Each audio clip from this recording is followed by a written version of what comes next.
Welcome to Tyler Walker Romance. You're about to dive into one of Miss Tyler's free full audiobooks. She always knows how to make you forget your life with handsome alpha male billionaire heroes and sassy strong heroines who grab love with both hands. In order for this content to be free, we have to take out the dirty details. Otherwise, we risk disrupting this platform's rules and guidelines. Buy the unabridged version of any Tyler Walker audiobook from tylerwalker.com, and with code SAVE40, you can get 40% off any digital product at checkout. Take this moment to subscribe to the channel, and remember that liking and commenting is what makes these free full audiobooks possible. Thank you for choosing to treat yourself with Miss Tyler.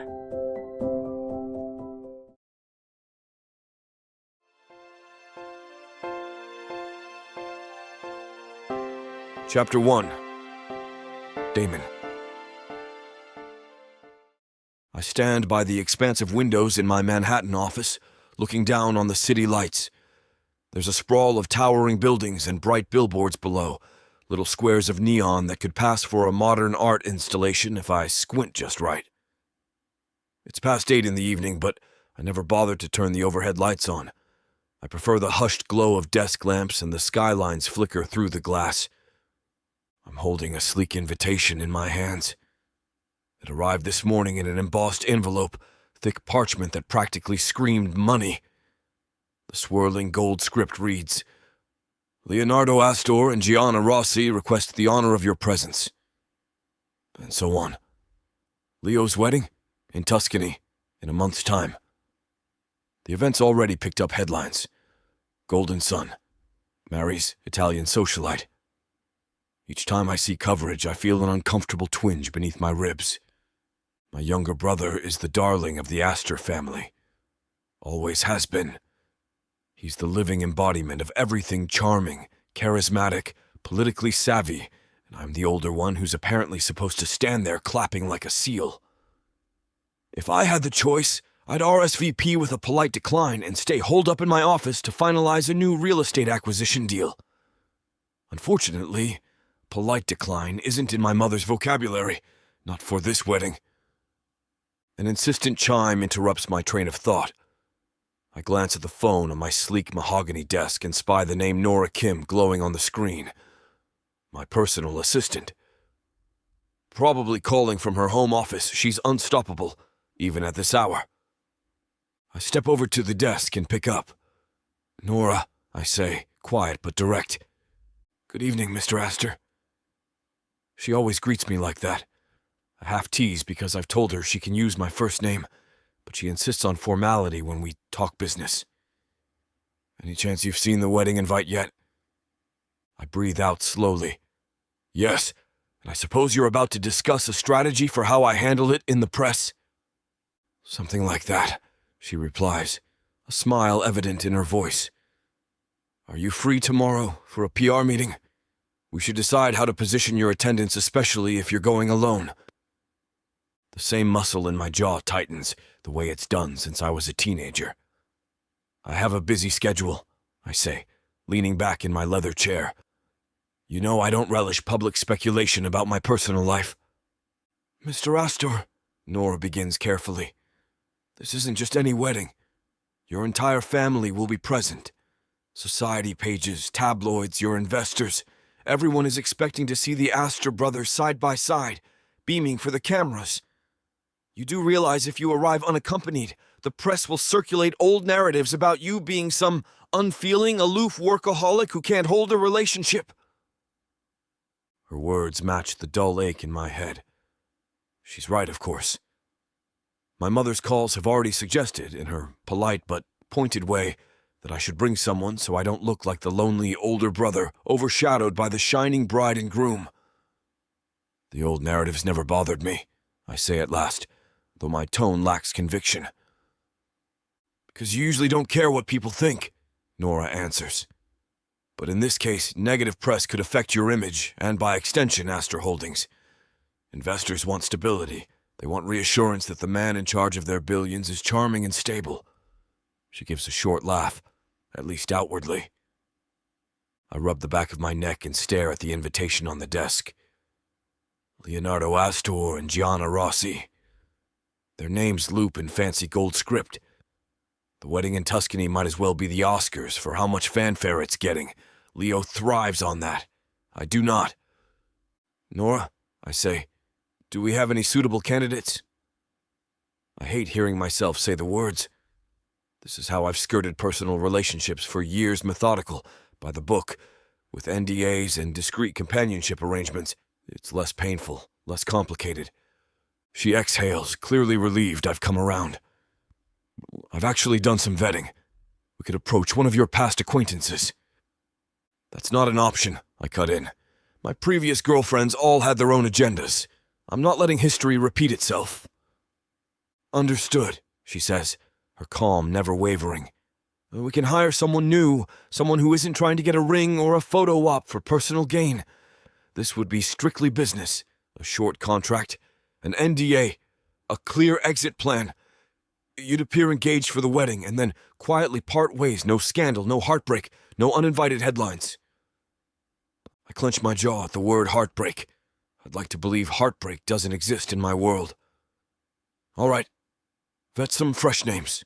Make sure they're prepared for high-pressure media coverage, big family drama, and formal events. I don't want to babysit. Of course, she agrees, as if she already has a file labeled Operation Fake Fiancé. I'll finalize a short list tonight and send it over in the morning. I glance at my watch. It's late, but Nora has always operated like a machine when it comes to organizing my life. Thank you. I'll see you in the office first thing tomorrow. We hang up, and I remain there, phone in hand. This is one of those moments I realize how strange my life has become, meticulously orchestrating a personal life, so nobody suspects it's all smoke and mirrors. It's a sensible trade-off for privacy, in my view. My brother, he thrives on public adoration. I prefer results, not applause. Yet the idea of parading a stranger as my fiancé at a family wedding has my gut in knots. My entire upbringing hammered the importance of appearances into my head. The Astors are old money, though I've earned my share of the fortune on my own. If that means faking normalcy for a few days under the Tuscan sun, so be it. I place the invitation in a drawer and lock it. Then I stroll out of my office and into the corridor of the penthouse suite. My reflection glides across polished floors and the glass walls that overlook Manhattan. I've lived here for 5 years, an upgrade from my old loft after I sold my first set of boutique hotels for a massive profit. The decor is minimal.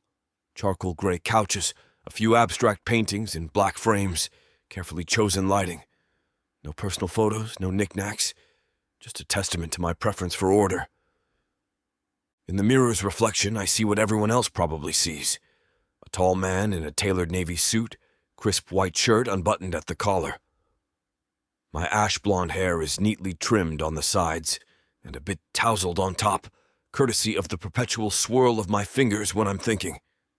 There's a slight shadow along my jaw, and my eyes ice blue, or so I've been told, look tired. I've got a slight tension in my shoulders from leaning over desk after desk, meeting after meeting. A typical day for Damon Astor. I pass by my personal bar where a crystal decanter of single malt scotch gleams under the recessed lights. Normally, I might pour myself a nightcap, but I decide against it. My mind is on tomorrow's meeting with Nora and the fiasco, the potential debacle that could happen if I don't handle this wedding properly. My father has made it abundantly clear that maintaining a polished reputation is everything for an Astor. There's a reason I never let anyone get too close. People talk about still waters running deep, but in my case it's more like a frozen lake with no fishing allowed. Some might say it's a lonely way to live. I say it's simple. Easier to focus on building an empire when emotions don't get in the way. I head to my bedroom, stepping through the tall double doors. It's a large space, dominated by a king-size bed and floor-to-ceiling windows on one side. The bed is covered in soft gray linens, as unwrinkled as new paper. I approach the nightstand and notice I forgot to put my daily journal away. That worn, leather-bound notebook is the only indulgence I allow myself for private thoughts and sketches. I pick it up and flip through the pages briefly. Most entries are notes about potential real estate developments, lists of pros and cons, sometimes quick sketches of architectural facades. A few pages contain more personal glimpses, frustrations about my father, the occasional flicker of envy toward Leo. I snap the cover shut. No reason to dwell on that right now. I set the notebook in the top drawer and change out of my suit. After a quick shower, I lie in bed, eyes on the skyline. Instead of drifting off, I think about how complicated this plan is going to be. Hiring a stranger to pose as the future Mrs. Damon Astor. That phrase leaves a strange taste in my mouth, but I'd rather orchestrate an arrangement than deal with the 1,000 questions that come whenever I show up alone. Are you seeing anyone? Damon, how can such a successful man not find someone? Maybe if you smile more. I scowl at the memory. My mother has used that line on me since I was a teenager. If only I had my brother's natural ease with crowds, she'd say. Maybe I'd be more likable. But I'm not out to win a popularity contest. I just want to show up in Tuscany, fulfill my obligations, and get out without a massive scandal. At some point I drift into restless sleep. Morning arrives with bright sunshine streaming through the windows. I check my phone to see messages from Nora, reminding me of the 9 a.m. meeting. There's also a text from my mother, typed with her signature formal punctuation. Don't forget to confirm your RSVP. We're counting on you. I get dressed in a gray suit, no tie, and my usual polished black shoes. Then I head downstairs to my private car. The drive to Astor Holdings HQ takes about 20 minutes in moderate traffic. Outside the tinted windows, Manhattan surges with early commuters, coffee shops alive with lines of bleary-eyed customers. When I arrive at the office building, I step out into the crisp morning air, nod to my driver, and stride into the marble lobby. Security greets me with the usual deference. I ride the elevator up to the top floor where Nora's assistant waves me into the conference room. Nora Kim stands at the far end of the table. She's in her 40s with sharp cheekbones and short black hair that frames her face.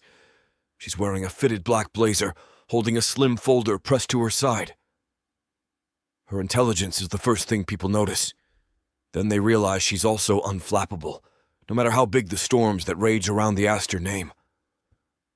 I exhale a curt greeting. Morning, Nora. She smiles politely. Mr. Astor, ready for a quick recap of the prospective candidates? On the table are a few dossiers, each containing details of some woman's background, carefully curated to match my needs. No clinginess, no tabloids, no messy exes that might jump out for a payday. This is how I orchestrate my personal life, like reading resumes for a job. Nora points to the first dossier. She's a fashion model, mid-20s, well-versed in public events. A bit of a risk, though. She's had flings with celebrities, so there might be paparazzi baggage. I nod, flipping the folder. The woman is undoubtedly gorgeous, but my instincts say no. That face in every magazine. Too recognizable. Next. Nora sets the second folder in front of me. Corporate consultant around your age. She's discreet, straightforward, but she's already left me a few messages about potential brand synergy. I suspect she's looking to leverage your name. I feel a prickle of irritation. Hard pass. The final folder is blank on the front. Nora taps it twice. This one's interesting. She's an actress off-Broadway background, some minor TV credits, nothing huge. She's had a few personal hiccups, mostly job instability, but no big red flags in the gossip columns. In fact, she's practically unknown to the mainstream press. An actress. I don't bother hiding my skepticism. Performers can be drama magnets. She's also well-spoken, poised, and can handle crowds, Nora points out. From what I've found, she's had no major controversies. She's currently in a rough patch, financially speaking, so the money would be appealing to her. And she's agreed to a preliminary meet if you give the green light. I flip open the folder and scan the first page. Leila Simone, 32, theater arts major. A color headshot is clipped to the corner. She's got warm brown skin and big, thoughtful eyes. Her dark hair has curls dyed a subtle auburn at the tips. Even in a still photograph, there's a spark of energy in her expression. I sense a fierceness beneath her composed exterior. Nora adds, she's probably the best candidate for a role like this, someone who can believably act the part of a devoted fiancé without overshadowing you. She's used to playing characters, giving interviews, maintaining composure on a stage. If this entire scheme is about optics, having a professional performer might be ideal. I narrow my eyes at the photo. I don't want someone who's going to cause trouble. We just need to appear in love for a few days, keep the press from circling, and ensure my parents aren't hounding me every hour. Nora slides a contract across the table. Here's the standard NDA and terms we've used in the past, with a few modifications. If you approve, I'll have her come in for a meeting. We can do it this afternoon or tomorrow. The overhead lights reflect off the glossy pages, and I'm acutely aware that I'm about to essentially purchase a temporary fiancé. It's both ridiculous and necessary. After scanning the main points: compensation, confidentiality, timeline, I nod and push the contract back. All right, set up the meeting. If she seems genuine and not out to use my name, we can proceed. Nora's shoulders relax. She's obviously pleased. I think you'll find Miss Simone surprising in a good way. I gather the folders, tucking them under my arm. I'm counting on it, because I refuse to step into Tuscany with a ticking time bomb on my arm. Nora tries to suppress a grin. Yes, sir. I'll confirm the meeting details with her. As I leave the conference room, I tap my thumb once against the folder, an old habit whenever I'm restless. The hallway is quiet, except for the faint hum of the HVAC and the distant chatter from other offices. My employees know to keep a polite distance if they sense I'm deep in thought. Striding to my corner office, I can't help thinking how ironically perfect it is to have an actress pose as my fiancée. At least she'll know how to deliver a convincing performance. The question is, can she sell it to my entire family, especially Leo, who's always prided himself on spotting fakers a mile away? He's the golden boy, the politician, the social star. I'm the reserved older brother who glowers at cameras. Our dynamic has been that way since childhood. I enter my office and place the folder on my desk. The floor-to-ceiling windows reveal the morning sun shining over Manhattan's skyline. This job, this arrangement is a means to an end. Appear at the wedding, look appropriately adoring with a fiancé, and shut down any speculation about me being the perpetually single Astor. That's the plan. But a small knot tenses between my shoulder blades. My father will undoubtedly watch my every move in Tuscany, parsing details for weaknesses. My mother will flutter around, criticizing my refusal to get in the spirit. And the press will swarm like gulls, waiting to peck at any slip. If Miss Simone can handle all that without batting an eyelash, she might just be perfect for the part. I sink into my high-backed chair, exhaling a slow breath. This is my normal. I can't quite recall the last time anything in my life felt genuine, uncalculated. Always deadline, strategies, brand image, investor confidence. Even so, hiring a complete stranger to play my future wife is a new frontier of absurdity. My phone buzzes. It's a text from Nora. Meeting with LS confirmed for tomorrow, 1 p.m. I type back. Acknowledged. I press the phone to my chest for a second before setting it aside. 21 days until the wedding. That's 3 weeks to transform an unknown actress into the perfect fiancée and fool my family's well-trained eyes. If we pull it off, I walk away from the ceremony with my public image intact, and maybe a smidge of relief that I didn't have to face them alone. At the same time, I can't deny a tingle of curiosity. Who is Leila Simone? What drives a theater actress to sign up for something this wild? Is it purely about the paycheck, or is there something else she's running from or running toward? I catch my own reflection in the window once again. My jaw is set in a determined line, the same look I get before a major negotiation. Yes, this is a transaction, a contract. But it involves two people's lives, entangled for a short but very public window of time. I allow myself a rare, small smirk. She better be ready for the Astor Circus. Because once we're in Tuscany, it won't just be my family. It'll be the entire press circuit, an extensive guest list of high-profile names, and a celebration that's guaranteed to appear in every glossy magazine from here to Milan. Tilting my head back, I glance at the ceiling and let my eyes close. "All right, Miss Simone," I say under my breath. "Let's see if you can fake forever in front of the world." That's all it is, after all. A performance, one I plan to control from start to finish. My heart isn't up for discussion, and neither is my pride. If she can match my discipline, both walk away unscathed. I open my eyes and reach for the phone again to schedule my day's meetings. My chest feels oddly tight, but I ignore it. In less than 24 hours, I'll meet the woman who, in a few weeks, will have to sell the biggest show of our lives, pretending to be in love. I can already hear my brother's congratulatory tone, see the cameras flashing, and feel the flicker of doubt at the back of my mind. But I shove that doubt aside. This is the best strategy, the safest route, the only way to avoid endless speculation and paternal lectures. With steely determination, I finalize my schedule and start drafting a mental list of everything that needs to be done before we head to Italy. One last glance at the folder with Leila Simone's photo.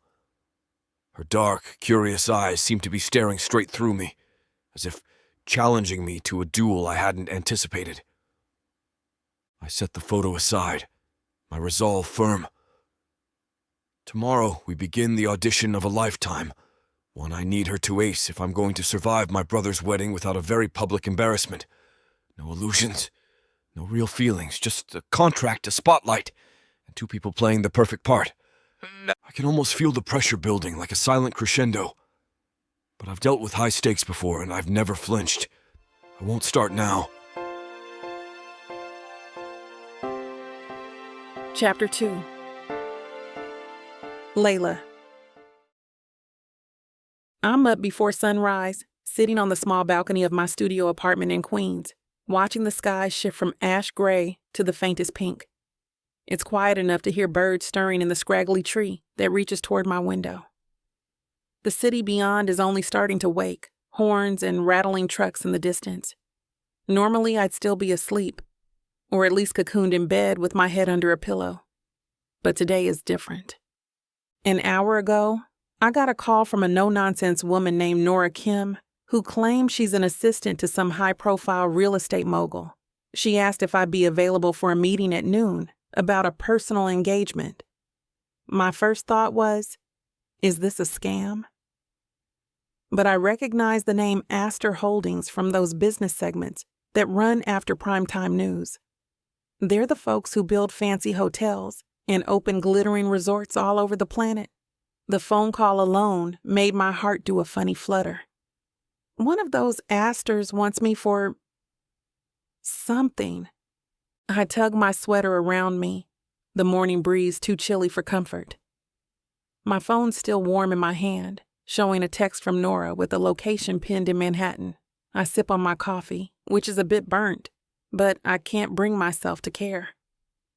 My rent is due in a week, and I have exactly $73 in my bank account. I'm behind on my side hustle payments. My barista gig ended abruptly when the cafe closed, and the drama coach job is part-time, paying peanuts. My last audition didn't pan out, so a meeting with a well-funded corporate assistant is too tempting to ignore. I close my eyes, trying not to let old frustrations cloud my mind. For the past year, everything's felt like one long audition that never lands the final callback. Off-Broadway used to be my playground, but roles dried up, and new productions aren't exactly clamoring for a lesser-known actress in her 30s. I brush my thumb over the delicate gold locket resting against my collarbone. It's my grandmother's photo inside, a reminder of someone who believed in my talent no matter what. Focus, Leila. You've got this. Stepping back inside, I slide the balcony door shut. My apartment is basically one open room with a rickety fold-out bed, a corner desk, and a secondhand bookshelf overflowing with plays and screenwriting guides. The walls bear remnants of my theatrical past, program posters, tickets pinned like trophies. I grab my favorite black skirt and a simple blouse, deciding I should look professional without screaming I have no money for new clothes. The person staring back at me reveals a petite woman with shoulders that carry more tension than I'd like. My hair is pulled up halfway, revealing the auburn dyed tips that coil into soft curls. I'm 5'6" on a good day, with a dancer's posture and a few scars on my heart that no one sees. I add a quick layer of tinted moisturizer, brush on some mascara, and finish with a sweep of plum-colored lipstick. The last step is pure performance. If I look bold, maybe I'll feel it. All the world's a stage, I mutter, recalling Shakespeare. And right now, I'm auditioning for a part I haven't even read. A half hour later, I'm on the subway, carefully avoiding any contact with the metal poles that probably carry germs from 1,000 strangers. I'm wearing low heels that pinch slightly at the toes. I keep glancing at Nora's text, the words, "This is an urgent opportunity," playing on a loop in my head. By the time I reach the gleaming skyscraper in Manhattan, my stomach's twisted with nerves. The lobby alone is bigger than my entire apartment building. Glossy marble floors reflect the overhead lights, and at the far end stands a wide reception desk. A uniformed security guard glances at me, then checks an iPad. Within minutes, I'm riding an elevator to the 40th floor, the hush of air-conditioned wealth pressing in on all sides. When the elevator doors open, a friendly receptionist waves me forward. "Miss Simone, Nora Kim is expecting you." There's an undercurrent of awe in her tone, like anyone on Nora's list is automatically important. I smile politely, though I'm sure my nerves show. I follow the receptionist down a hallway lined with large abstract paintings. We reach a corner conference room where the walls are half glass, half polished wood. Inside, Nora Kim stands at a table, her posture graceful and assured. She's wearing a tailored blazer, her dark hair in a neat bob. She greets me with a handshake that's firm and professional. "Miss Simone, thank you for coming." Her expression is pleasant but reveals no secrets. "Please have a seat." I settle into a sleek chair, my skirt smoothing over my knees. "Thank you for reaching out." I admit I was a bit surprised by the invitation. Nora sits across from me, placing a folder in front of her. "This is a highly sensitive matter. I represent Mr. Damon Astor, CEO of Astor Holdings. We have a short-term proposition. Your background in theater is what drew my attention." "Damon Astor," I repeat, letting the name roll around. He's notoriously private. I've seen his face in business articles. Tall, blonde, expression carved from marble. Some call him the real estate king. "May I ask what sort of proposition involves him and requires an actress?" Nora opens the folder, revealing a non-disclosure agreement. "Before we proceed, we'll need your signature here. Everything discussed is confidential. If you choose to decline after you hear the details, that's perfectly fine. But we do request your discretion." I take a breath. The silence in the room intensifies. It occurs to me that this is either a life-changing job opportunity or the strangest scam in history. But Astor Holdings is legitimate, so I flick my gaze over the NDA, then sign. My heart thuds as I slide the paper back. Nora's posture relaxes slightly. "Wonderful. Now, I'll be candid. Mr. Astor's younger brother, Leo, is getting married in Tuscany in 3 weeks. It's set to be a very public event with high society and media coverage. Mr. Astor is expected to attend with a fiancée." My eyebrows shoot up. "Fiancée?" The word feels foreign on my tongue. "Yes, temporarily, of course." Her smile is thin but non-judgmental. "This is a role. You would pose as Mr. Astor's loving partner, attend the wedding events, meet his family, handle press interactions, and maintain the illusion until the final day. Afterward, you'd part ways. We'd also provide a substantial payment for your services, enough to cover an entire year's income from what I understand of your usual contracts. A cold prickle travels over my skin. So this is fake dating on steroids. Nora doesn't flinch. You could see it that way, yes. Mr. Astor values his privacy, but he needs to appear socially settled, for lack of a better term. It's a very big deal for the Astor family. He cannot show up alone. We've had success with similar arrangements in the past. However, we believe an actress would be the best fit for this wedding, given the scale and the performance aspect. I fold my hands on the table.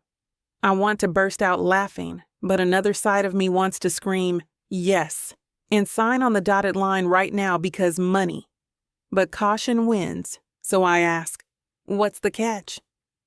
Nora lifts a brow. You'll have to be convincing enough that the entire Astor clan, plus the Rossi family, plus the media, fully believe your engagement story. That's not for the faint of heart. However, we will handle your wardrobe, lodging, and official statements. It's mostly about your ability to connect with Damon Astor in a way that looks genuine. My mind buzzes. Tuscany, luxury, a once-in-a-lifetime paycheck. I could pay my rent, fix my finances, maybe even get an agent who could find me better auditions. This is a golden ticket. I start to accept, but my curiosity gets the better of me. If I may ask, who exactly is the groom? The brother's name, Leo Astor? She nods. Yes, Leonardo Astor. He's marrying Gianna Rossi, an Italian socialite and philanthropic figure. Nora slides me a magazine clipping, a photo of a polished brunette woman in a fancy gown, smiling next to a tall man with a politician's grin. His name is printed in bold, Leonardo Astor. The lines of that face are painfully familiar. My mouth goes dry.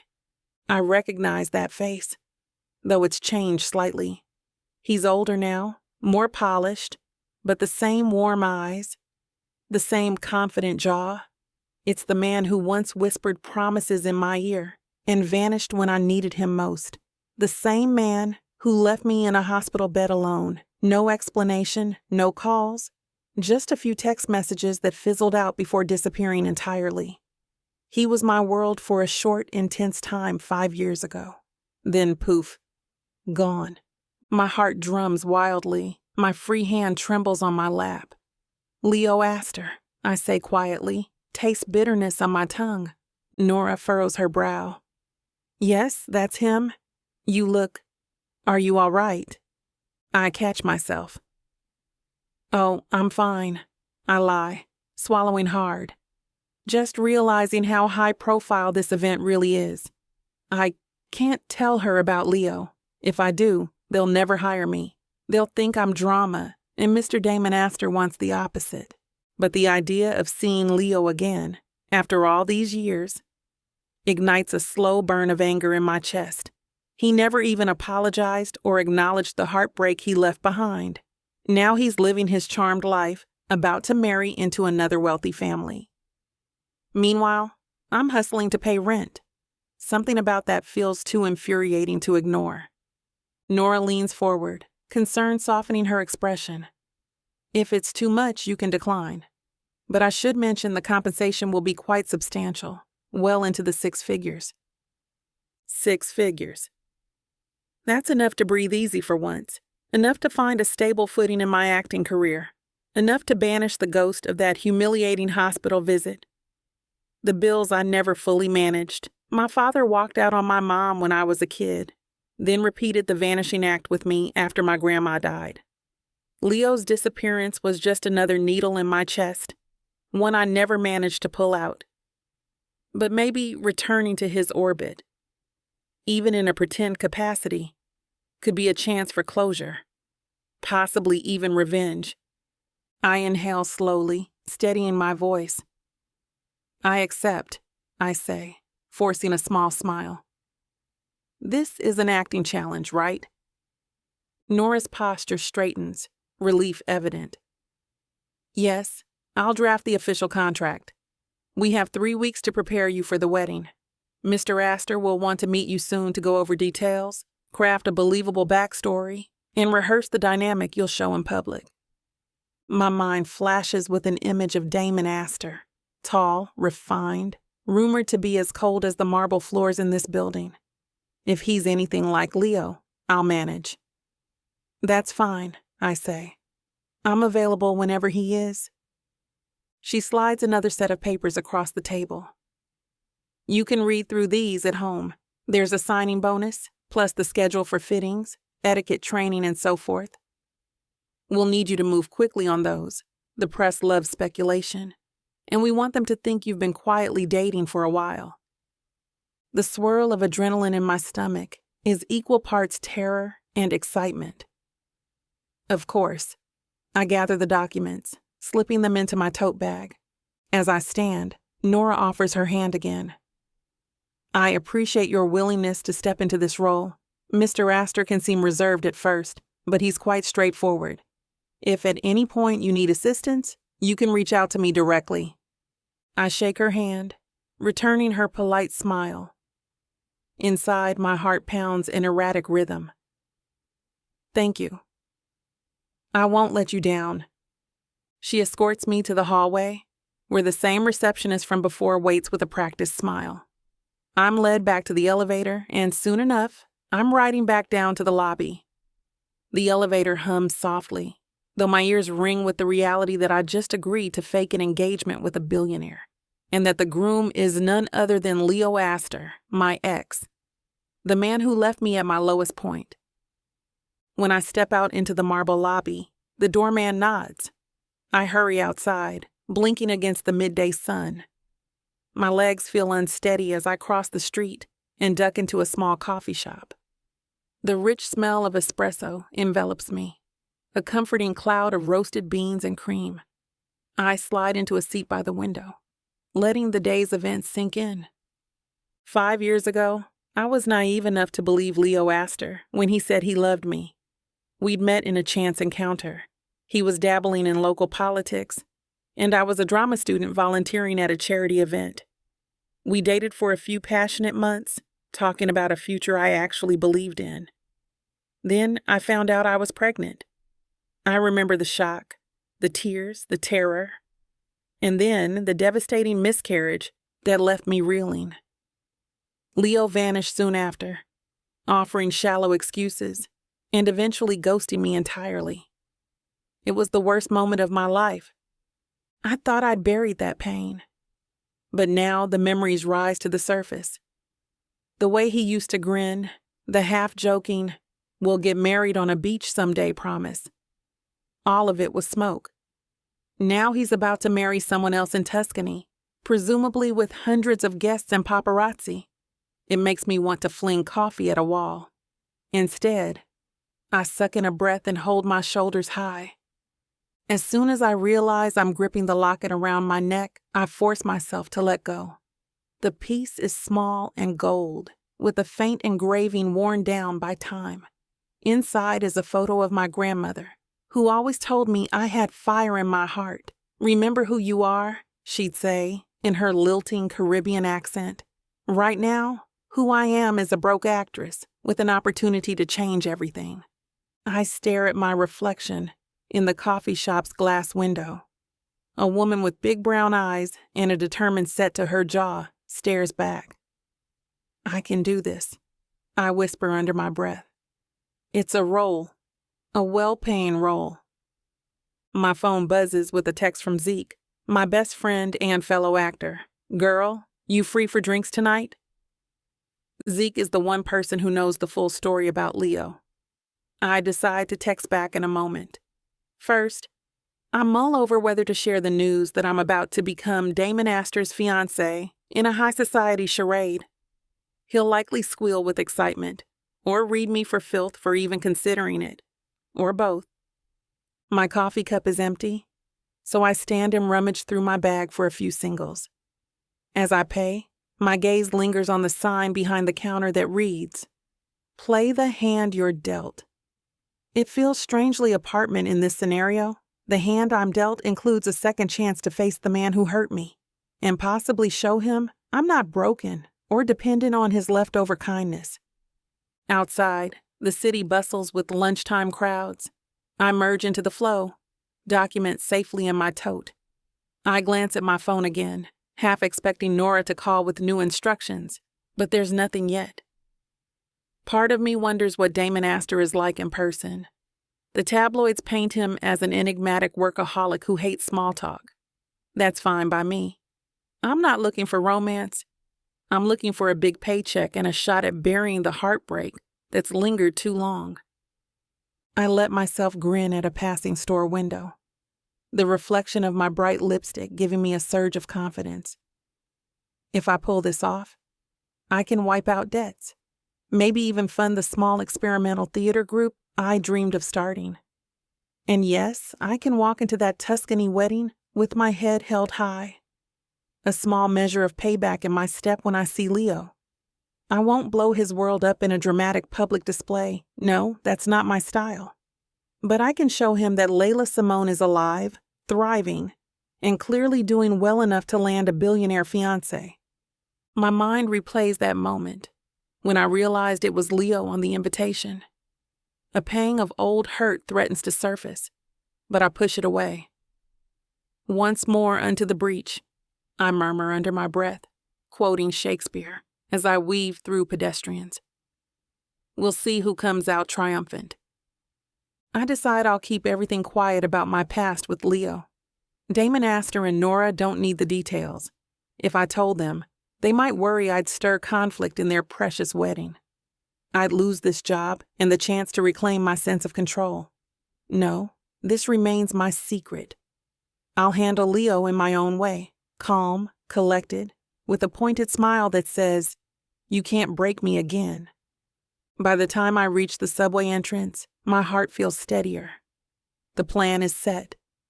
I'm going to be Damon Astor's fiancée for 3 weeks, smile for the cameras, and show the entire Astor clan that I'm perfectly capable of inhabiting their world. And if I happen to lock eyes with Leo across a candlelit Tuscan courtyard, I won't falter. He'll see I'm not the naive girl he left behind. As I descend the stairs, I grab my phone and type back to Zeke. I have the wildest news. Drinks at 8. I'll spill everything. Hitting send, I brace myself for this entire ride. In 3 weeks, I'll be in Italy, wearing some designer gown, rubbing elbows with the wealthy, and posing for photos as Damon Astor's bride-to-be. Surreal doesn't even begin to describe it. Yet something crackles in my blood, a sense of purpose. This time, I'm the one in control. I'm not saying I plan to sabotage Leo's wedding, but I'm definitely not going to let him skate by without acknowledging the past. At the bottom of the subway stairs, I pause for a moment. My reflection in a tile mirror glimmers, all determination and fire. I press my locket to my chest, a quiet vow to the girl who once cried herself to sleep, feeling utterly discarded. "Not anymore," I say, then straighten my shoulders. The train roars into the station and I step on, ignoring the rush of bodies around me. My mind is already spinning scenarios. The script Damon and I will develop, the affectionate smiles we'll have to perfect, the photo ops that will require me to cling to his arm. I imagine him as polished ice, and I wonder if I can melt that exterior. Not that I care to. I just need to be believable enough to fool the paparazzi. As the train rattles away from the platform, I settle into a seat and close my eyes. In a few days, I'll meet the man himself, sign a contract that changes everything, and embark on the most unconventional performance of my life. I replay that magazine clipping of Leo in my mind, forcing a confident half smile onto my lips. This is my chance to claim some victory, to quiet the echoes of the heartbreak that once defined me. I won't let him reduce me to tears again. Instead, I'll walk onto that Tuscan stage as Damon Astor's fiancée, poised, unshakable, and absolutely in control of my own destiny. I open my eyes to see the dark subway tunnel zipping past. My heart thuds with the promise I've just made myself. Let Leo enjoy his wedding with his new fiancée. I'm not there to sow chaos or deliver dramatic confrontations, But if he thinks I'm the same person I was 5 years ago, he's in for a rude awakening. I catch my reflection on the glass window again. If there's one thing I've learned in theater, it's how to give an audience the exact show they expect, while keeping my own motivations carefully hidden. I can't wait to see the look on Leo's face when he realizes I'm the future Mrs. Astor, because I'm going to be brilliant in this role, no matter what it takes. I let out a quiet exhale and whisper, "Let the performance begin." Deep inside, an ember of satisfaction glows. This wedding, this arrangement, it's my shot at turning the tables. And after what feels like ages, I feel something akin to hope. Chapter 3. Damon. I'm not a man who typically fidgets, but my thumb taps a 3-count rhythm against the side of my glass. I'm perched in a private lounge on the 38th floor of the Astor Holdings Tower, waiting for Miss Leila Simone to arrive. The walls are a soft charcoal, and the wide windows offer a stunning view of Manhattan glittering in the midday sun. This space, reserved for high-profile negotiations, is designed to feel luxurious but not ostentatious. A discreet collection of art lines the walls, and plush armchairs are arranged in thoughtful clusters. Nora stands by the door, glancing now and then at the elevator bank. She's offered me coffee, water, even a small lunch platter, but I've refused everything. My attention stays fixed on the corridor beyond the glass partition, waiting for a woman I've only seen in photographs. Leila Simone, actress, unabashed presence. If her headshot is any indication, she's all dark eyes and quiet confidence. I'm curious to see how that translates in person. Curious, but maintaining my usual composure. This entire wedding charade hinges on her ability to convince the world she's smitten with me. And on my end, I need to look just as taken with her. My phone vibrates on the table, announcing a new message from my mother. She wants to discuss wedding accommodations, specifically whether I'll arrive early in Tuscany to help with last-minute details. The underlying tone, as ever, is that I should bend to the family's preferences. My thumb nearly starts tapping again, but I stop. I won't respond until I have a confirmed plan with Leila. Nora steps forward. "Her elevator is here," she says softly. I stand, adjusting my cuffs. My reflection in the lounge's tinted window shows a tall figure in a fitted suit navy today, with a crisp white shirt and a single open button at the collar. My posture is rigid, shoulders squared, hair combed back in an efficient style that doesn't require fuss. I take a breath, telling myself this is a business deal like any other. And yet my pulse speeds. The door opens, and Leila Simone steps in. She's smaller than I anticipated, around 5'6", though her poise adds an invisible few inches. Her hair is a mass of glossy curls with auburn tips, partially pinned up so that soft ringlets frame her face. She wears a simple emerald green sheath dress that highlights warm brown skin with a radiant gold undertone. An elegant gold locket rests against her collarbone, catching the light each time she moves. For a moment she meets my gaze, and I'm struck by the intensity in her eyes, dark, intelligent, and brimming with life. Then she smiles, a quick upward curve of full lips that reveals a glint of something like amusement. It's enough to make me clear my throat before speaking. Nora greets her warmly. "Miss Simone, welcome. You remember Mr. Astor from our brief introductions over the phone." Leila's gaze flicks to me, traveling over my suit, my shoulders, my face. Something in that look feels like she's assessing more than just my appearance, like she's reading my body language and matching it to a mental script. "Mr. Astor," she says, stepping forward with her hand extended. Her voice carries a soft, melodic tone that belies the sharpness I sense beneath. "Pleased to meet you in person." I close my hand around hers. Her grip is firm but not aggressive, and that faint hint of sandalwood or rosewater drifts between us. "Likewise," I say. My own voice feels too formal, but it's all I have right now. "Please call me Damon. I suspect we'll be using first names once we start practicing our devoted couple routine." The corner of her mouth quirks. Of course. Damon it is. Nora gestures for Leila to sit on one of the plush chairs, and I take the seat opposite, leaving just enough space for comfort.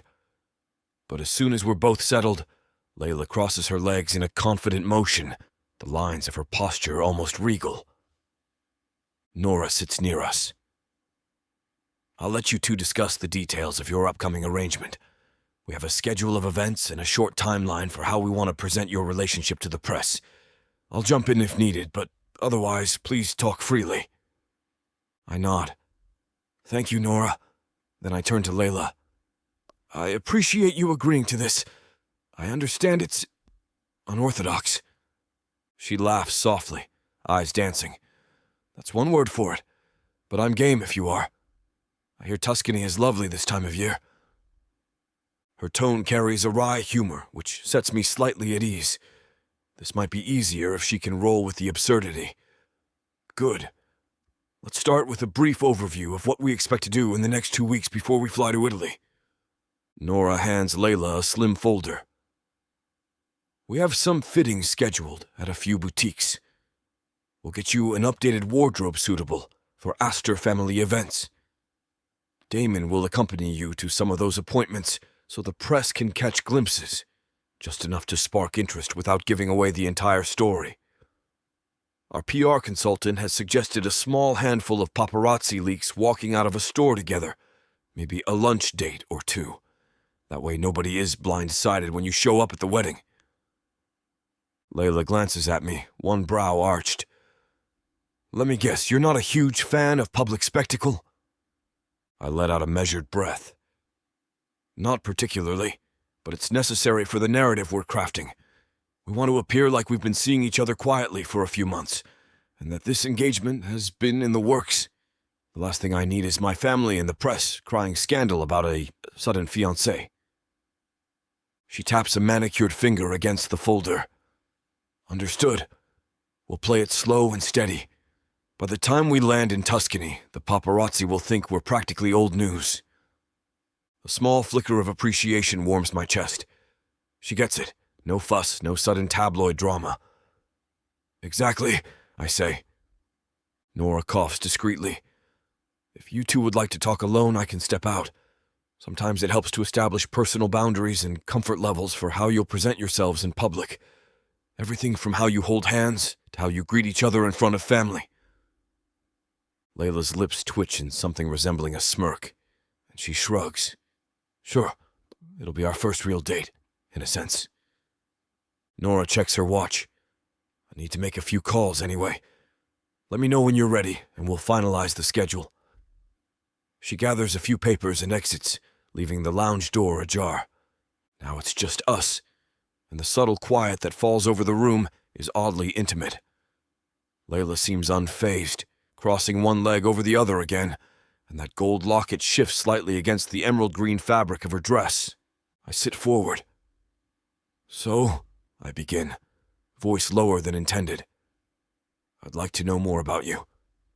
If only so I don't get your background wrong when my parents interrogate me. Her lashes sweep down, then back up, as if considering how much to reveal. I grew up in Queens, studied theater in college, landed a few off-Broadway roles. Then things slowed. She spreads her hands. Recently, I've been doing some drama coaching, scraping by with side gigs. Nothing as glamorous as the tabloids might guess. And you? My mouth quirks in a reluctant smile. You must know plenty from the business press. I run Astor Holdings, focusing on real estate expansion and development. My personal life is usually a footnote, which I prefer. I pause, letting my gaze flick over her face to see if she's bored or intrigued. Family is complicated. My father built the foundation of our wealth. My brother is adored by the media. I'm the stoic older one who invests, expands, and tries to stay out of headlines. Her lips curve. The serious one trope. Classic. So you're the responsible brother who never cracks a smile? I raise an eyebrow. You're certainly direct. She lifts a shoulder. The contract said you appreciate honesty. Then her gaze roams the lounge, What about you, Damon? Any skeletons in your closet? Exes who might pop up at the wedding and declare you're still in love with them? My jaw tightens, though I keep my expression neutral. No. All my previous arrangements ended peacefully. Her grin says she finds that wording amusing. Arrangements, huh? You're very methodical about relationships. It's safer that way, I say quietly. For a moment, we watch each other in silence. The tension coils in the air, not hostile, but charged. She's striking in a way that photographs can't capture. There's a vibrancy in her posture, a flicker of humor behind every glance. The realization that we'll need to appear physically affectionate in the coming days sends a small ripple of anticipation through my veins. She clears her throat. So, a quick question. How affectionate are we talking? Are we the type of engaged couple who hold hands everywhere? Or are we shy about public displays? I consider this. We can be comfortably affectionate. Not over the top, my family would see right through that. But I do expect my mother to watch like a hawk. So let's err on the side of sincerity. A few stolen kisses, a hand on your waist, that kind of thing. Her laugh is soft, but there's an edge of challenge. Stolen kisses? You make it sound almost romantic. I tap my thumb against the arm of the chair in a slow pattern. We want romantic enough to be believable, but not so intense that we look like we're performing for cameras. It's a fine line. Don't worry. Her voice lowers, and she meets my eyes with a confidence that nearly rattles me. I'm good at navigating lines. That's half the fun of acting. Something about the way she says acting stirs a subtle awareness in me. I push it aside. We can talk specifics as we go. For now, how about we get an early start on that engagement story? There's a recommended tailor who can handle custom dresses for the events in Tuscany. We could stop by today or tomorrow, give the paparazzi something to chew on. She glances at my watch. Today works for me, if it's not too sudden for your schedule. I place my phone in my pocket and rise from the chair. I'm free for the rest of the afternoon. Let me inform Nora. She stands as well, and I'm forced to notice how her dress clings to her waist before flaring slightly over her hips. It's a tasteful silhouette, accentuating a dancer's frame. Her shoulders are strong, hinting at a past in movement. Or maybe she's just that disciplined. Either way, I push the observation aside, refusing to dwell on how her presence already makes me more aware of my own heartbeat. I step to the door and wave Nora back in. She returns, phone in hand. Yes? I give a curt nod. We're heading to Giordano Taylor's this afternoon. Contact our usual paparazzi tip line, discreetly, so the media can take a few photos of us stepping out together. We'll spin it as a quiet shopping date. Nora smiles. Excellent. I'll have the car ready downstairs in 15 minutes. Then she slips out again, closing the door gently behind her. When I turn back, Leila's eyes sparkle with amusement. Your life is surprisingly theatrical for someone who hates the spotlight. I let out a low exhale. Yes, well, I do what needs to be done. She tilts her head. I guess that's why you're so successful. Are you impressed? I find myself asking. My tone is half challenge, half curiosity, which surprises me. Her lips press together in a thoughtful smirk. Let's just say I'm intrigued. Maybe I'll be fully impressed once I see if you can pull off a convincing performance. Likewise, I murmur, stepping forward until we're only a few feet apart. I've arranged your entire afternoon, after all. She gives a short laugh. Bossy, but efficient, I can work with that. The tension between us hums again. Then I wave her toward the door. Shall we? She loops her arm through mine unprompted. My shoulders tense reflexively, but then I remember that we're supposed to appear comfortable, even behind closed doors. Relaxing a fraction, I guide her out of the lounge and toward the private elevator. Once inside, she lets go of my arm, and we stand in silence for the ride down.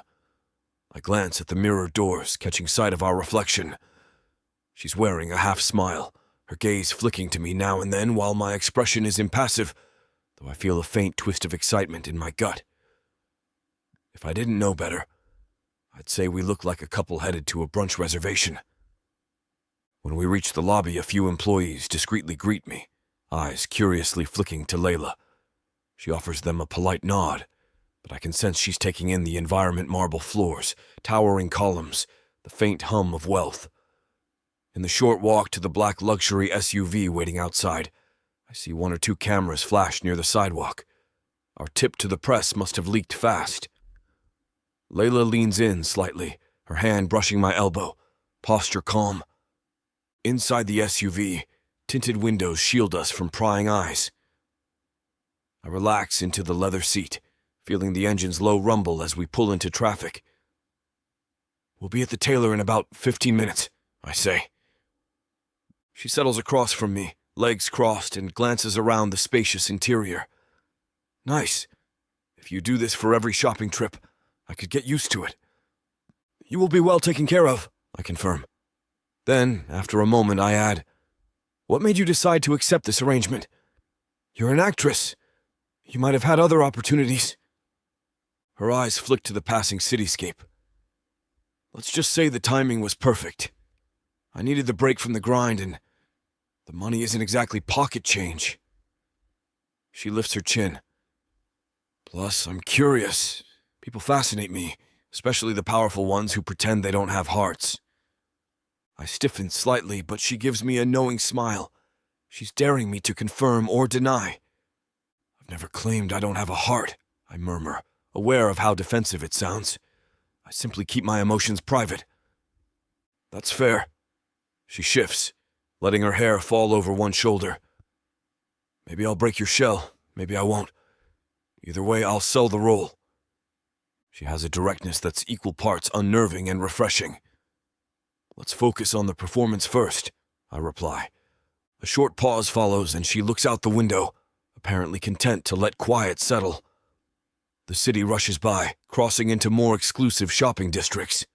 Eventually, we park in front of an unmarked door set between two high-end boutiques. A nondescript gold plaque reads, Giordano Tailors. Our driver opens the SUV door, and Leila emerges with a graceful step. I follow, scanning the sidewalk. Two photographers linger across the street, snapping a few shots. She notices them too, offering me a small smirk. Ready for our close-up? She murmurs. I respond by lightly placing a hand on her lower back, guiding her inside. She stiffens for a fraction of a second, then softens, leaning subtly into the touch. Good, I think. She's adaptable. Inside, the tailors greet us in hushed tones. Giordano himself, a man in his 50s with salt and pepper hair, bows politely. Mr. Astor, welcome. And you must be Miss Simone. Such a pleasure. Leila offers a friendly greeting, and Giordano leads us past racks of exquisite dresses, suits, and formal wear. The room smells like high-quality fabric and new leather, brightened by overhead spotlights that highlight shimmering beaded gowns. Within minutes, Leila is whisked into a fitting area behind a velvet curtain, while I wait on a plush settee near the mirror station. A tailor's assistant offers me an espresso, which I accept to pass the time. I can hear muffled conversation as they measure Leila, consult on styles, and occasionally ask for my opinion through the curtain. She steps out in a sleek, pale gold gown that hugs her torso and drapes elegantly to her ankles.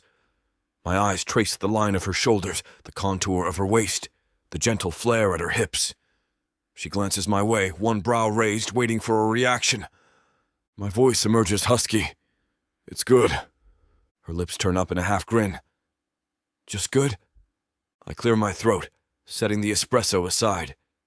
It suits you, and I suspect the paparazzi will have plenty to discuss if you wear that. She turns to examine herself in the mirror, the movement revealing her locket glinting against the low neckline. I like it, though I might prefer something a little less formal for everyday events. This feels more black tie. Giordano nods, bustling around, pointing out various alterations. Leila goes back behind the curtain, emerging again in a series of dresses. One emerald, one deep blue, another a bold red that highlights her complexion. Each time I find my gaze lingering on her figure, my pulse stepping out of line. She's not just any woman, There's a commanding presence about her, as if each outfit is a costume she wears to transform into a new character. She exudes confidence that's strangely enthralling. We spend over an hour selecting pieces, a swirl of fabric, pins, measuring tapes, and subdued commentary from Giordano's team. Leila and I chat quietly about what might fit each event in Tuscany. The welcome cocktails, the rehearsal gatherings, the wedding day itself. We even pick a few casual ensembles for day trips or photo ops. The entire time, she peppers me with wry questions about my family's tastes, and I answer with as much honesty as I can muster. We settle the alteration schedule, leaving instructions for rush orders. As we step outside, cameras pop again from across the street. Leila moves close, sliding her arm through mine, and I let my expression turn faintly amused for the onlookers. This is all part of the script, after all. When we slip back into the SUV, she exhales. That wasn't too painful. Giordano's team is excellent. I remove my jacket, loosening the collar. They've served the Astor family for years. I appreciate their discretion. Leila taps a finger on her knee, seeming thoughtful. So, Mr. Stoic, do we get lunch to finalize our alibi for the day? Or do we just disappear into the wind? I arch an eyebrow. A quick lunch somewhere visible might be wise. Let the paparazzi follow. Get a few shots of us being relaxed together. Have any dietary restrictions? She shakes her head. No. Just don't take me somewhere that serves a $1,000 caviar plate. I'd like to actually enjoy the food. I smirk. There's a place not far from here, Italian bistro. Simple but high quality. My treat. She feigns shock. Generous! You almost sound like you're courting me. I shoot her a pointed look. We are engaged, supposedly. Her laugh holds genuine warmth. Right. Let's get some food, fiancé. The driver pulls away from the curb, and soon we're at a cozy Italian bistro with a small outdoor terrace. As we step out, another photographer lingers near the far corner, snapping away. Leila hooks her arm through mine again, and we enter the bistro to a wave of delicious tomato and garlic aromas. The hostess seats us outside under a striped awning. Our table is tucked near a decorative cluster of potted herbs. The city street bustles beyond a low iron railing. It's strangely intimate, despite the traffic a few yards away. Leila removes her sunglasses, setting them on the table. I have a question. How are we explaining our history to your family? Where did we supposedly meet? I glance at the menu. We'll say we met in a friend's circle. My assistant Nora can be that mutual connection. Our first date was months ago, but we kept it low profile. Then things escalated quickly, and here we are. She nods, scanning the menu. Okay, I'll memorize that. Should we invent any special memories to reference? Like a favorite date spot or an anniversary? I can't help a small grin. We could say we discovered a hidden jazz club, or that we share a love of old films. She gives a light laugh. Old films? You? Is that so impossible to imagine? She shrugs. I pegged you as the type to watch business documentaries and then go to bed by 9. I tilt my head in mock offense. I'm not that dull, Miss Simone. Leila, she corrects, winking. Leila. I echo, a subtle warmth curling around my voice. I do like certain classics, Casablanca, for instance. I appreciate the structure. She leans forward, bracing her elbows lightly on the table. Structure, huh? Figures you'd enjoy the methodical script of a 1940s love story. I return my attention to the menu before responding. Something about her teasing disarms me more than I want to admit. Order whatever you like. Then we can finalize any additional details.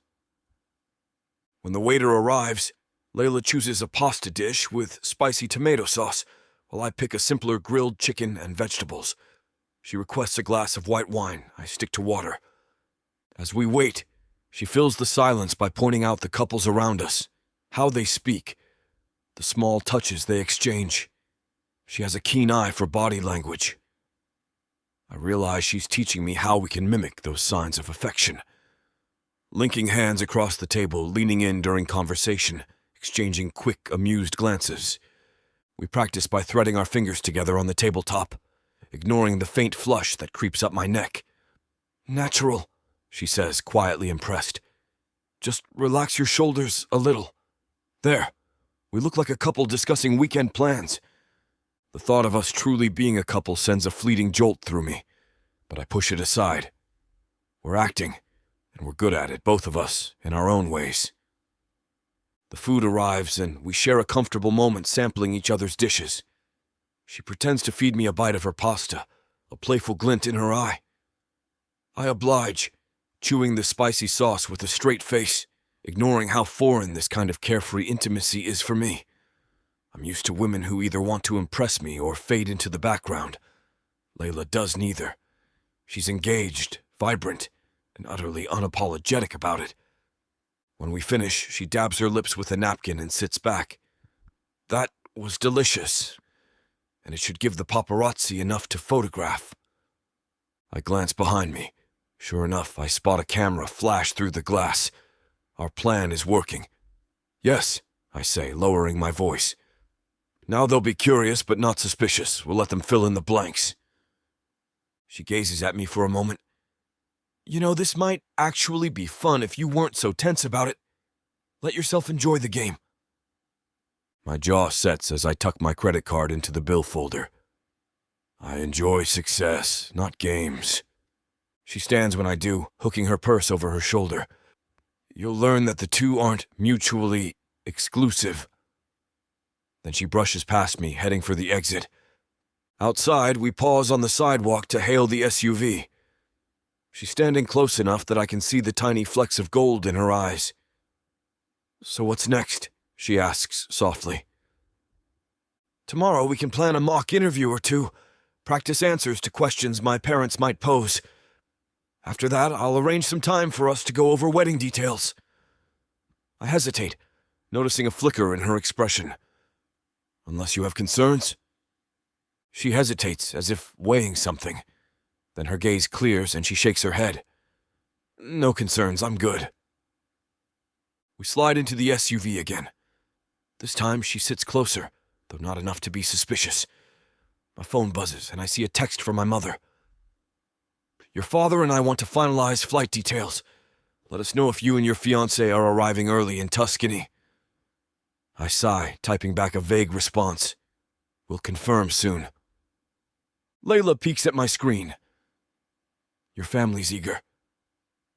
"They're excited for the wedding," I say, letting the dryness show in my voice. Leo is the golden son, after all. Everyone's counting on him to deliver the perfect event. Her jaw tenses just for a second. Then she forces a neutral expression. "I see." I store the phone away, turning to face her. "Thank you for today. You handled the tailors, the paparazzi, and the lunch with ease. This arrangement might be less complicated than I feared." Her lips tilt in a small, almost sad smile, though I can't read the emotion behind it. "Just wait. There's plenty of time for complications in Tuscany." That line lodges in my thoughts, but before I can question it, the SUV pulls up in front of Astor Holdings again. She's scheduled to pick up her contract updates with Nora, while I head to a late afternoon meeting. We exit the car, and once more she loops her arm through mine, radiating that poised confidence for anyone watching. "Thank you for lunch," she says, her voice pitched low enough for only me to hear. "I'll see you tomorrow." I incline my head, noticing a faint floral hint in her perfume. "Tomorrow, 10 o'clock, we'll do a brief interview practice. And please, call me if you have any questions." Her eyes meet mine in a lingering stare. Then she nods, releases my arm, and walks into the lobby. I stand there for a beat, letting the air swirl with city noise around me. A sense of anticipation steals into my chest, though I keep my features neutral. Once she's out of sight, I slip my hands into my pockets and turn toward the next meeting, ignoring the swirl of contradictory thoughts in my head. The memory of her warm arm linked in mine stays with me as I navigate back through the corridors. As bizarre as this arrangement is, I have to admit she's good at what she does. Better than I'd hoped. The real question is whether I can maintain my own boundaries when she's so skilled at stirring up reactions in me. My heart has always been on lockdown, but she strides in with a confidence that might just breach those walls if I'm not careful. In my office, I settle behind my desk and stare at the city beyond the windows. I have a schedule to finalize, deals to oversee, and a family wedding to survive. And somewhere in the midst of it all, I'll be expected to smile at Leila in front of cameras and pretend she's the love of my life. If our interactions today are any indication, I might not have to pretend quite as hard as I thought. That realization unsettles me more than I care to admit. So I switch gears, reply to emails, review documents, and steel myself for the tasks ahead. There's no point in letting an unexpected spark distract me from the plan. I hired Leila Simone for one reason: to stand beside me in Tuscany, quell the media's curiosity, and ensure my family stops prying into my personal life. Yet a quiet voice in the back of my mind asks, what if something about this isn't just an act? I push that voice down, lock it away. We don't have room for illusions. Our romance is a fabrication, no matter how real her touch might feel. Tomorrow we continue our rehearsals, and in a matter of days we'll fly to Tuscany to execute one of the most elaborate performances of my life. I intend to pull it off flawlessly. However, I can't shake the uneasy thrill that creeps over me when I think of Leila's bold gaze, her quick tongue, and the subtle electricity in her presence. For now, I'll compartmentalize it, keep it sealed, like every emotion I've stuffed behind a steel door. Because if there's one thing I've learned, it's that letting feelings run unchecked leads to nothing but complications. And I, Damon Astor, do not do complications. He's the mysterious man I had a fling with last night, and it turns out he's my dad's new boss. I was getting IVF, but the donor came in and wanted his stuff back. It was too late. Now we're stuck together and I'm having his baby. Ready to dive into a world where passion meets intrigue, where love knows no bounds. If I don't find a woman to marry in the next 24 hours, then my entire company is going to be taken from me.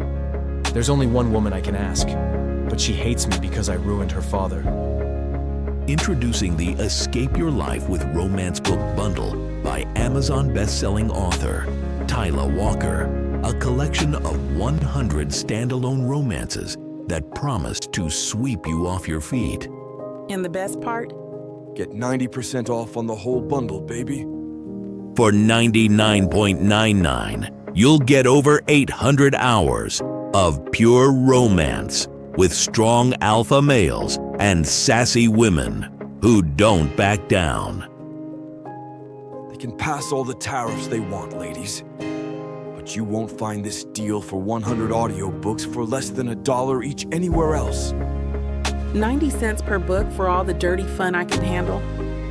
How could I say no to that? Visit TylaWalker.com to grab this bundle today. Get ready to escape your life with Miss Tyla.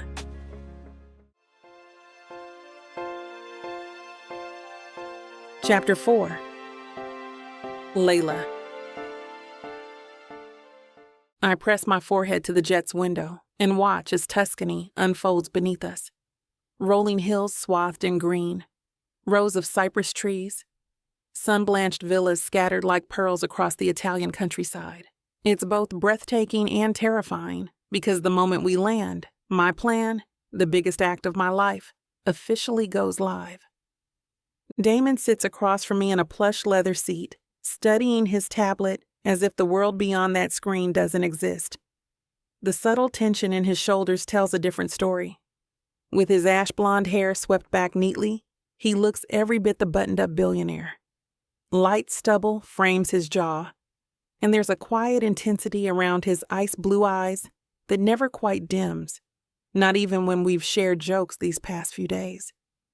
When we arrive at the small private airstrip, a chauffeured car whisks us along winding roads that give us glimpses of distant vineyards and golden fields.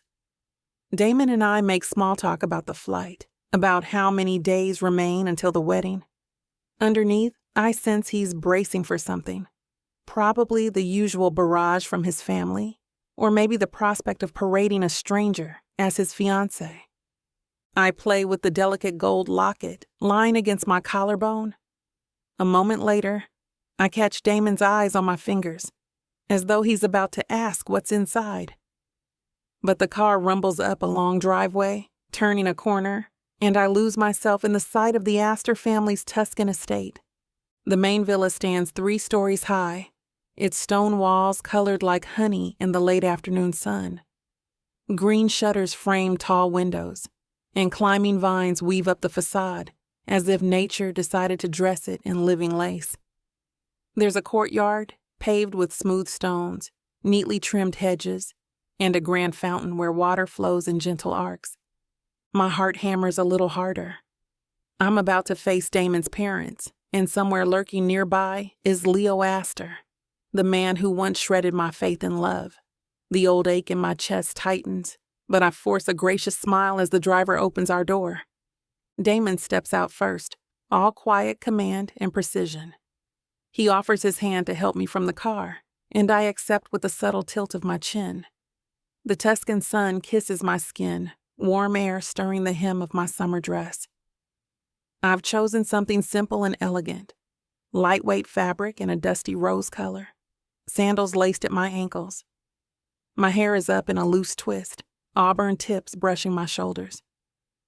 "Ready?" Damon murmurs under his breath. I meet his gaze. "I'm an actress, remember? This is just another scene." He gives a slight nod, though his expression is unreadable. I link my arm through his, adopting that comfortable intimacy we practiced. He runs a thumb once along the back of my hand, a subtle signal that he's aware of my presence. We walk toward the entrance. Massive wooden doors swing open, revealing a foyer with a mosaic floor and a vaulted ceiling. The air is cooler inside, carrying a faint trace of lavender and polished marble. A tall, elegant woman with meticulously styled gray hair steps forward. She's in a silk blouse and linen trousers, diamonds glittering at her ears. Her posture radiates sophistication, but the small crinkles at her eyes suggest warmth. This must be Damon's mother. "Damon," she exclaims, voice cultured but not too formal. She kisses his cheeks in rapid succession, then turns to me with an approving smile. "You must be Leila Simone. I've heard such wonderful things." "Mrs. Astor, it's a pleasure," I say, offering a friendly half bow. For all my bravado, my nerves swirl fiercely. She laughs softly.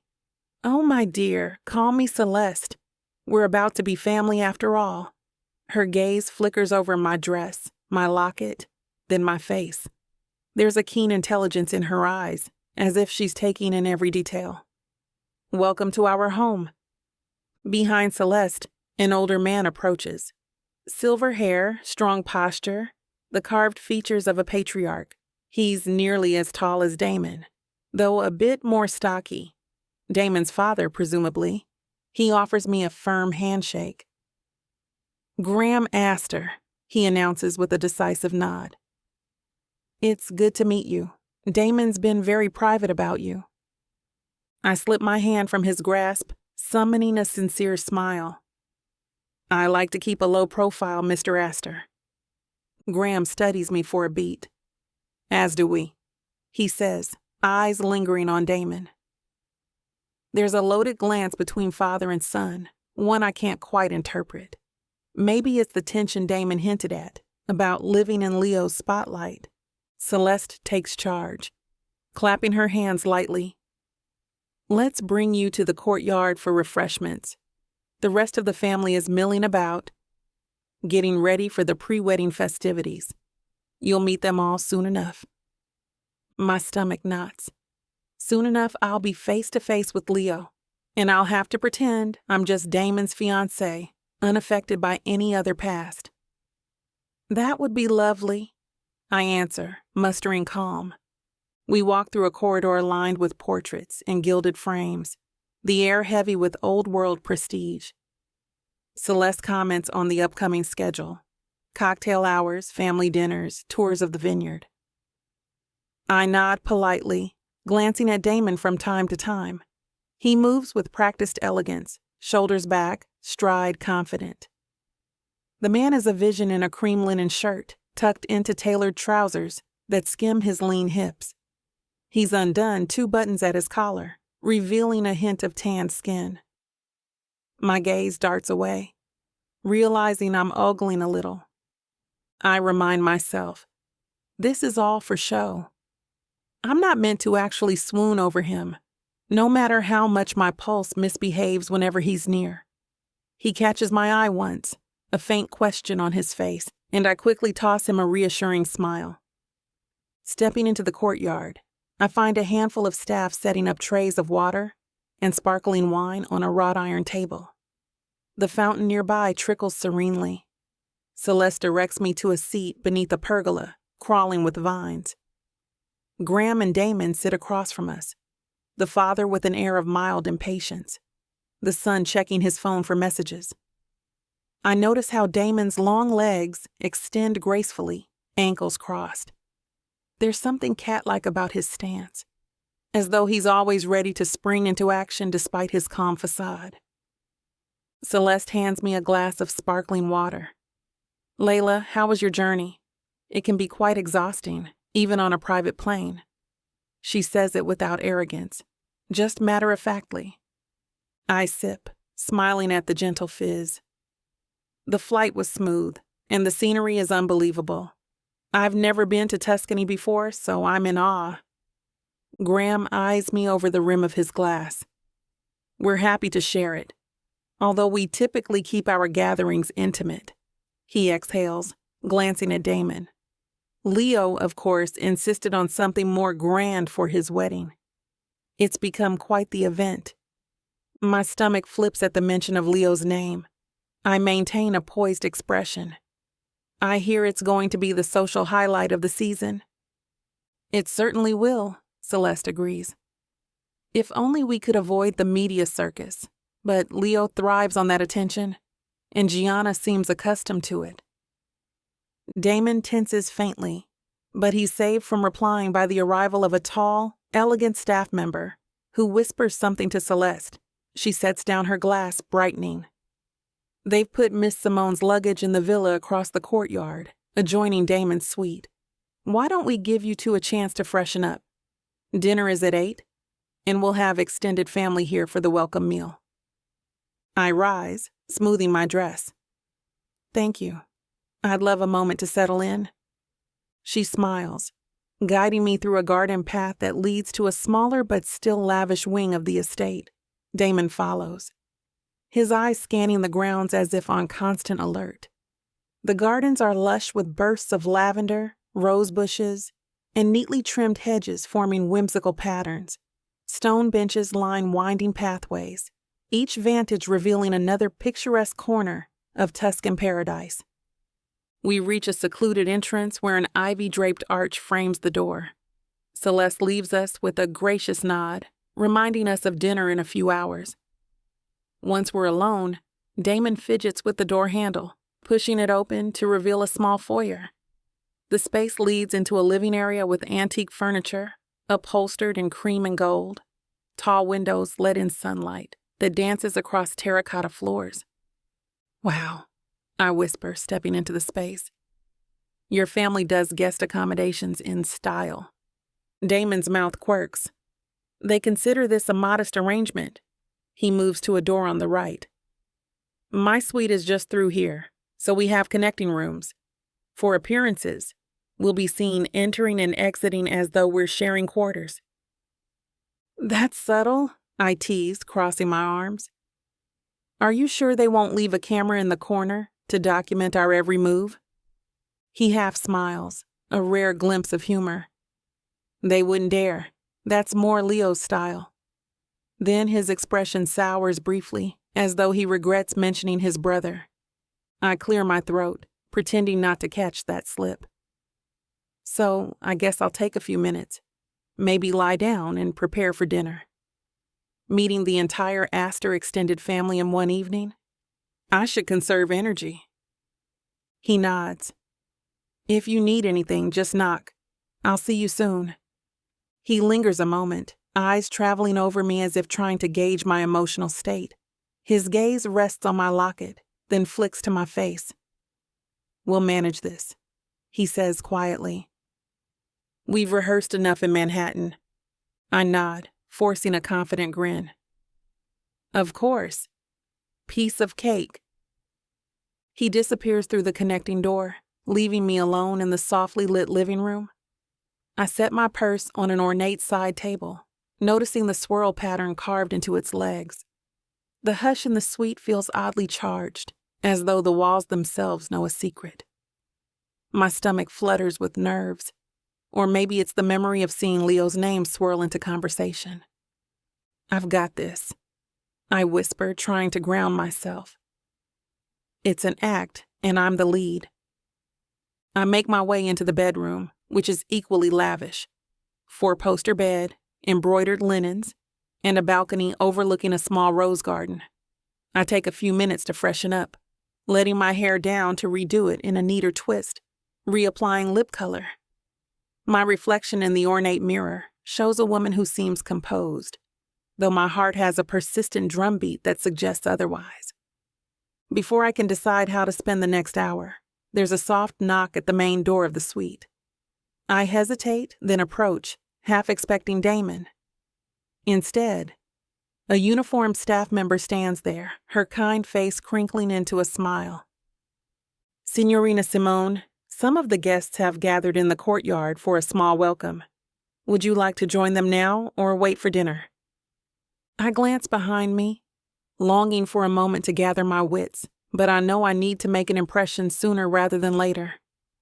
I'll come, I say, stepping outside. She leads me along a winding path, explaining that a few relatives arrived early, among them Damon's cousins and a handful of close family friends.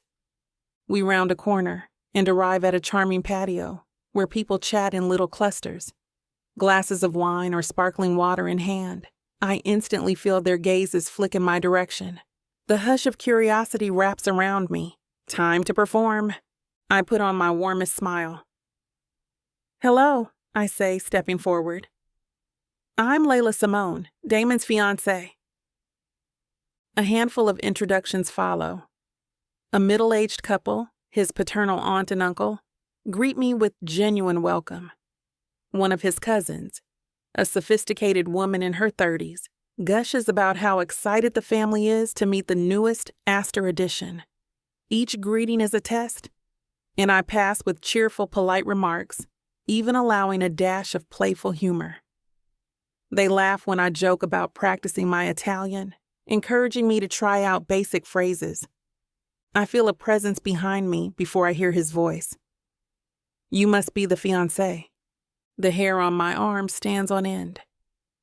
Turning slowly, I see him, Leo Astor. He's just as I remember, though older. Same tall frame, same carefully styled brown hair, the same gleaming confidence in his smile. My heart slams into my ribcage. He's wearing light trousers and a linen shirt, a jacket draped casually over his forearm. The expression on his face is polite, but something in his gaze flickers with recognition, not full awareness, but the sense that he's seen me before. My pulse races, and I brace myself, praying he won't identify me right away. He extends a hand. I'm Leo, Damon's younger brother. I swallow, forcing a bright tone. Lovely to meet you, Leila. My fingers connect with his, and for a split second, memories crash through me. Sneaking around together in a different city, in a different time, believing in promises he never kept. His brow creases slightly, and a line forms between his eyes.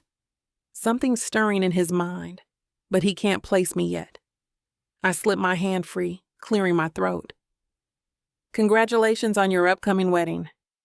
He recovers his composure with a polished grin, the politician's expression I once found so irresistible. Thank you. We're thrilled you could join us.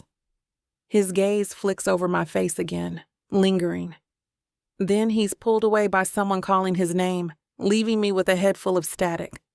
I retreat to a corner, letting my breath steady. This is exactly what I feared. His reaction suggests he hasn't made the connection. Not completely, but it's only a matter of time. I glance around, scanning for Damon, desperate for an anchor. He appears as if summoned, cutting through the small crowd with a purposeful stride.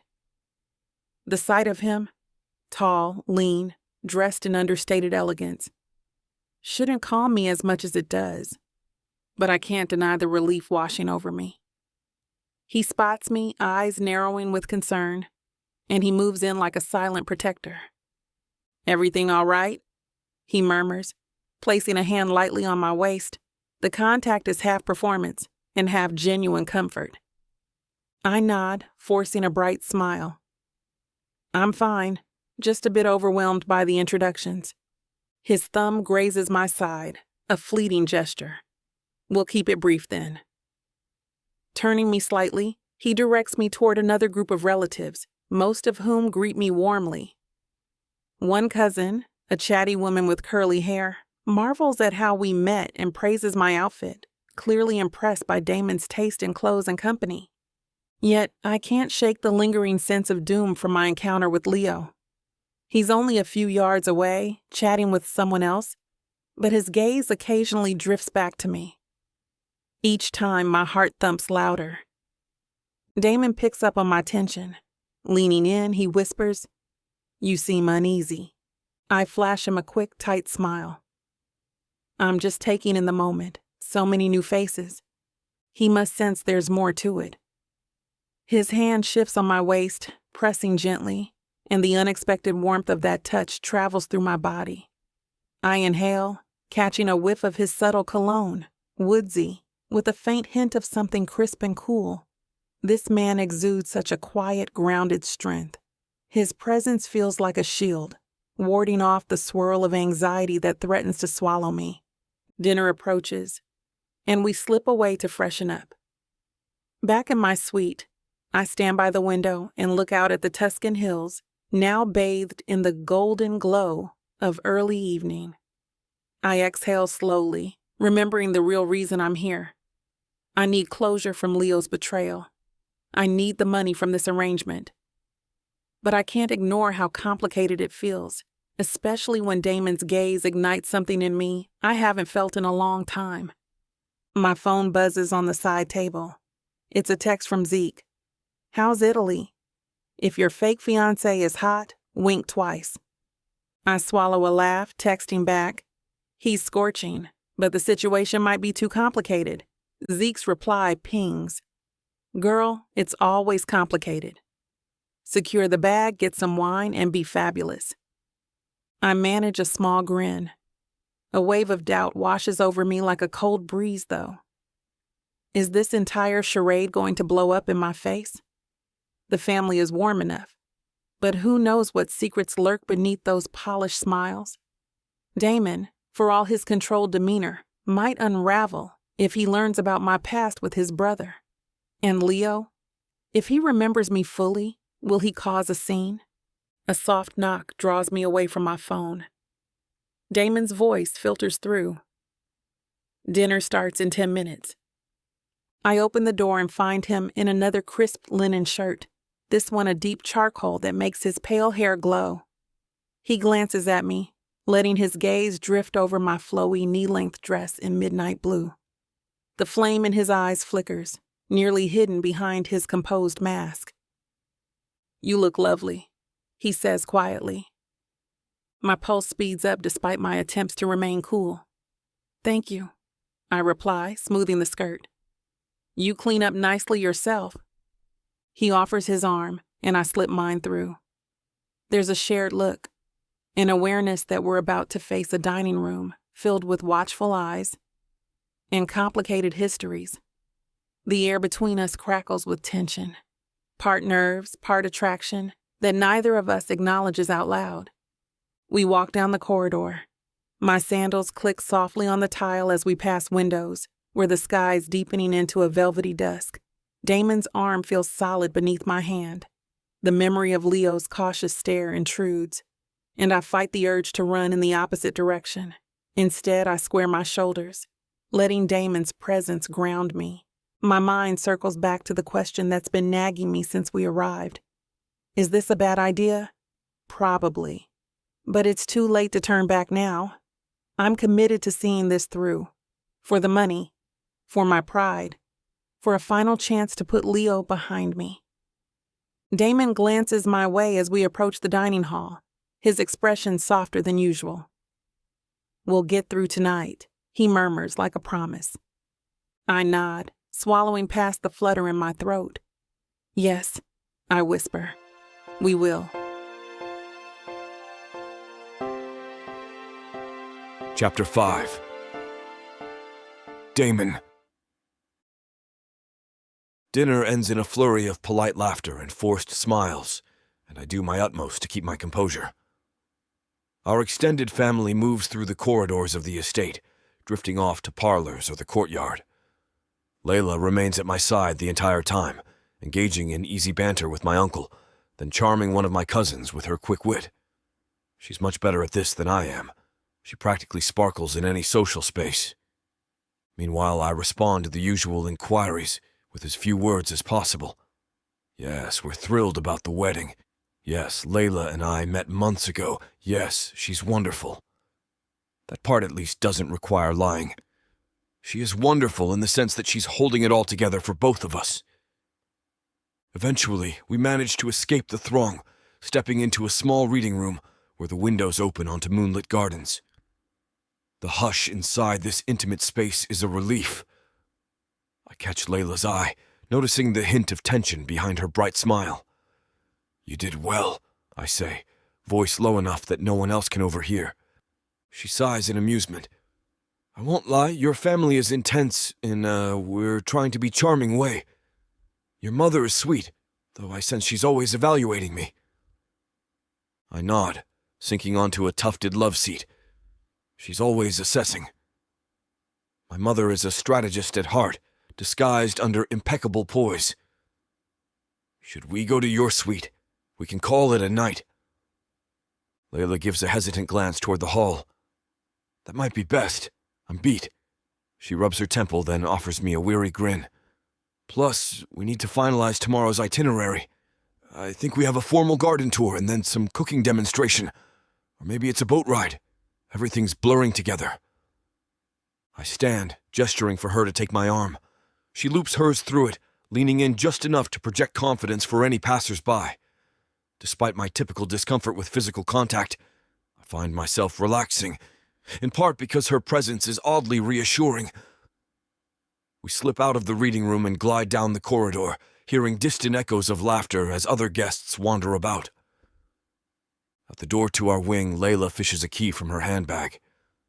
I think I left this unlocked, she murmurs, pushing it open. We walk inside the small foyer that connects her suite and mine. The lights are dim, revealing the plush cream furniture, the antique vases perched on side tables. A warm breeze blows through an open window, bringing the earthy scents of night-blooming flowers. Leila flicks a switch and soft lamps illuminate the space. I step forward, about to wish her good night, when a throat clears behind us. We turn to see a slim woman, perhaps in her late 20s, wearing the official staff uniform of the wedding planners. She clutches a clipboard to her chest. Oh, she says, startled by our appearance. I'm so sorry, Mr. Astor, Miss Simone. I was just checking the final sleeping arrangements. There's been a last-minute change for your rooms. Leila's eyebrows draw together. A change? The woman nods briskly, scanning her notes. Apparently, the bride and groom requested that all couples stay in the main villa to maintain that sense of unity and keep the wedding party close. The smaller suites were reassigned for other extended relatives. My pulse twists with sudden annoyance. No one mentioned this to me. She offers an apologetic smile. The bride's instructions came late this evening, but it's all in the wedding plan. You'll find your new suite at the end of the second-floor corridor in the main building. Leila's shoulders tense, though her voice stays measured. What about our luggage? We've already settled in here. The planner runs a finger down her clipboard. We've moved your belongings. In fact, everything's arranged in the other suite. A villa room with a large terrace and, She hesitates, eyes flicking between us. A single bed. The bride insisted couples have romantic accommodations. I exhale, crossing my arms. That was presumptuous. The planner grimaces. Yes, well, Miss Rossi is quite particular. Please accept our apologies for any inconvenience. Leila, to her credit, doesn't miss a beat. She releases a soft laugh, playing her role. Oh, it's fine. Damon and I don't mind sharing, right, darling? She glances at me, daring me to protest. I force a tight smile. Of course not, I say, though part of me balks at the notion of being literally forced into bed with her. Well, not forced into bed with her, but we'll be sharing a bedroom. Possibly a bed. The planner, relieved, bows slightly. Perfect, I'll let you settle in. If there's anything you need, just buzz the staff line. Have a lovely evening. She slips out, leaving me and Leila in an abrupt hush. Leila turns to me, lips parted in wry amusement. So, one bed, is that going to be a problem, Damon? I step back, collecting my thoughts. We can request a cot or something, I mutter. Or maybe the staff can bring in a second bed. We don't need to be that authentic. She tilts her head, the corners of her eyes crinkling with amusement. Authenticity is the name of the game, though. What if your mother decides to pop in unexpectedly, or your father decides to see how cozy we really are? I blow out a slow breath. That scenario feels unlikely, but I get your point. My arms drop to my sides, and I shrug. We'll figure it out. Let's see the suite first. Leila nods, and together we head to the main building. The second-floor corridor is wide and lined with sconces that cast a gentle glow on the stone walls. My footsteps echo. I'm hyper-aware of her presence next to me, her sweet, musky scent, the brush of her arm against mine when we turn a corner. My chest tightens with an emotion I can't quite name. Anticipation? Maybe dread? Maybe curiosity? The suite door is already propped open, light spilling into the hallway. Inside, it's even more luxurious than the last quarters. A spacious living area, tastefully decorated in shades of cream and soft gold, opens onto a balcony that overlooks the Tuscan hills. A few of our personal items are stacked neatly by the couch. My gaze lands on the bedroom doorway at the far side of the suite, which reveals a glimpse of a large canopy bed draped in crisp white linens. A swirl of tension lodges in my gut. Of course, the wedding planners chose the most romantic room for us. Leila sets her purse on a nearby table and wanders the living area, trailing her fingers across the back of a velvet armchair. She's wearing a wrap dress that hugs her curves in the most distracting way, the color reminiscent of sapphire. Her auburn-tipped curls are pinned up, but a few soft strands frame her face, drawing attention to the contrast of her dark eyes and luminous skin. She glances at me, half smiling. Well, the plus side is that this room is incredible. Look at that view. She points to the balcony doors. I clear my throat, stepping over to peer outside. Moonlight spills over rolling hills and silver-threaded olive groves. It's breathtaking, and for a second I forget my frustration at the forced bed situation. Leila joins me at the doors, standing so close that the heat of her body radiates through my shirt. Have you been to Tuscany before? She asks softly, tilting her head to study the horizon. Only a few times, I answer. Family business matters mostly. I never stayed long enough to appreciate it. I catch her reflection in the glass. Her expression is distant, as if she's wrestling with something private. She exhales, turning toward me. It's strange.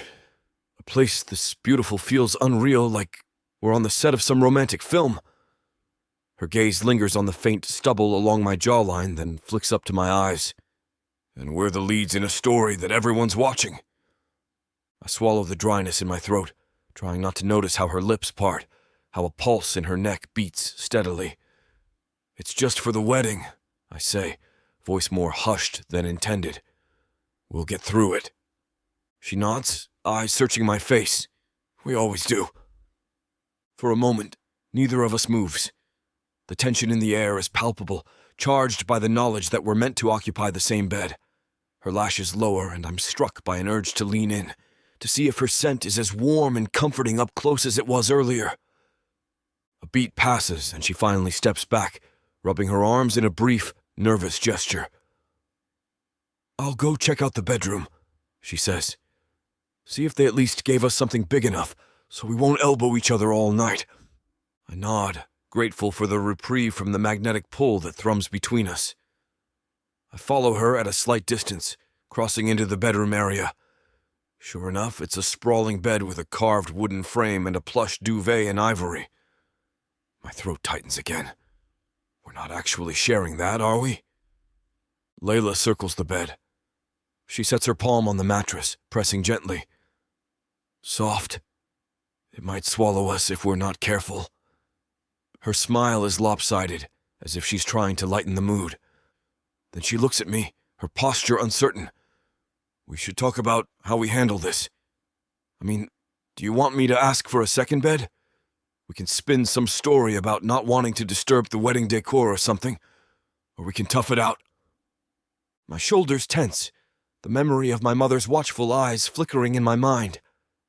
As you said, authenticity might be better. If word gets out we requested separate beds, the rumor mill might start. Leo and Gianna would pounce on that. My jaw tightens at the mention of my brother's name, but I let it pass. It's 1 week. We can manage. Her gaze dips to the floor, and she nods. All right, but let's set some boundaries. No weirdness if we accidentally bump in the night. I almost smirk. No weirdness. Then I shift my weight, stepping closer to examine a suitcase that the staff placed near the dresser. They must have grabbed all our clothes from the other room. Hopefully they didn't mix them. Leila snorts quietly. I can't wait to see you try on my evening gown. The corner of my lips twitches in an involuntary grin. I'll pass. While she rummages through her belongings, checking that nothing's missing, I move around the bedroom, noticing the subtle decor. A large painting of a Tuscan vineyard on the wall, a vintage rug underfoot, a mirror with a gilt frame that reflects the lamplight. It's undeniably romantic. The wedding planners definitely knew what they were doing. Leila stands, straightening her posture. I need to slip into something more comfortable for bed. If you want to, you can head back to the living area or just keep your eyes in another direction. I won't be long. I hesitate, that swirl of tension returning. I'll step out for a moment. There's a faint heat creeping up my neck. Take your time. As I move to the doorway, I spot her reflection in the mirror. She undoes her hair clip, letting a wave of curls cascade around her shoulders. The lamplight plays along each curl, the auburn tips gleaming. Something inside my chest tightens like I'm watching a private moment I shouldn't see. I glance away and slip back into the living room, shutting the door behind me. A few minutes later, she calls softly, "All good. Come in if you like." I re-enter the bedroom, trying to maintain an air of calm. She's changed into a loose-fitting tank top and cotton shorts that reveal toned legs and the graceful curve of her shoulders. My gaze flicks away, my heart doing an odd flip. She's fiddling with the gold locket resting above the neckline of her top. I haven't noticed it in such detail before. The design is delicate, the metal worn in spots, like it's carried years of significance. I clear my throat, stepping closer. I've been meaning to ask, that necklace, are you ever without it? She glances down, thumb stroking the small pendant. A ripple of vulnerability passes through her eyes. No, it's a keepsake from someone who held more weight than you know. I sense the gravity in her voice, so I don't pry. It's beautiful. Her gaze softens a fraction. Thanks. It's complicated, but I keep it for comfort. She lifts her chin as if closing the subject. Are you going to change? Right, I say, opening my suitcase. I pull out a pair of sleep pants and a plain t-shirt. I'll just use the bathroom for a moment.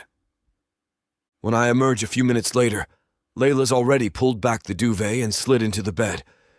She's propped up on pillows, scrolling through her phone with a faint frown. I approach cautiously, feeling my heart pick up speed. This is surreal, climbing into bed with a woman I hired for a fake engagement. A woman who, if I'm honest, draws me in more than I care to admit. She sets her phone aside as I slip under the covers, staying as far to one side as possible. The sheets are soft and cool, but the heat of her body is instantly noticeable a few inches away. She drags a hand through those curls, then glances at me with a small, uncertain smile. "This is cozy," she whispers, trying to sound amused. The bed is large, but the sense of closeness is unavoidable. "I've endured worse," I reply in a low voice, attempting to be nonchalant.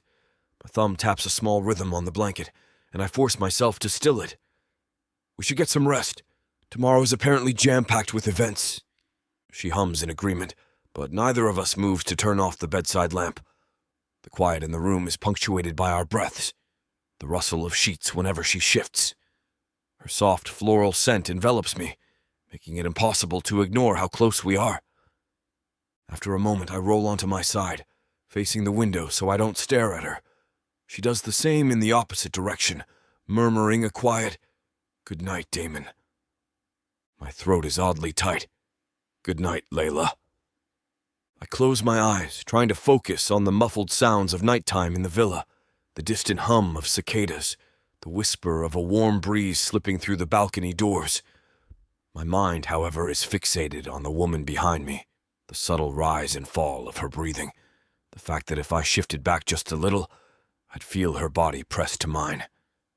Images flash unbidden, her expressive dark eyes meeting mine across a crowded room, the curve of her waist under my hand earlier in the evening, the way her lips part when she's nervous. I swallow, wrestling down the growing desire that spreads through my chest and settles low in my gut. This is an arrangement, not a real relationship. I can't blur the lines. Eventually, my breathing steadies, and I sense her shifting again, maybe restless with her own thoughts. We lie there in silence for what feels like hours until the quiet lull of the Italian night coaxes me into a hazy half-sleep. But even as I drift, I'm haunted by the scent of her hair, the memory of that locket gleaming against her skin, and the knowledge that the barrier between us is paper-thin, an agreement we both might be seconds from breaking if we lose control. I tell myself I'm only doing what's needed for the wedding, that I can't allow feelings to bloom. Still, my final thought before exhaustion pulls me under is that sharing a bed with Leila Simone might be the biggest test of willpower I've ever faced. Chapter 6. Leila. I wake up to the sound of slow, even breathing. It takes me a moment to remember where I am and why there's a warm weight at my back. The suite's morning light filters through sheer curtains, illuminating the space in soft gold. My eyes shift to the curve of Damon's shoulder, just visible behind me. He's turned on his side, facing away, leaving a small gap between our bodies. An entire ocean of tension, but only a few inches of bed. My pulse thumps in a drowsy rhythm as I recall the previous night. Forced proximity, one bed, and the current of something electric crackling under the covers. It's unnerving how fast I've adapted to waking up in his space. I slide carefully out from beneath the sheets, trying not to shift the mattress too much. He stirs slightly, but doesn't open his eyes. I can't help noticing that in sleep, his usually controlled features soften. There's a faint line at his brow, but less severity in his face. The morning sun catches in the ash-blonde strands of his hair, making them glow like spun silver. A fresh wave of self-consciousness prickles over me as I step onto the cool floor. I'm wearing a simple tank top and shorts, which seemed like a perfectly modest choice last night. But now I'm acutely aware of how bare my legs are in the early morning light. With a mental shake, I tiptoe toward the bathroom, close the door gently, and flick on the light. The mirror reveals a woman who looks more tired than she feels, with faint shadows under her eyes. At least I don't see regret in my reflection. I see determination. I wash up, brush my teeth, and then pin my hair into a puff at the top of my head. My locket dangles against my collarbone, catching the overhead light every time I move. It's a reminder of why I'm here, why I've taken this bizarre job.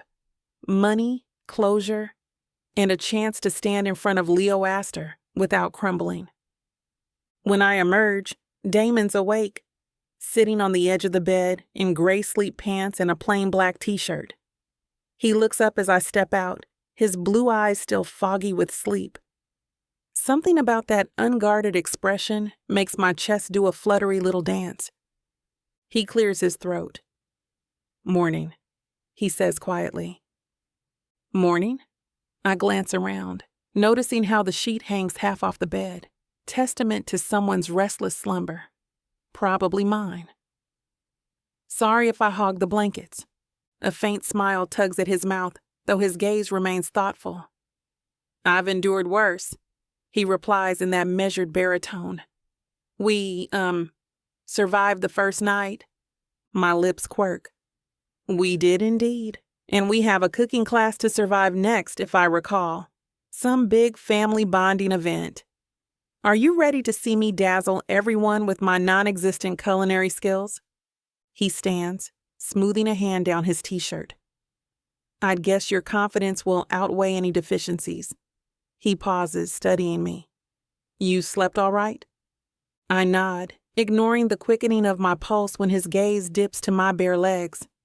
"Surprisingly well, given the circumstances."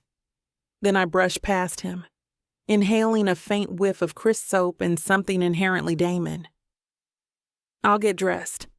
He steps aside, letting me pass, and for a moment his hand hovers near my waist, like he's tempted to guide me, or maybe just rest it there. But he drops it before contact, his features shuddering back into that controlled mask. Something in me deflates, though I can't say why. This is what we agreed to, after all, a manufactured relationship, nothing more. I rummage in my suitcase, choosing a breezy linen dress in muted teal. It complements my skin tone without screaming, "Look at me." The cooking class is a midday activity, so I throw on some comfortable sandals, slip the locket over my head, and check my reflection. My eyes gleam with a determined light that says, I'm ready for whatever Tuscan chaos the Astor family sets loose today. Damon finishes dressing in the adjoining bathroom. When he emerges, he's wearing a short-sleeved linen shirt, the color of fresh cream, tucked into tailored khaki pants. He's rolled the sleeves slightly, revealing forearms that look far too tempting for a man so stoic. The subtle definition of muscle under his skin makes my stomach do a small flip. He catches me staring and lifts an eyebrow. "Everything all right?"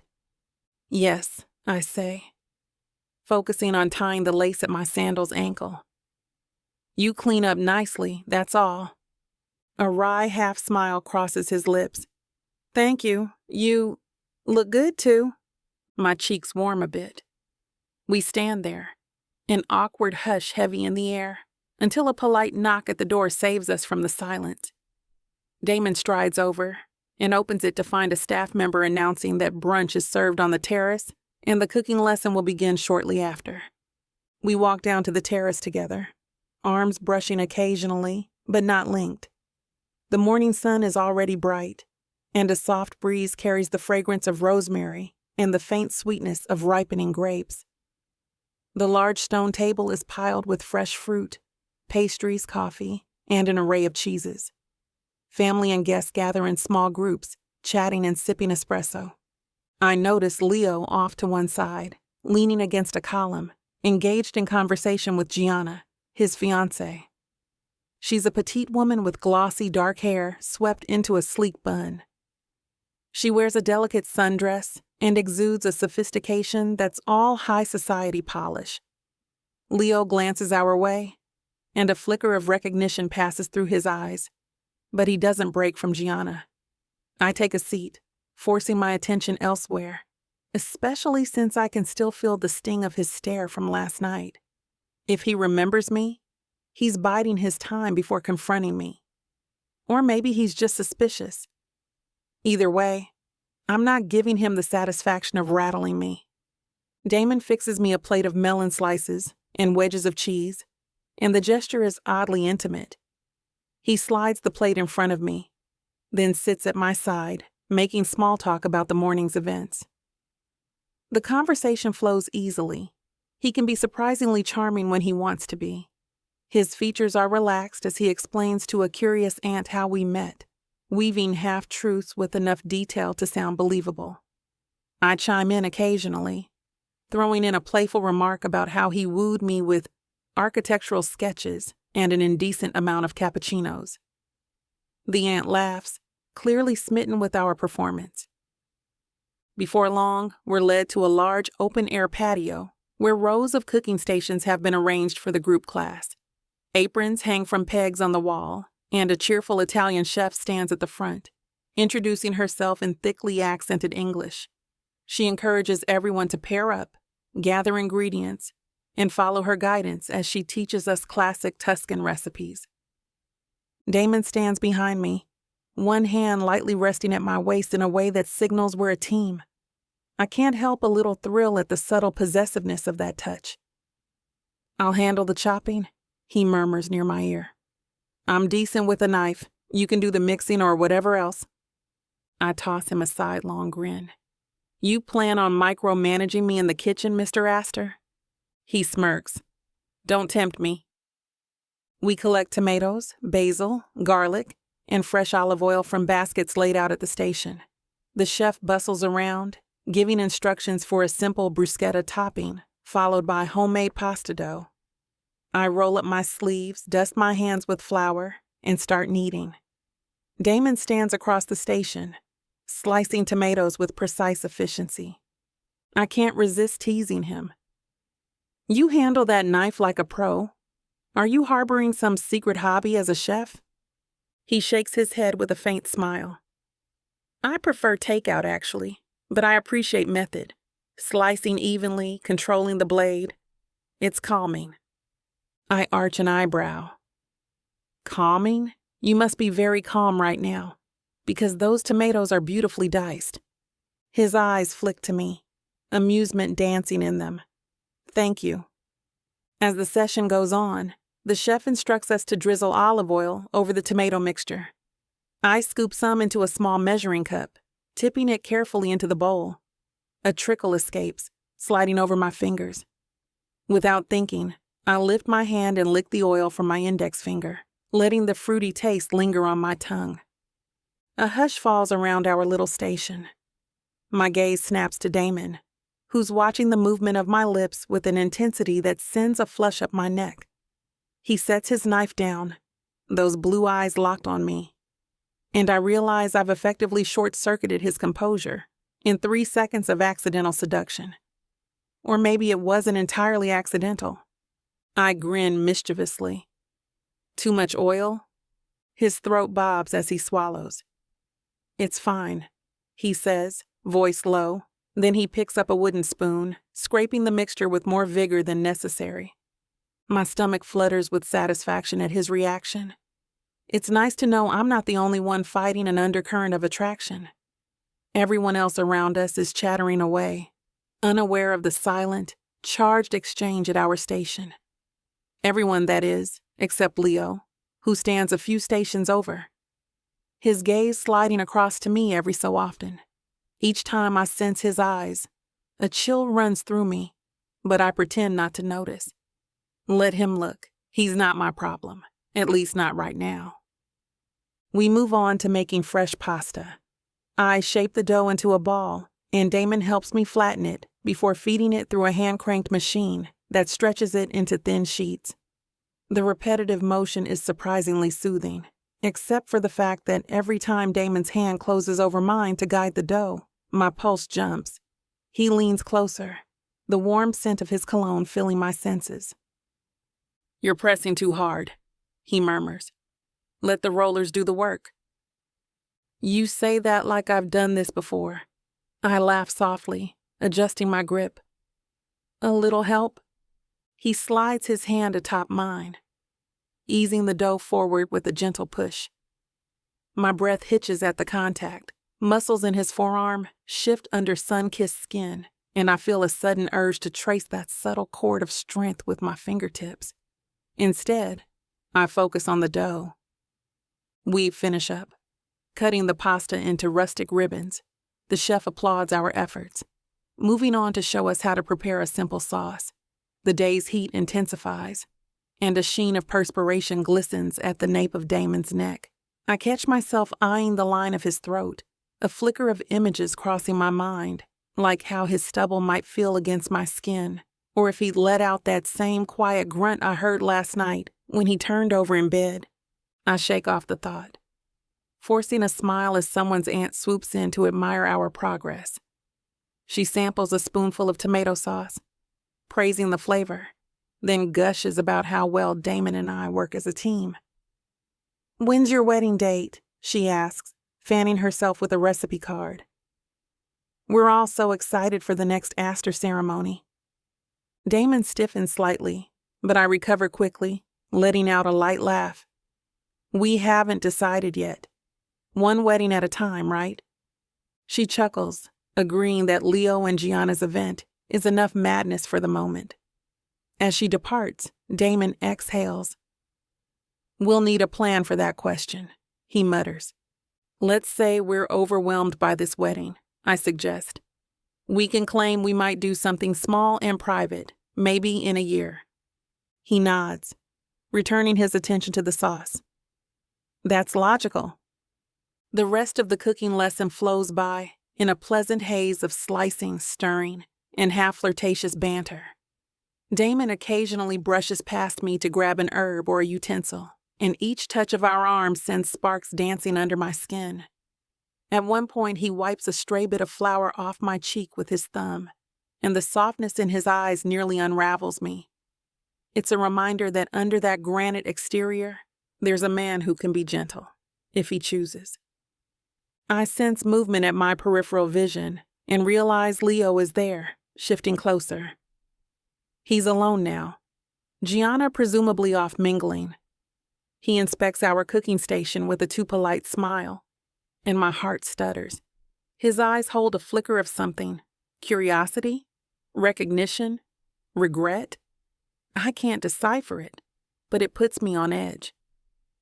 "Good job," he says, gesturing to our tomato sauce. "You two look quite harmonious." Damon's posture goes rigid, but he gives a mild nod. "Thanks. It's been surprisingly rewarding, cooking together." Leo's attention slides to me. He tilts his head, and for a fraction of a second, I see confusion in his gaze, like his mind is ticking through puzzle pieces, trying to place me. I steel myself, forcibly brightening my smile.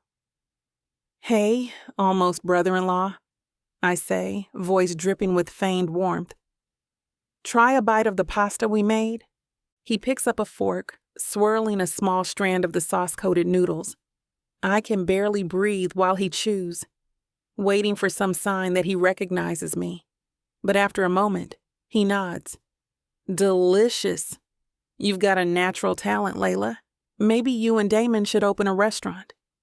Damon releases a dry chuckle. "We'll consider it." Leo smiles, an expression that reminds me painfully of the man I once knew. Then, as swiftly as he arrived, he wanders off to greet someone else. I exhale, my shoulders sagging in relief. Damon notices, his voice hushed. "Are you all right?"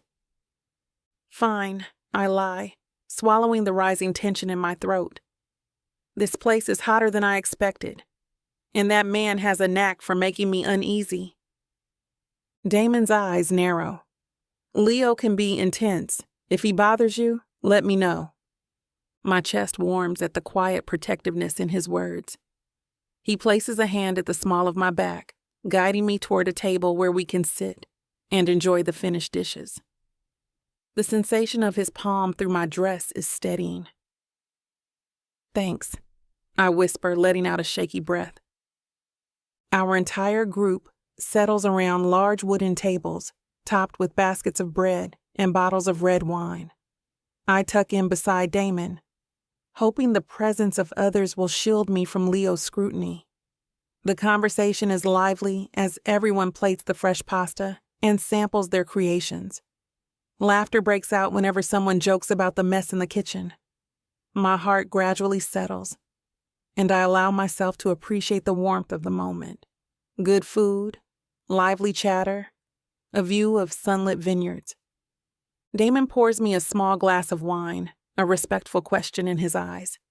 I nod, taking a sip, savoring the robust flavor. Then we dig into the meal we prepared together, our shoulders occasionally bumping. Every brush of contact, every playful glance drives home the fact that the chemistry between us is real, far more real than this arrangement is meant to be. At one point, I become aware of Damon watching me while I eat. The intensity in his gaze makes my stomach flutter. My tongue darts out to catch a stray drop of sauce on my lower lip, and his eyes darken almost imperceptibly. I can't deny the satisfaction that flickers through me. Maybe it's reckless, but I like knowing I can spark something in him. Eventually, the meal winds down, and the chef congratulates everyone on a successful class. Damon helps me gather our utensils, and we head to the washing station, trailing behind the others. We work side by side, rinsing and stacking, the water splashing in bright arcs under the Tuscan sun. Leaning close to my ear, Damon murmurs, "You're quite good at flustering me." My heart stutters. "You noticed?" He huffs a quiet laugh. Hard not to. That olive oil stunt was distracting. I tilt my head, letting the corner of my mouth lift. "I'm not sure what you mean, darling fiancé. I was only tasting the product." "Of course," he says, voice dry, then softer. "You're enjoying this, aren't you?" I swallow, a sudden swirl of conflicted feelings tightening my chest. "Yes," I admit in a low voice. "Despite everything, I can't deny it's kind of fun." His expression wavers between exasperation and something that looks suspiciously like desire. We stand there for a moment, caught in a current that threatens to pull us under. Then someone calls our names, reminding us we're not alone. We hastily return to the group, forcibly slipping on our performance masks again. After we wrap up, family members disperse, making plans for the afternoon. Damon and I linger by a potted lemon tree, out of earshot. I can sense him gathering words in his mind, maybe to address the tension swirling around us. He finally says, "We should probably rest before the next event. This day is only half over." "True," I agree, fiddling with my locket chain. "And I need to shower off the flour and tomato sauce. I smell like a pizza factory." He arches an eyebrow. "Pizza factory or not, you did a great job in there." My cheeks warm. "You weren't so bad yourself. Maybe you're a closet chef after all." He gives me a slow once-over, and my pulse pounds. Let's just say I'm discovering new interests. His voice has a heat that sends a shiver down my spine. Words hover on my tongue as I try to respond, but a staff member appears to guide us back to the main estate. With no choice but to follow, Damon and I walk side by side, leaving the cooking class behind. My heart churns with conflicting thoughts. The pleasure of our simmering attraction, the dread of Leo's watchful gaze, and the knowledge that we're balancing on a precarious line between truth and make-believe.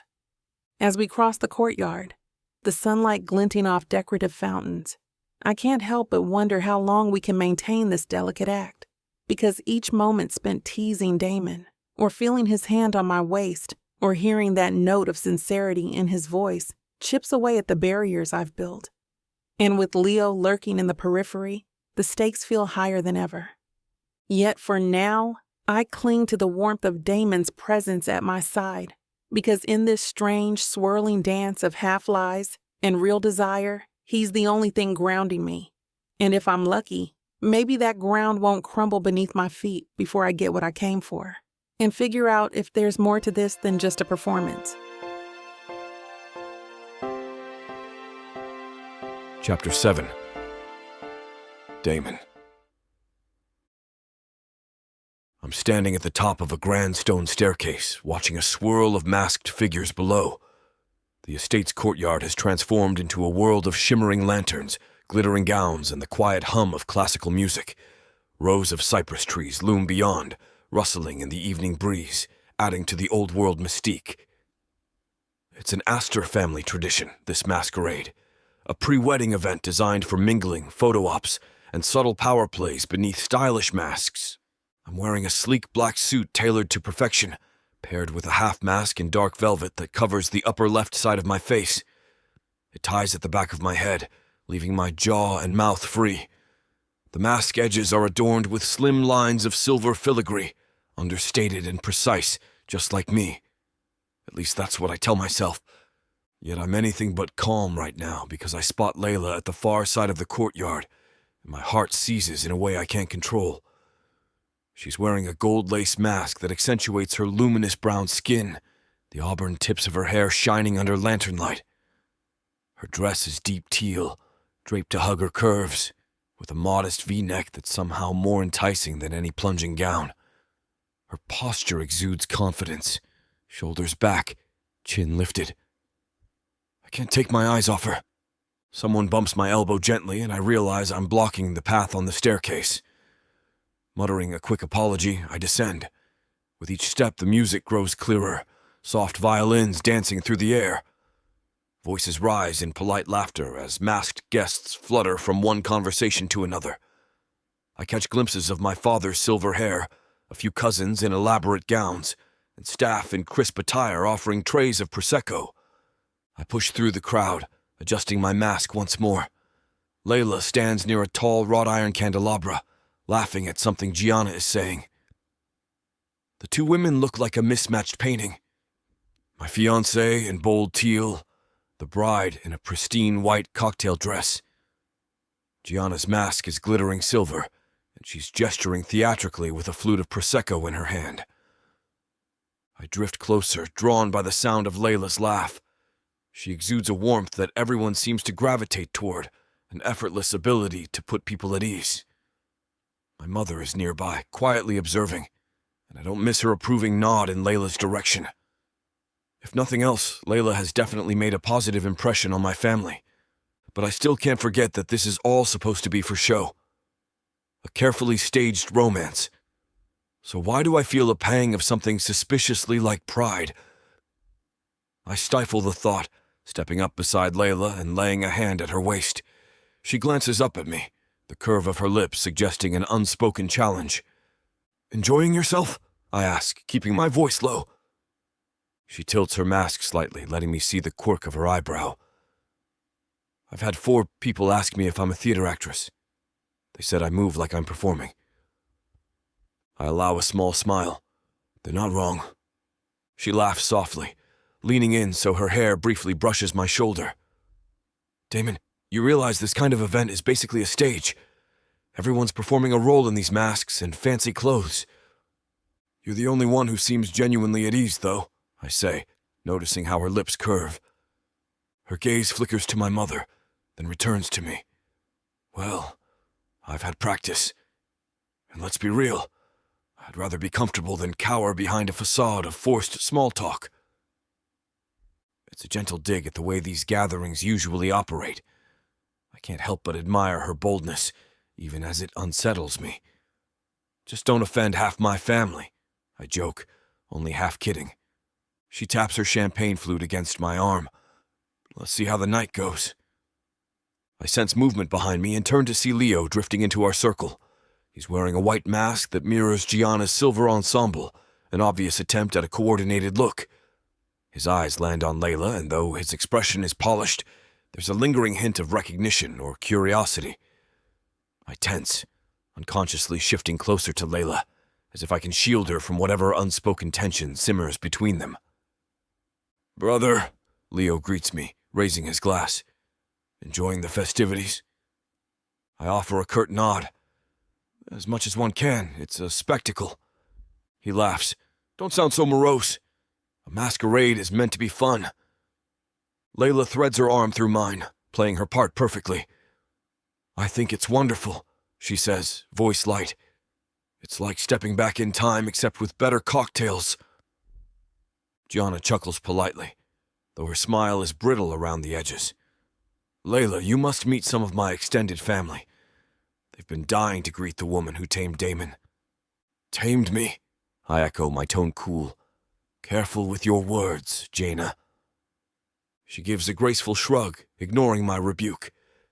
Before she can sweep Leila away, an older man nearby raises his voice, calling for a toast or a small speech. Who better than the bride and groom to toast the upcoming wedding? He crows, quite tipsy. Or maybe the brand new Astor edition. The crowd murmurs in agreement, glancing from Gianna to Leila with curiosity. A slight hush falls. Gianna, flustered, looks around for Leo, who seems more interested in scanning the throng than in speaking. Then she laughs awkwardly, stalling. My lips part, ready to intervene. But Leila takes a step forward with a bright smile, lifting her champagne flute. Since the bride and groom are possibly too modest to brag about themselves, she begins, her voice carrying easily over the gentle hum of music, let me say a few words. I watch her carefully, heart thudding. She's stepping into the role of impromptu orator with the confidence of a seasoned performer. The hush deepens. She glances around, meeting eyes with masked relatives. I want to thank everyone for coming to celebrate the union of two remarkable people. Gianna is the epitome of grace, beauty, and fierce intelligence, though she hides it behind that sweet smile. Gianna looks pleased, but also perplexed, uncertain how Leila knows so much about her. And Leo? Leila flicks her gaze to him, a fleeting tension in her posture. Leo is, well, from the stories I've heard, he's quite the charmer. The Astor family is clearly proud of him, as they should be. There's a mild ripple of polite laughter. I sense Leila's barely concealed edge, but she keeps her composure. Marriage is a promise. Not a perfect promise, perhaps, but a vow to stay, to care, to choose each other in spite of everything. If these two can hold on to that spark, I'm certain they'll create a partnership worthy of all these fireworks tonight. Her tone dips, carrying a thread of raw sincerity that I don't expect. I notice how her throat bobs, how a faint line appears between her eyebrows. The crowd is captivated. This isn't just a shallow speech. It's a performance woven from Leila's quiet heartbreak, disguised in graceful words. She smiles, lifting her glass higher. To marriage, to choosing each other, and to nights like this, where we can hide our faces but still reveal our hearts. With that, she clinks her flute against the air, prompting everyone to do the same. A chorus of toasts rings out. I can't tear my gaze from Leila's face, masked and yet painfully open. Something about her words stirs an ache in my chest. Her voice resonates with a vulnerability I rarely allow myself to feel. The crowd cheers and she flashes a quick grin before stepping back to my side, eyes skirting over Leo and Gianna as if they're no longer worth her attention. I lay a hand on her elbow, guiding her a few steps away from the center. My pulse thunders. She turns to me, eyes sparkling with adrenaline beneath the gold lace. Too much? She whispers. I swallow hard. No, I reply, voice rougher than intended. It was remarkable. She lets out a breathy laugh. Impromptu monologues are a hazard of my acting background. I hope your family approves. They do, but I break off, noticing my father's smile and my mother's approving nod. Never mind, you're right. They loved it. She arches an eyebrow. You were saying something else? My mouth tightens as I recall the fierce wave of protectiveness that rose in me when Leo approached, how I wanted to stand between them and block his line of sight. Just that you caught everyone's attention, including Leo's. It's making me uneasy. She sets a hand on my arm. Relax, Damon, I can handle him. Then a shadow crosses her features and she lifts her chin. I'm not the fragile one here.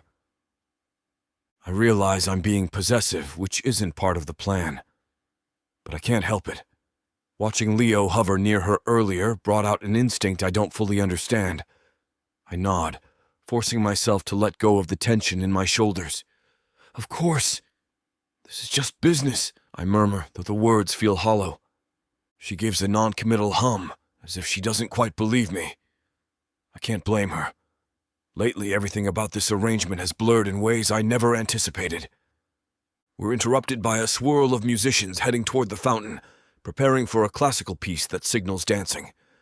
The gentle strains of violins float on the breeze, and masked guests begin pairing off. Leila glances at me, a silent question flickering in her eyes. I offer my arm stiffly. Dance with me? She slides her hand through my elbow, the warmth of her touch radiating through my suit jacket. I'd love to. We move on to the makeshift dance floor where a handful of couples already sway in elegant arcs. The moon overhead casts silver light across the courtyard, and the glow of lanterns paints everything in gold. I slip an arm around Leila's waist and she rests her palm on my shoulder. We start a gentle waltz, her skirt brushing my shin with each turn. Her face is close, her breath soft on my cheek as we settle into a rhythm. I can barely think past the press of her body, the subtle shift of her curves against me. She's not just an actress performing a role. She's so real, so present. And that sets off another wave of conflicting emotions in my chest. She tilts her head back slightly, eyes flicking to mine through the mask. You're quiet, she observes. Brooding about something? I'm always brooding, I say dryly, though she must sense the tension under the joke. She exhales a small laugh.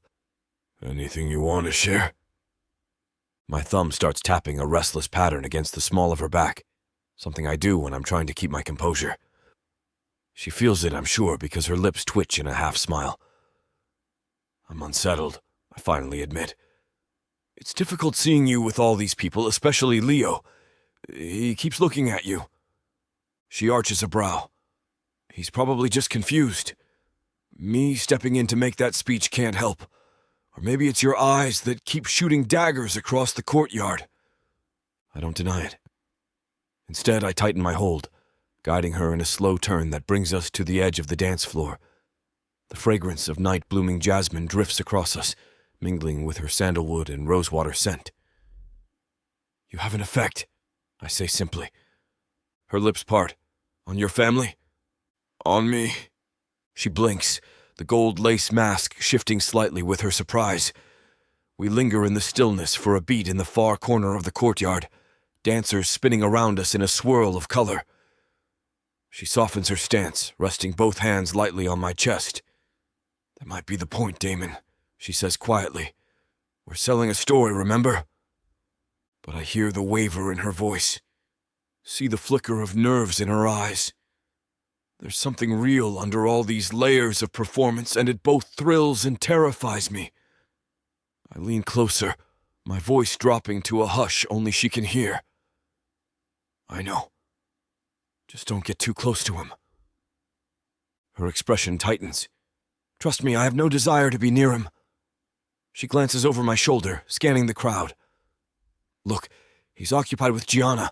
Let's keep it that way. Agreed. We resume the dance, swaying in a slow circle. My heartbeat thrums with each step, and I hate how unsteady I feel. I've lived my life meticulously, building walls around my emotions so they don't interfere with business. But Leila is sliding past every defense, making me want to stake some claim that goes beyond our staged relationship. The music ends on a graceful note, and everyone claps politely. Leila and I step apart. I keep hold of her hand, though, and she doesn't pull away. The hush of post-dance chatter envelops us, and I see a flash of cameras as a few paparazzi have apparently been allowed in for the evening. My mother waves from across the courtyard, beckoning us with a discreet gesture. Leila glances at me, half reluctant to move. I let out a breath. We should greet her. She nods and we head over. My father stands next to my mother, both wearing half masks that reveal enough of their features for me to see their satisfaction. My father briefly claps my shoulder.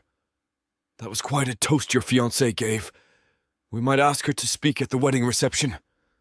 Leila forces a smile. I'm sure Gianna and Leo will do the formal speeches. I was just filling time. My mother exchanges a glance with me, then addresses Leila. Don't be modest, dear. You have a gift for capturing the crowd. She touches Leila's arm. If you'd like, I can schedule a moment in the program. An official welcome from you and Damon, perhaps.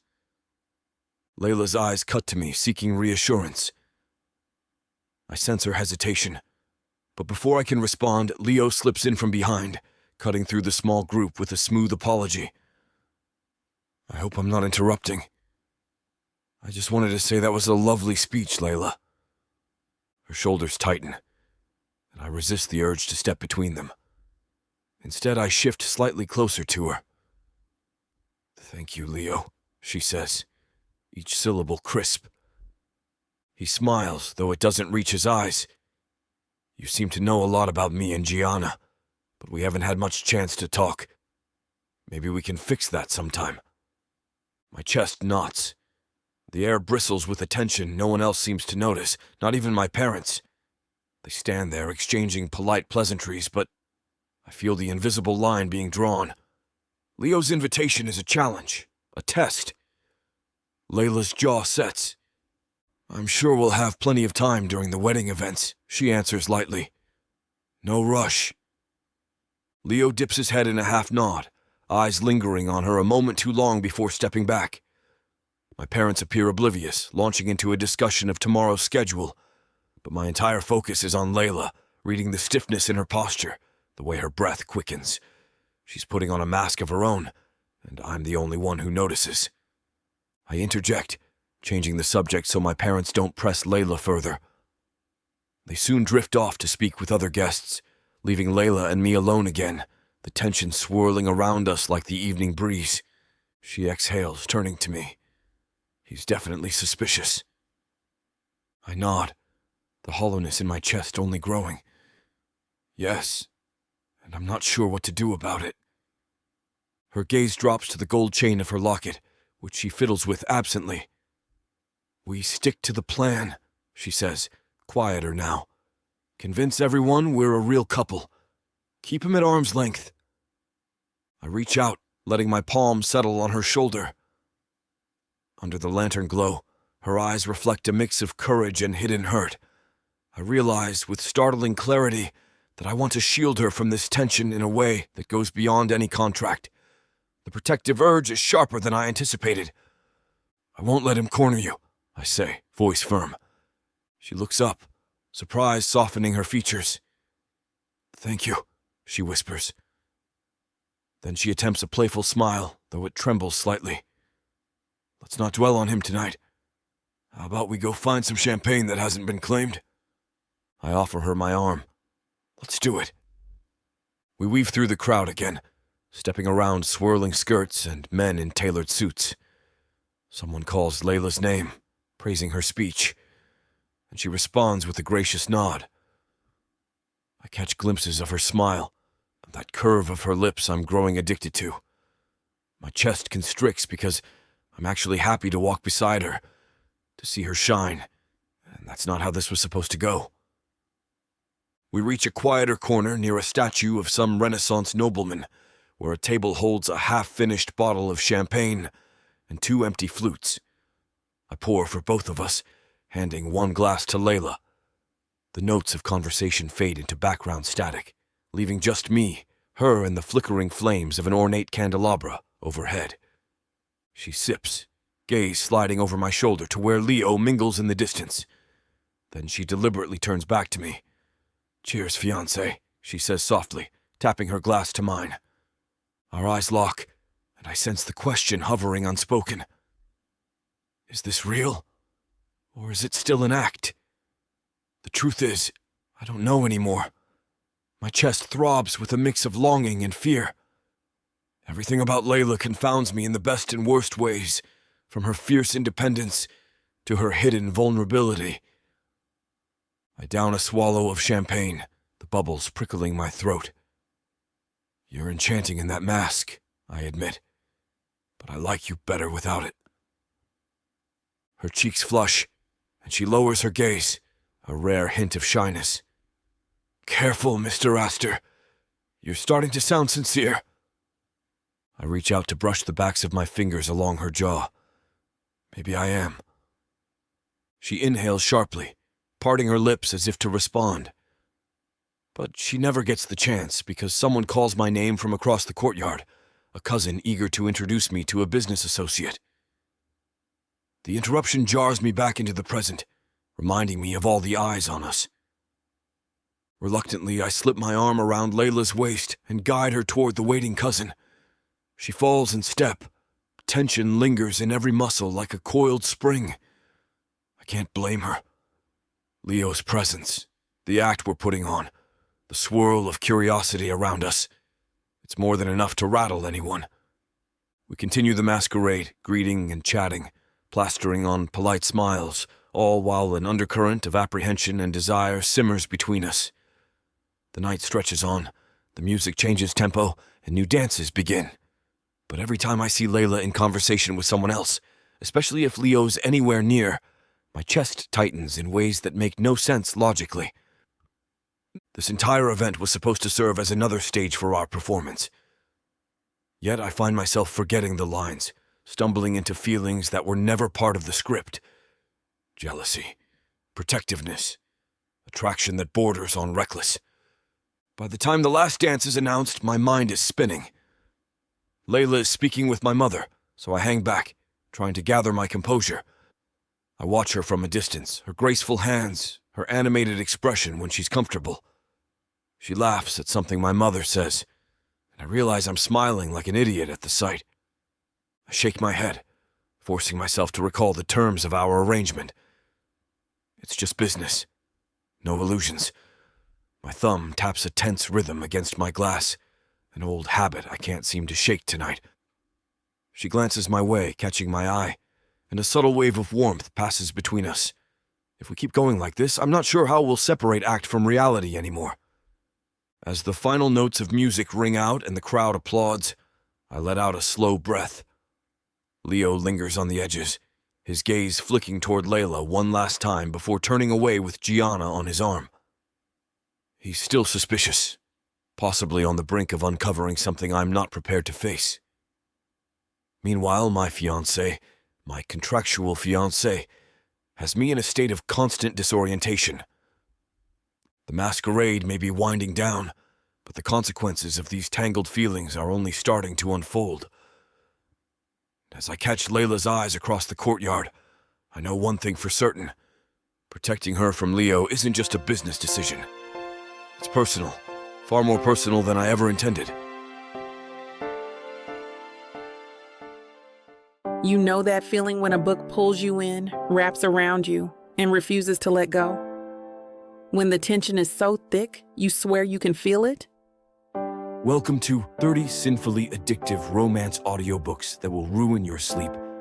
Wow, I wasn't ready for this. One chapter in, and I'm already hooked.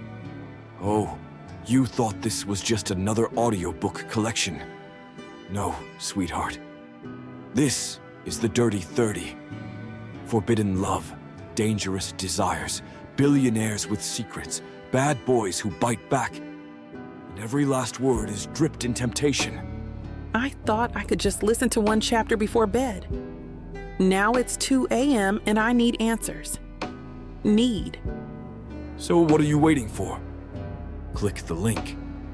Start listening. Let the Dirty 30 ruin you in the best way possible.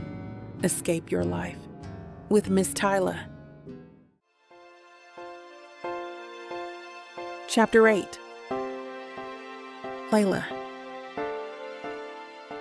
The courtyard glitters with the fading remnants of the masquerade. Lanterns sway in the late-night breeze, illuminating the cobblestone paths with the dancing pockets of light. I linger near a stone balustrade, sipping the last of my Prosecco, while the lingering guests chat in loose circles. The main event ended hours ago, but a dedicated handful refuses to let the night die. There's music still playing, though softer now, and the sweet scent of jasmine mingles with the faint aroma of wine spilled on stone. I breathe in slowly, letting the breeze cool my cheeks. Hours ago, I strutted around this place in a gold lace mask, pretending not to notice how Leo's gaze drifted toward me, or how Damon's presence set my nerves on fire. Now, with the mask stuffed away in my purse, I feel more exposed than ever, as if the little piece of fabric was the only barrier between me and all the secrets I'm holding. Across the courtyard, a boisterous group breaks into laughter. Damon stands on the outskirts, talking with a cousin who gestures wildly with a half-empty glass. Damon's posture is controlled, his dark suit immaculate even at this late hour. From here I catch glimpses of his expression whenever a lantern's glow hits his face. There's a softness around his mouth I don't usually see. Maybe it's relief that the formalities are done. Or maybe he's just exhausted from all the forced smiles. When he finally disentangles from his relative and moves toward me, I sense a subtle shift in the air, like the temperature ticks up a notch. He has that effect on me. Part intrigue, part caution. I set my empty flute on a nearby table, ignoring the flutter in my chest as he stops beside me. "Enjoying the after party?" he asks quietly, voice carrying an undertone that suggests he's not completely sure what enjoyment means anymore. I give a small shrug. It's winding down. Most people will head off to bed soon. He studies me, eyes flicking briefly to my locket. "You seem distant." A wry smile curls my lips. "Just thinking about all the drama from tonight. I'm not used to these big society events. Exhausting, but in a weirdly thrilling way. It's like I stepped into a live-action costume drama." He leans against the balustrade, close enough that I can see the faint lines of tension around his eyes. "We could slip away if you'd like. There's a quieter terrace through that archway. Fewer prying eyes." I hesitate, then nod. My feet ache from dancing, and I want a reprieve from the watchful stares. "Lead the way." We navigate through clusters of departing guests, weaving between parted drapes and stone columns, until we reach a smaller terrace at the back of the estate. The music is distant here, muffled by thick walls and tall hedges. A few wrought iron chairs sit around a low table, candles flickering softly in colored glass holders. The moment Damon and I step into this private nook, I feel the hush settle over us like a blanket. He motions for me to sit, then takes the chair across from me. For once, there's no one around to remind me I should cling to his arm or smile for the cameras. I let out a sigh, rolling my stiff shoulders. My teal dress is comfortable enough, but it's still formal, and every inch of me feels like I've been on for hours. Damon observes me with an intensity that makes my pulse kick. "You're tired," he says softly. "We can head back to the suite." I shake my head. "Not yet. I'd rather stay here for a bit and let the adrenaline die down, unless you're dying to sleep." He steeples his fingers, gaze drifting over the candlelight, as if he's not sure how to respond. "I don't mind. This is the first time in days I've had you without an audience." His words stir something inside me. "You say that like it's a relief." "It is." He meets my eyes, the flicker of candlelight painting warm highlights on his cheekbones. Sometimes I feel like my entire family is waiting for me to misstep. They watch me, compare me to Leo, or corner me with questions. With you, it's different. My lips part, a tiny surge of empathy pricking my heart. I've known this man for such a short time, but I understand the weight of family expectations, the unspoken pressure. "I get it," I murmur. "Though your mother seems fond of you. She's proud you're here." He exhales, a faint tension in his shoulders. "Proud, perhaps. But it's the same story. Leo is the golden boy, and I'm the one who needs to prove something. Every moment I'm in this place, I'm reminded of that." I recall how Damon stiffened whenever Leo hovered near me tonight. Something protective simmered under his stoic exterior, but overshadowed. And that's a word I'm trying to avoid. Beside Leo, Damon must have grown used to feeling second, or third. The idea of it tugs at my empathy, though I try not to let it show too plainly. Have you always felt that way? I ask, leaning my elbows on the table. Like you're stuck in his shadow? He hesitates, fiddling with the cuff of his suit jacket. Yes, but it's worse now that he's about to marry. He thrives on the spotlight. Can't get enough of it. I'd rather not compete, but I'm cornered into it by default. I study him across the small table, noticing how the light gilds the edges of his ash blonde hair. The strong line of his jaw seems more relaxed in the candle's glow. This is Damon unguarded, or as close to unguarded as I've ever seen. My chest tightens with an urge to ease his burdens, which is ridiculous because I'm not here to fix him, but maybe I can offer a little truth. It's weird, isn't it? I say, voice quieter. We come to these events, pretend everything's perfect, and then privately we're drowning in expectations. He focuses on me, brow furrowing. You said earlier you were tired. Is it just the party? I swallow the knot forming in my throat. I wasn't planning to open up tonight, but something about Damon's quiet sincerity nudges me forward. Not exactly. I mean, yes, the event is draining, but life outside all this hasn't been sunshine either. He waits, eyes unwavering, silently encouraging me to continue. I toy with the chain of my locket. I auditioned for a major role a few months back, a new theater production that was going to put me back on track after some career setbacks. I put my whole heart into preparing, gave the best audition of my life. I pause, breath catching. I made it to the final round and then they chose someone else. The director told me, "You were amazing, but we needed a bigger name." It felt like I was being told I wasn't worth the risk. A wave of raw disappointment washes through me again, conjuring all of the nights I stayed up, replaying that audition in my head. That role would have paid enough for me to stop scraping by. Plus, it was the kind of story that draws real acclaim, something that could have changed my career entirely. Instead, I'm here faking an engagement to pay my bills. The last words slip out before I can censor them, and I freeze, worried I've shattered the fragile facade. But Damon doesn't flinch. He leans in slightly, expression open. That must have hurt like hell.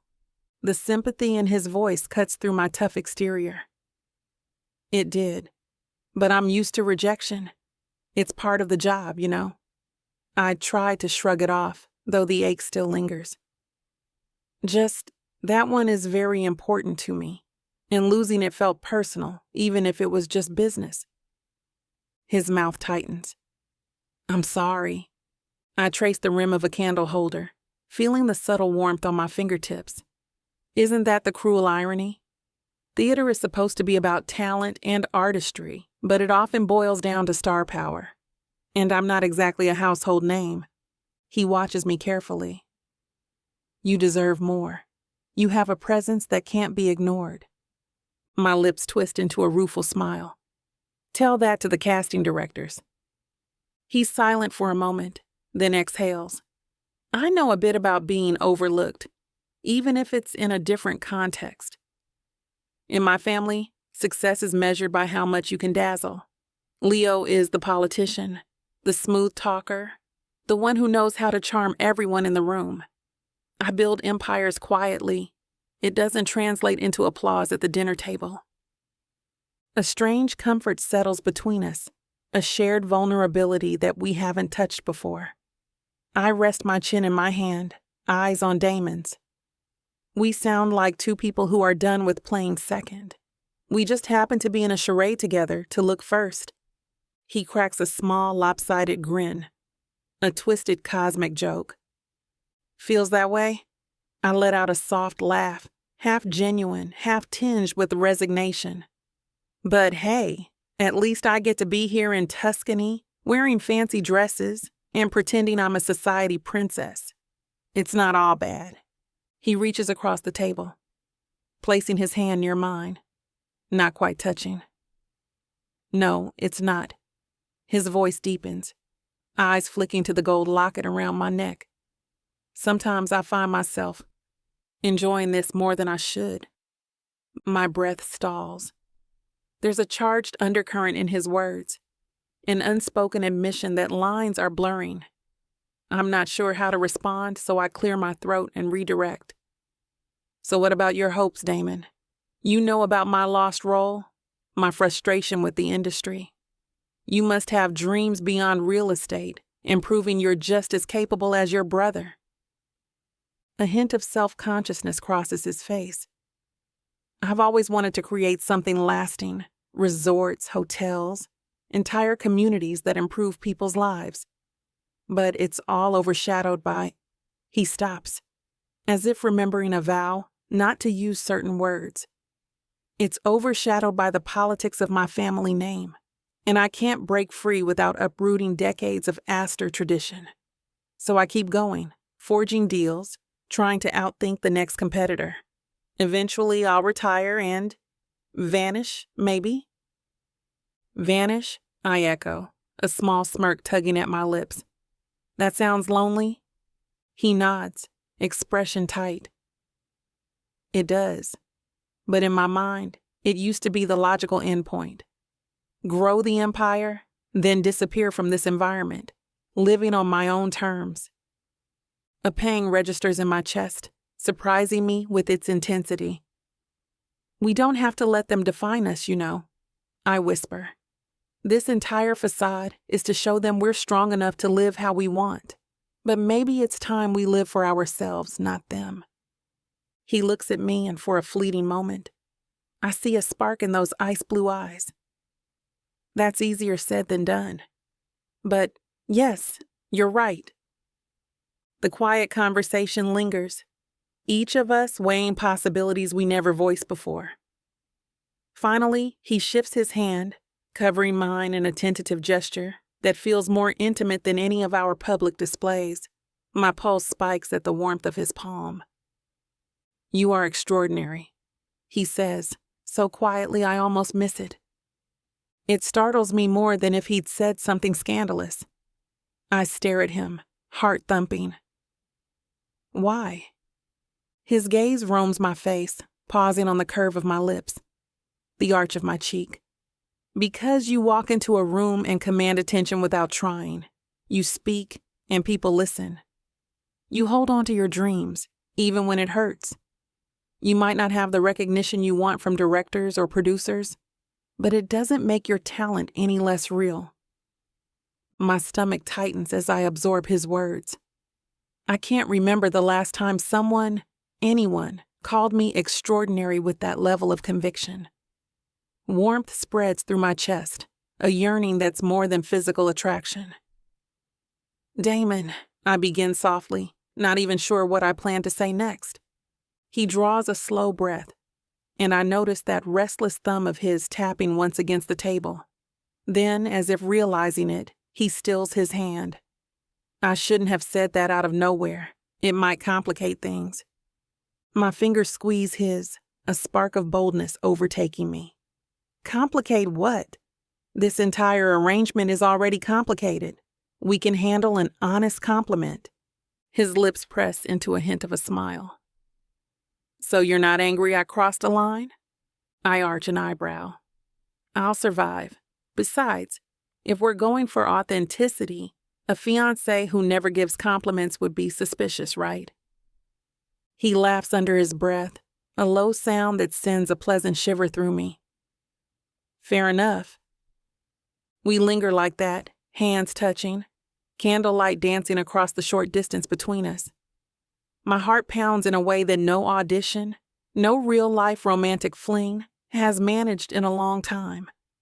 I'm aware of how this shouldn't feel so natural. We're faking a relationship, but right now, none of it feels staged. It's as if we found a private bubble of reality in the midst of the lie. Eventually, the wind picks up, rustling the leaves of a nearby olive tree, and I shiver under the sleeveless dress. Damon notices, slipping off his suit jacket and offering it to me. I hesitate, then slide my arms into it, the fabric still warm from his body. It smells of his cologne, clean, woodsy, comforting in a way I can't explain. You didn't have to, I say softly. He shrugs, standing to lean against the terrace railing. It's late. We should probably head in soon. I join him, the jacket enveloping me. Can we stay another moment? He nods, gazing out at the dark silhouette of vineyards under the moonlight. Take all the time you need. The hush is soothing, our earlier conversation buzzing in the space between us like a gentle current. I shift slightly, and Damon's hand finds my elbow, steadying me as I peer over the railing. A cluster of stars twinkles above the rolling hills, and I'm struck by how magical this night has been, beneath all the tension. I can almost forget the threat of Leo's suspicion or the heartbreak lingering in my own past. Thank you, I murmur, sliding my hand down to link my fingers with his. For letting me vent about that missed role. I hate sounding whiny or resentful, but it meant a lot to me. He squeezes my hand. You can talk to me about anything. That's part of the arrangement, right? We're in this together. That we are. I swallow, a raw ache forming behind my sternum. My father vanished when I was young. My ex, who turned out to be an aster, vanished when I needed him most. Telling Damon about my failures and heartbreak usually wouldn't be on the table, but he's right here, quietly supporting me. It's disorienting but comforting. He exhales, turning to face me. Let's see if we can find a way to make this wedding week more bearable, beyond appearances. Maybe carve out moments just for us, away from prying eyes. Moments just for us, I repeat, a faint tremor in my voice. That sounds suspiciously like real intimacy. He half smiles. Maybe I'm testing the boundaries. I smile back. So am I. A fleeting silence settles, heavy with possibilities.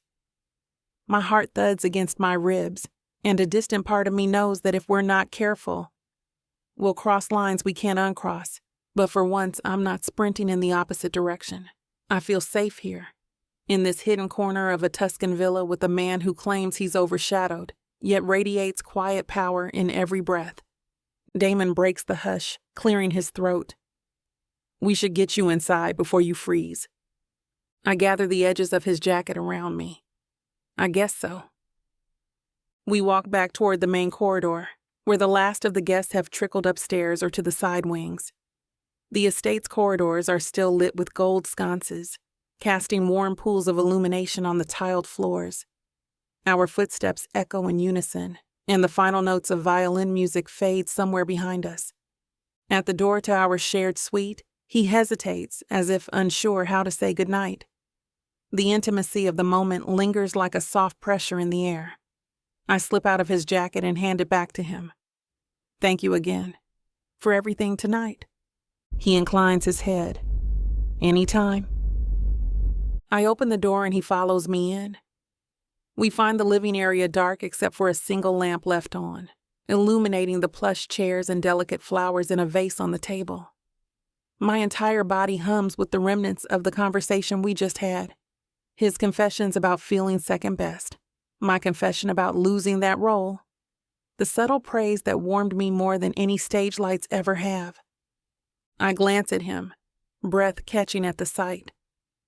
Even under the dim light, Damon is compelling. A tall figure with squared shoulders, suit slightly wrinkled from hours of wear, eyes still holding a flicker of emotion. And I can't shake the certainty that behind his stoic mask, he's unraveling just as much as I am.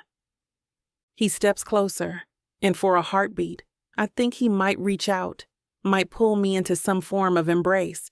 But he doesn't. Instead, he stops mere inches away, voice low. Leila, you did great tonight. Thank you for that toast, and for talking to me. My throat tightens with an unexpected rush of gratitude. I'm just returning the favor. I pause, searching his expression. This was a good talk, Damon. Let's not pretend it didn't happen, okay? He nods, eyes flicking to my mouth, then back up. Agreed. The tension coils, But neither of us moves to close the gap.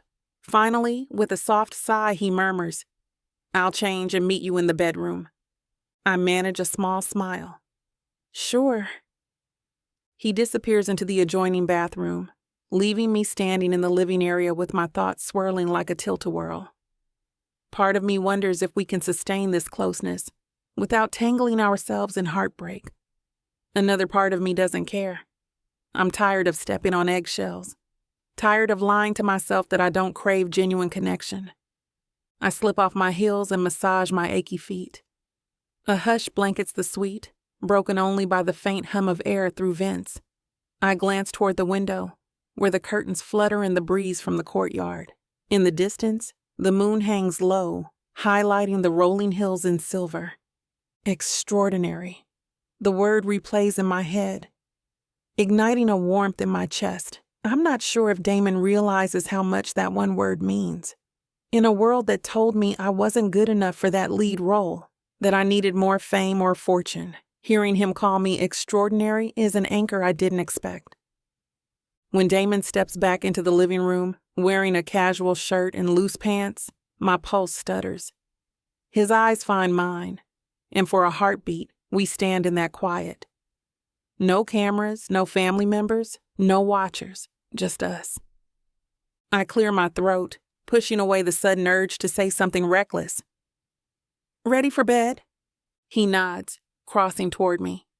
As ready as I'll ever be. Our eyes lock. Another moment passes. Then, with a whisper of shared understanding, we head to the bedroom. I slip into the bathroom to change, while he lingers behind. By the time we settle into the large plush bed, a now familiar arrangement, I can't banish the hum of adrenaline that still courses through me. He stays on his side, I stay on mine. But in the darkness, I can sense him awake, heart possibly pounding like mine is. The tension we usually experience is there, but it's softened by something new. A hint of emotional intimacy that feels more potent than any staged kiss or hand-holding act. I hold my breath, wondering if he'll speak, wondering if I should. In the end, neither of us breaks the hush. Eventually, my eyelids grow heavy, lulled by the quiet reassurance of his presence in the same bed. My last conscious thought is that I'm not as alone as I felt yesterday. Damon is here, and maybe we're forging a connection that surpasses any contract. It's a dangerous hope, but in the warmth of this moment, I'm too tired to fight it. I let myself drift, tangled in sheets and unspoken confessions, feeling that tomorrow might bring a deeper closeness, and a fresh wave of complications we'll face together. Chapter 9. Damon. I wake before dawn with my heart still drumming from whatever half-formed dream I was having. It's dark in our shared bedroom, but I sense immediately that Leila's side of the bed is empty. My pulse stutters as I scan the room, noticing her pillow slightly askew, the faint imprint of her body still in the rumpled sheets. The air holds a touch of early morning chill, drifting through the open window. I strain my ears for any sign of her, but the villa is hushed, as if holding its breath. Instinct prods me to get up and see where she's gone. A part of me knows that if I lie here, I'll only torture myself with restless questions. A few days ago, I would have rolled over and dismissed it as none of my business. Now, after all these nights spent in her company, whether awkward or intimate, I feel compelled to check on her. It's an unsettling drive that defies my usual detachment. I throw on a thin sweater over my t-shirt, padding quietly through the suite until I reach the terrace door. It's slightly ajar, letting in a whisper of dawn light. My chest tightens at the sight of Leila standing at the balustrade. She's wrapped in a light shawl, leaning her forearms on the stone ledge, gazing out toward the Tuscan hills. The sky beyond is a tapestry of pale lavender and soft peach, the sun not yet crested, but promising warmth any minute now. For a moment I hesitate at the threshold, hesitant to break whatever spell she's under. Her shoulders rise and fall in a gentle sigh, curls brushing the nape of her neck. She looks so peaceful, yet there's a tilt to her posture that suggests she's lost in her own thoughts. Quietly, I step onto the terrace. She turns at the sound of my footstep, a soft smile appearing on her lips. "Couldn't sleep," she whispers, as if speaking too loudly might shatter the sunrise. I move to her side, my hip barely skimming the stone balustrade. "You were gone. I woke up and realized I wanted to know where you went." Her eyes flick to mine, holding a flicker of something vulnerable.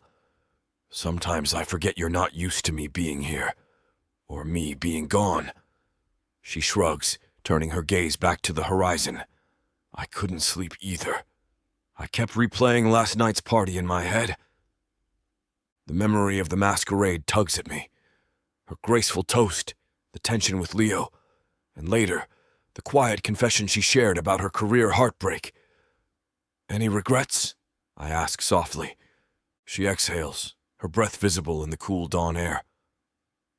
"Not regrets exactly. Just a lot on my mind. This wedding, the charade, the fact that we're pulling it off so well it's starting to feel real. It messes with my head." I lean closer, bracing my forearms on the balustrade so our elbows nearly touch. I know the feeling. I pause, eyes on the horizon where the sun's rays start to peek over the hills, a gentle gold creeping across the fields. "For what it's worth, I'm glad you're here. We may be faking a relationship, but you make all this bearable." Her lips quirk in a half smile. "Bearable? That's a step up from annoyance." "I'll take it." I huff a quiet laugh. "You were never an annoyance." Then after a beat, I admit, "I was just stubborn. Maybe I still am." She shifts, turning fully to face me, her shawl slipping slightly to reveal the thin strap of her nightdress. I glimpse her warm brown skin and feel a flicker of desire course through me. The sun rises behind her, silhouetting the curves of her figure in soft light. I swallow, forcing my attention to her face. She catches my fleeting glance, eyes warming with a hint of teasing. "Shall I call you Mr. Stubborn from now on?" I snort, but there's no heat in it. "Only if you want to be Miss Tenacity." She laughs under her breath, the sound low and husky in the early morning air. A hush settles between us, allowing the sounds of stirring birds and rustling leaves to fill the silence. My chest feels uncomfortably tight in a way that's becoming all too familiar when I'm alone with Leila. Even the simplest moments between us carry a charge. Her gaze drops to something in my hands, and I realize I'm clutching my sketchbook against my side. The battered leather cover is scuffed from years of use. I brought it out here on instinct, thinking maybe I could distract myself if Leila was asleep. Now she arches a curious eyebrow. "Is that your notebook?" "It is," I say quietly. "Mostly floor plans, ideas for future projects, some random doodles. I couldn't sleep, so I thought I might work on a concept I've been mulling over." She moves closer, tilting her head to peer at the cover. "Will you show me?" A pang of hesitation twists in my gut. This notebook is personal, more personal than anything else I own. But in the light of the tenuous trust we've built, something inside me says yes. I flick open the cover, flipping past scribbles and half-formed sketches until I find a page where I started drafting a boutique hotel concept. It's small, only about 20 rooms, a departure from my usual large-scale developments. Leila leans in, her shoulder brushing my arm as she peers at the page. "It's so detailed, and there's a garden in the center." I nod, exhaling slowly. My idea is to create a secluded environment that still breathes. A courtyard garden, open pathways, eco-friendly design. I track her expression as she studies my lines. I wanted something intimate, not a massive tower overshadowing the landscape. She glances up, a soft smile tugging at her lips. "Intimate suits you more than you realize." I blink, surprised. "What do you mean?" She traces a fingertip lightly over the drawn lines as if committing them to memory. "Well, you have this reputation for building empires, huge resorts, grand spaces. But here you are, dreaming about a cozy hideaway with a garden. It's personal. My breath catches. It is, I admit. I've never actually built anything on such a small scale. Maybe I worried it wouldn't make enough profit, but I keep revisiting the idea. She looks at me, eyes shining in the newborn sunlight. Sometimes the things we revisit over and over are the ones worth pursuing. For a moment we stand in shared stillness, the breeze stirring Leila's curls across her cheek. My notebook rests half open between us, and I'm acutely aware of how her hand is only inches from mine. The urge to cover her fingers with my own is overwhelming. She clears her throat softly. Show me your random doodles, too. My mouth twitches. They're not very good. She nudges my arm. Come on, are you shy, Damon? I shoot her a dry look. I prefer to remain mysterious. She grins, undeterred. Don't test my curiosity, Mr. Stubborn. With a reluctant chuckle, I flip further back in the sketchbook to where I've jotted little sketches. An expression here, a half-drawn skyline there. Some shapes that are more mood than plan. Leila flips through them, pausing at one that appears to be an abstract rendering of a woman's face. The angle is off, and I never finished shading, but there's something about it that holds her attention. Her thumb brushes over the page. Who's this?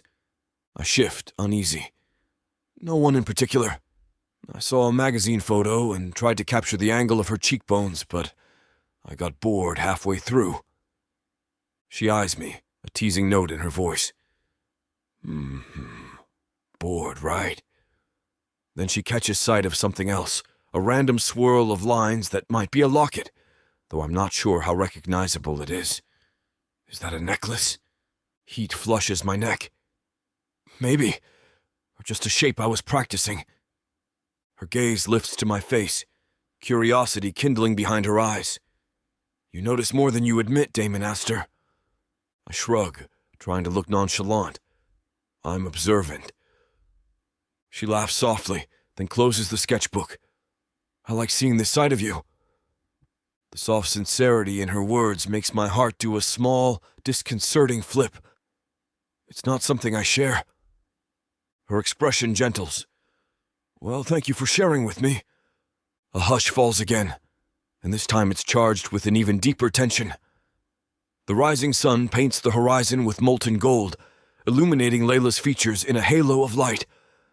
Before I can overthink it, I reach out, letting my fingers brush against the delicate gold locket at her neck. She stiffens momentarily, then relaxes, eyes locked on mine. May I? I ask quietly, my fingertips hovering near the chain. It feels like a question that carries more weight than just about jewelry. She nods, voice barely audible. Go ahead. Gently, I trace the outline of the pendant, noticing the faint, worn edges, the smooth metal warmed by her skin. She shivers under my touch, and the sensation reverberates through me, a pulse of unspoken connection. I've admired her locket from a distance for days, wondering about its story. Holding it now, with her permission, feels oddly intimate. She inhales, lashes fluttering.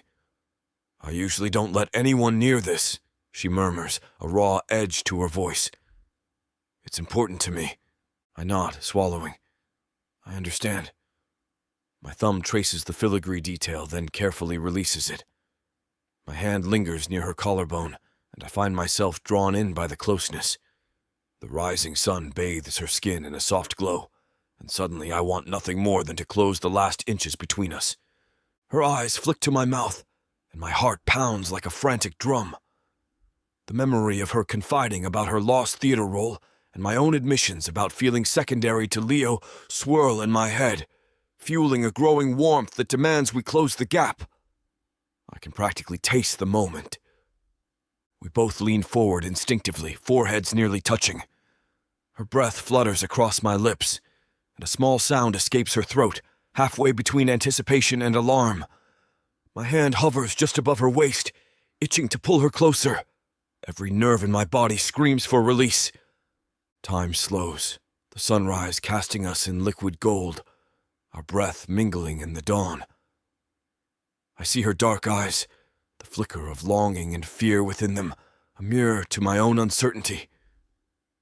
My thumb starts tapping again in that telltale rhythm, and she notices, her gaze dipping to my hand.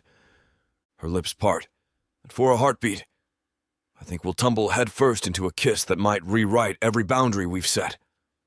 But just as I shift closer, a soft voice from beyond the terrace calls out a greeting in Italian, likely a staff member beginning the day's work. The spell cracks, the moment fracturing under the intrusion. We break apart, neither of us smiling. Disappointment, mingled with relief, spirals in my gut.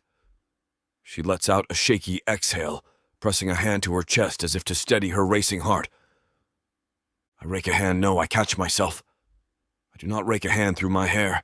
Instead, I take a measured breath, trying to regain composure. We should head inside before someone notices we're both missing. She nods, fiddling with her locket, as if to remind herself it's still there. Yes, good idea. We stand in awkward silence for a moment, the tension so thick it's almost stifling. I retrieve my sketchbook from where she set it on the ledge, hugging it to my side like a shield. She looks out at the sun-washed hills one last time, shoulders tight, and I hate the flicker of uncertainty that crosses her features. "Leila," I say, voice low but urgent, about what almost happened. She cuts me off with a gentle gesture, her palm hovering near my forearm but not quite touching. We're both tired, overwhelmed. Let's not complicate things, right? My jaw tightens. But maybe that complication is inevitable. The confession slips out, and I'm not sure if I regret it. She offers a wry smile. Possibly. For now, let's just breathe. There's still a wedding to survive. Her tone is forced lightness, but her eyes betray a swirl of emotion.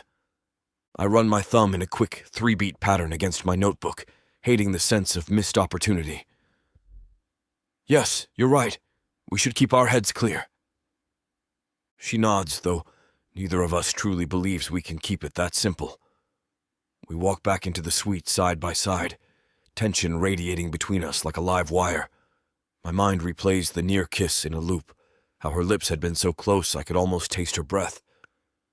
I wonder if we'll ever have another quiet moment like that, without staff members or Leo or my entire family looming in the background. Inside, the suite is still and hushed, as if it's waiting for us to decide our next move. Leila tugs her shawl tighter around her shoulders, avoiding my gaze. I clutch my sketchbook, recalling how she praised the smaller-scale hotel design. She forces a smile, though her eyes remain somber. I'm going to get changed before breakfast. Maybe we can meet the others by 9? I dip my head. Sure. I'll see you then. She walks away, disappearing into the bedroom. I stand there, exhaling a breath I didn't realize I was holding. The morning sun filters through the windows, lighting up dust motes drifting in the air. My heart still thrums from the near electric surge that coursed through me when we almost kissed.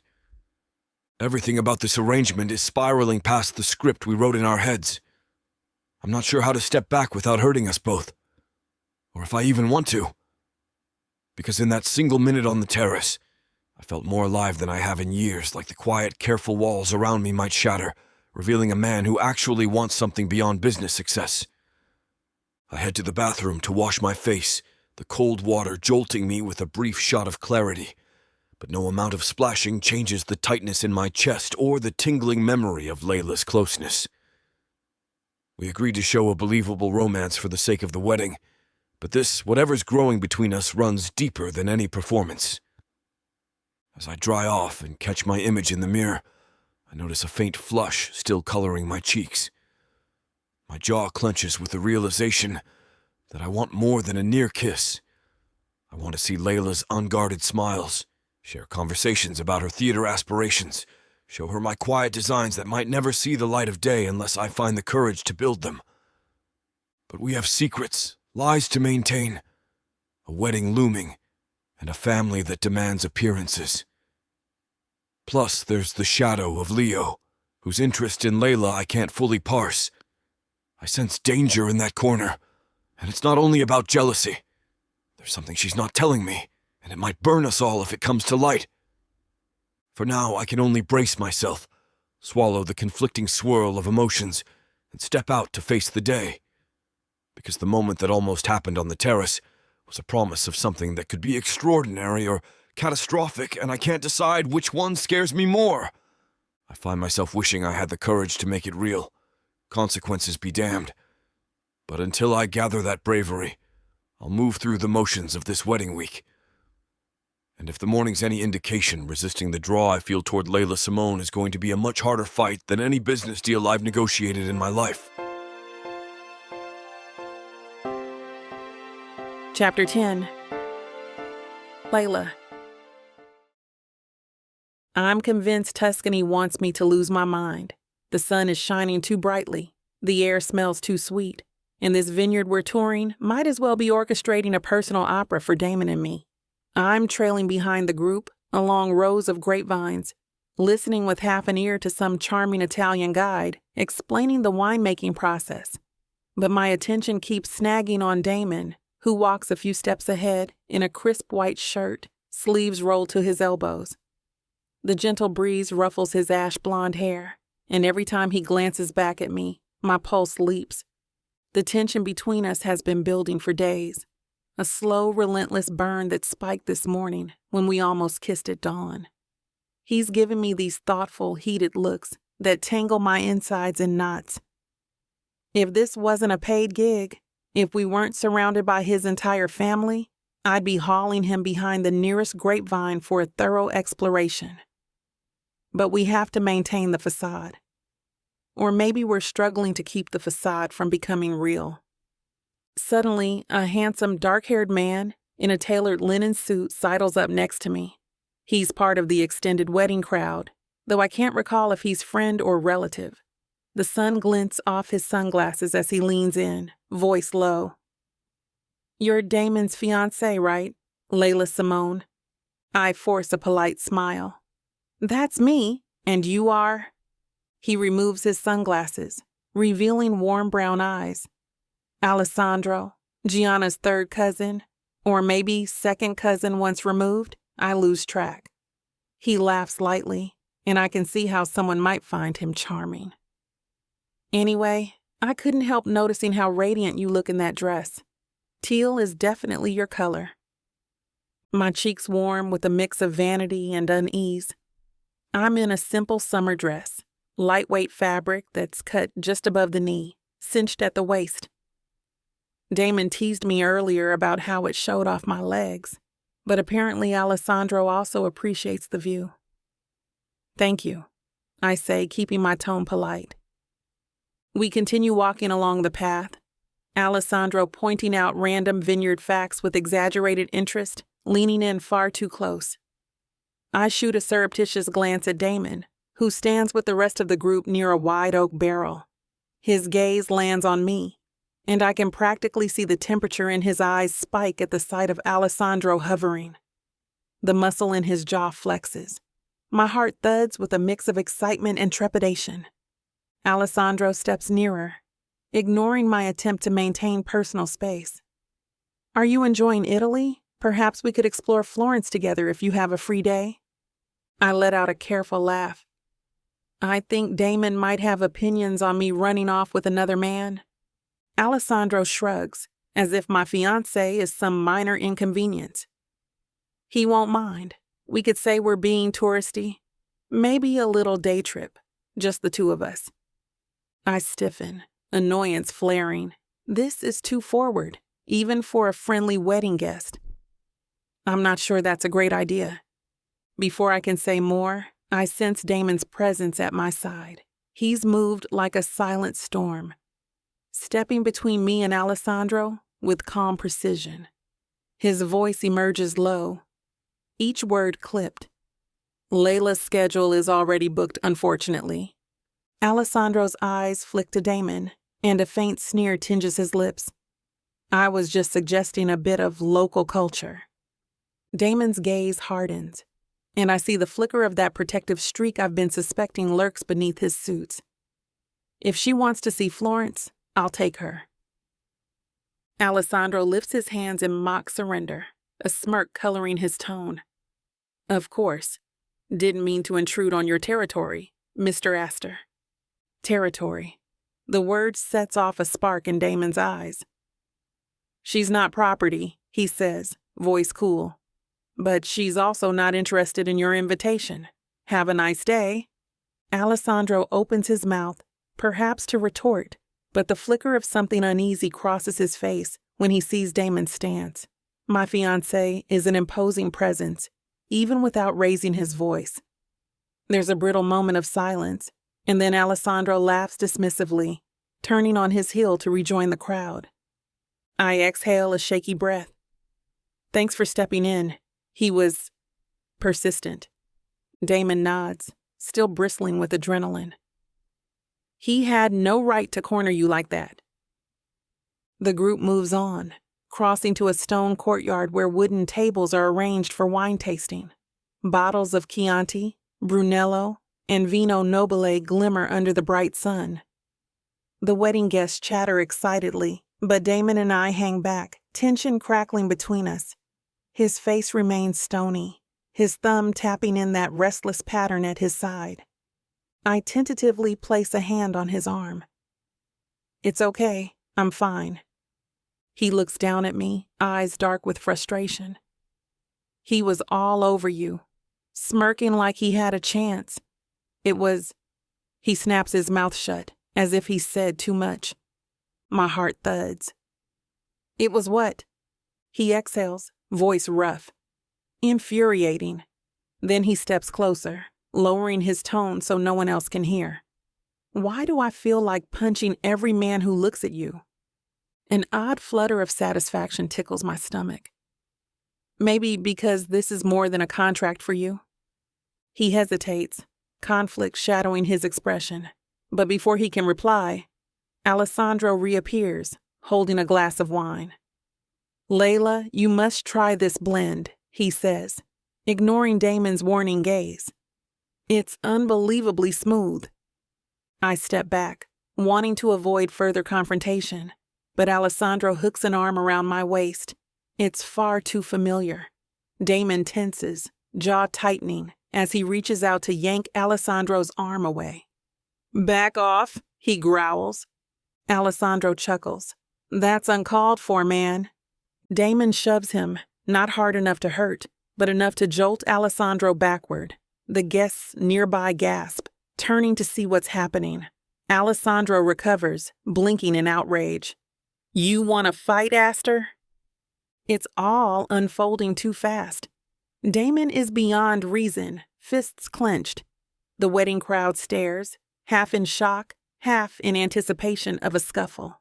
My heart leaps into my throat. I grab Damon's forearm, trying to tug him away, but Alessandro is already swinging a wild punch. Damon dodges easily, returning a shove that sends Alessandro stumbling into a table. Wine glasses topple, the table wobbles precariously, and a chorus of startled cries fill the courtyard. Stop! I exclaim, stepping in front of Damon. My voice wavers, but the protective anger flares in me too. You're both acting like idiots. Alessandro, chest heaving, glares at Damon.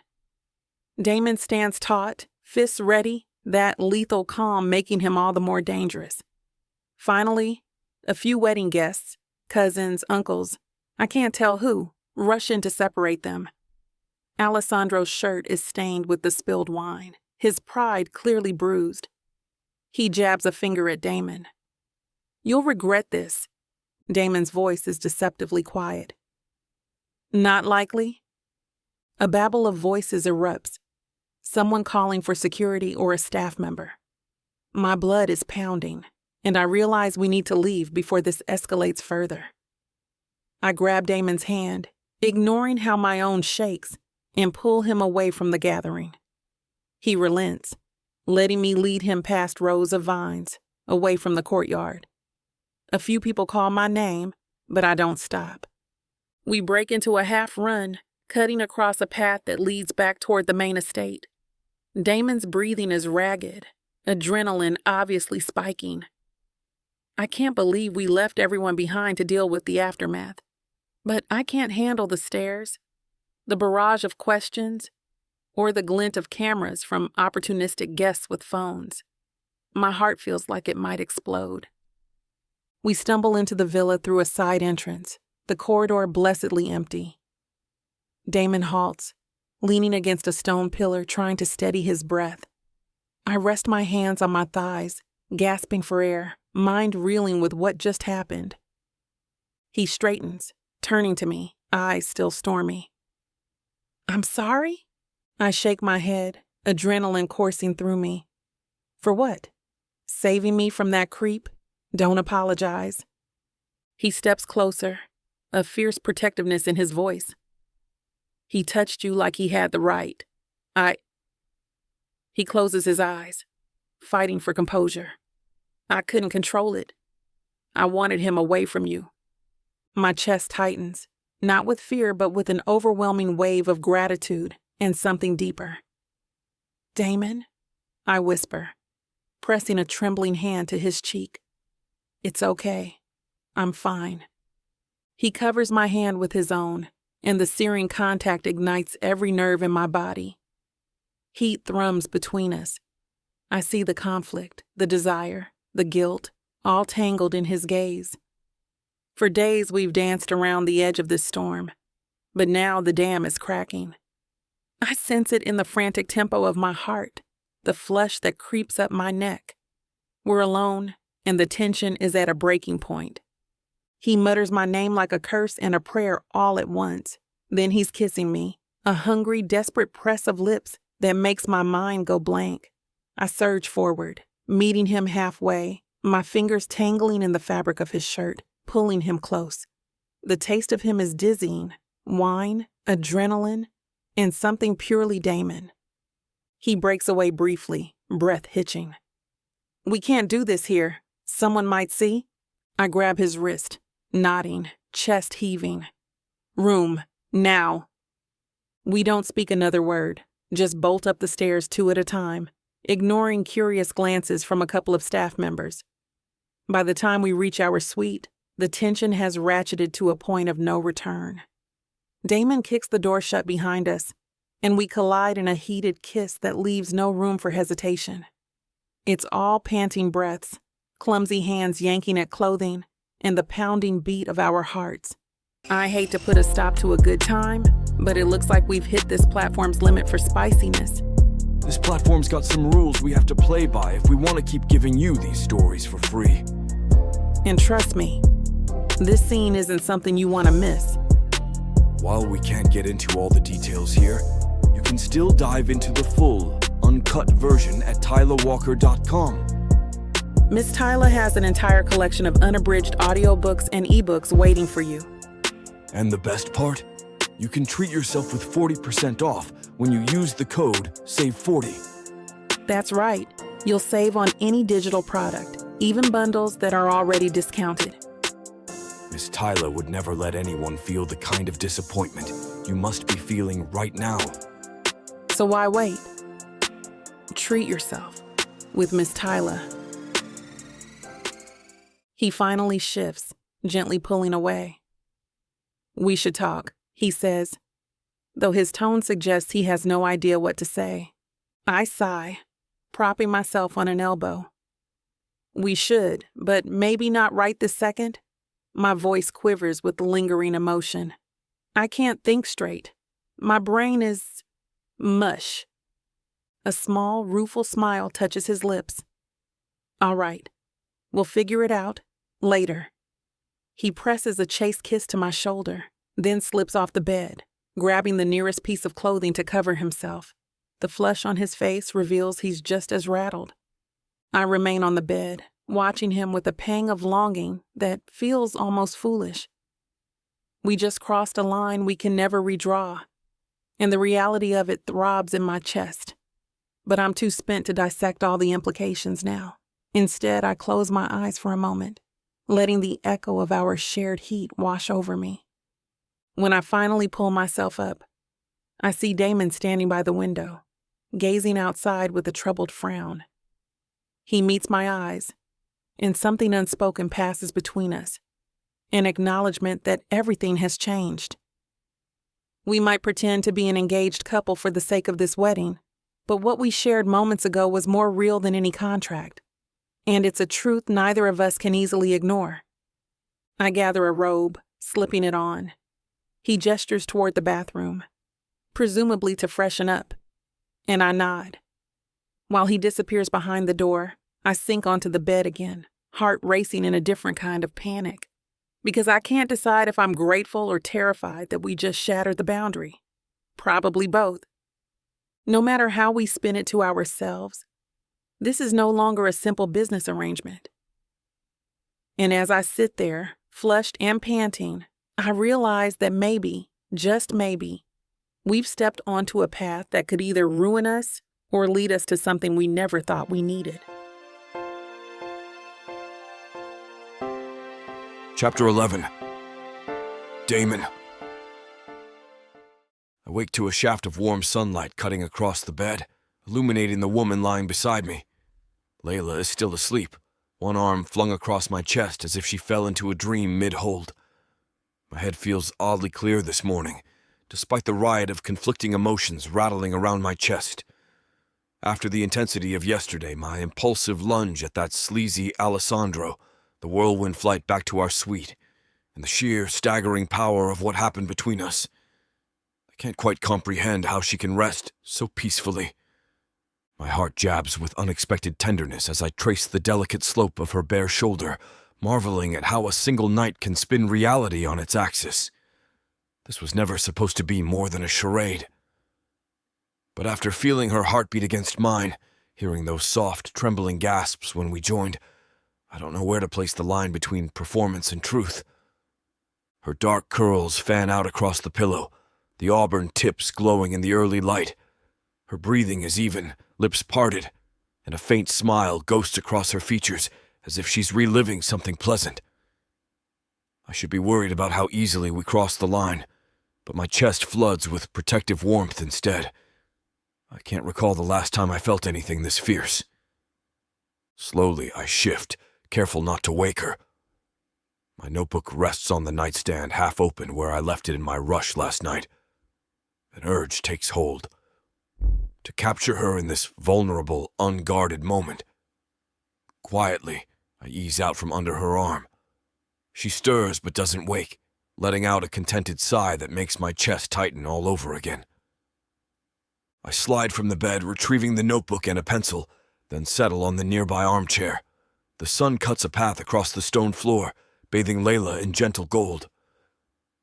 I begin sketching, letting lines form on the page, trying to capture the slope of her cheek, the angle of her chin. I'm not a portrait artist by trade, but there's something mesmerizing about her, like every brush of pencil is an act of devotion I never intended. Time loses meaning as I sketch. My thumb taps a rhythmic beat on the notebook's edge, partly from habit, partly from the odd tension thrumming through my body. The memory of her warmth is still fresh, mingling with the absolute hush of the room. She shifts slightly in her sleep, rolling onto her back, the sheet slipping lower on her ribs. My breath stutters.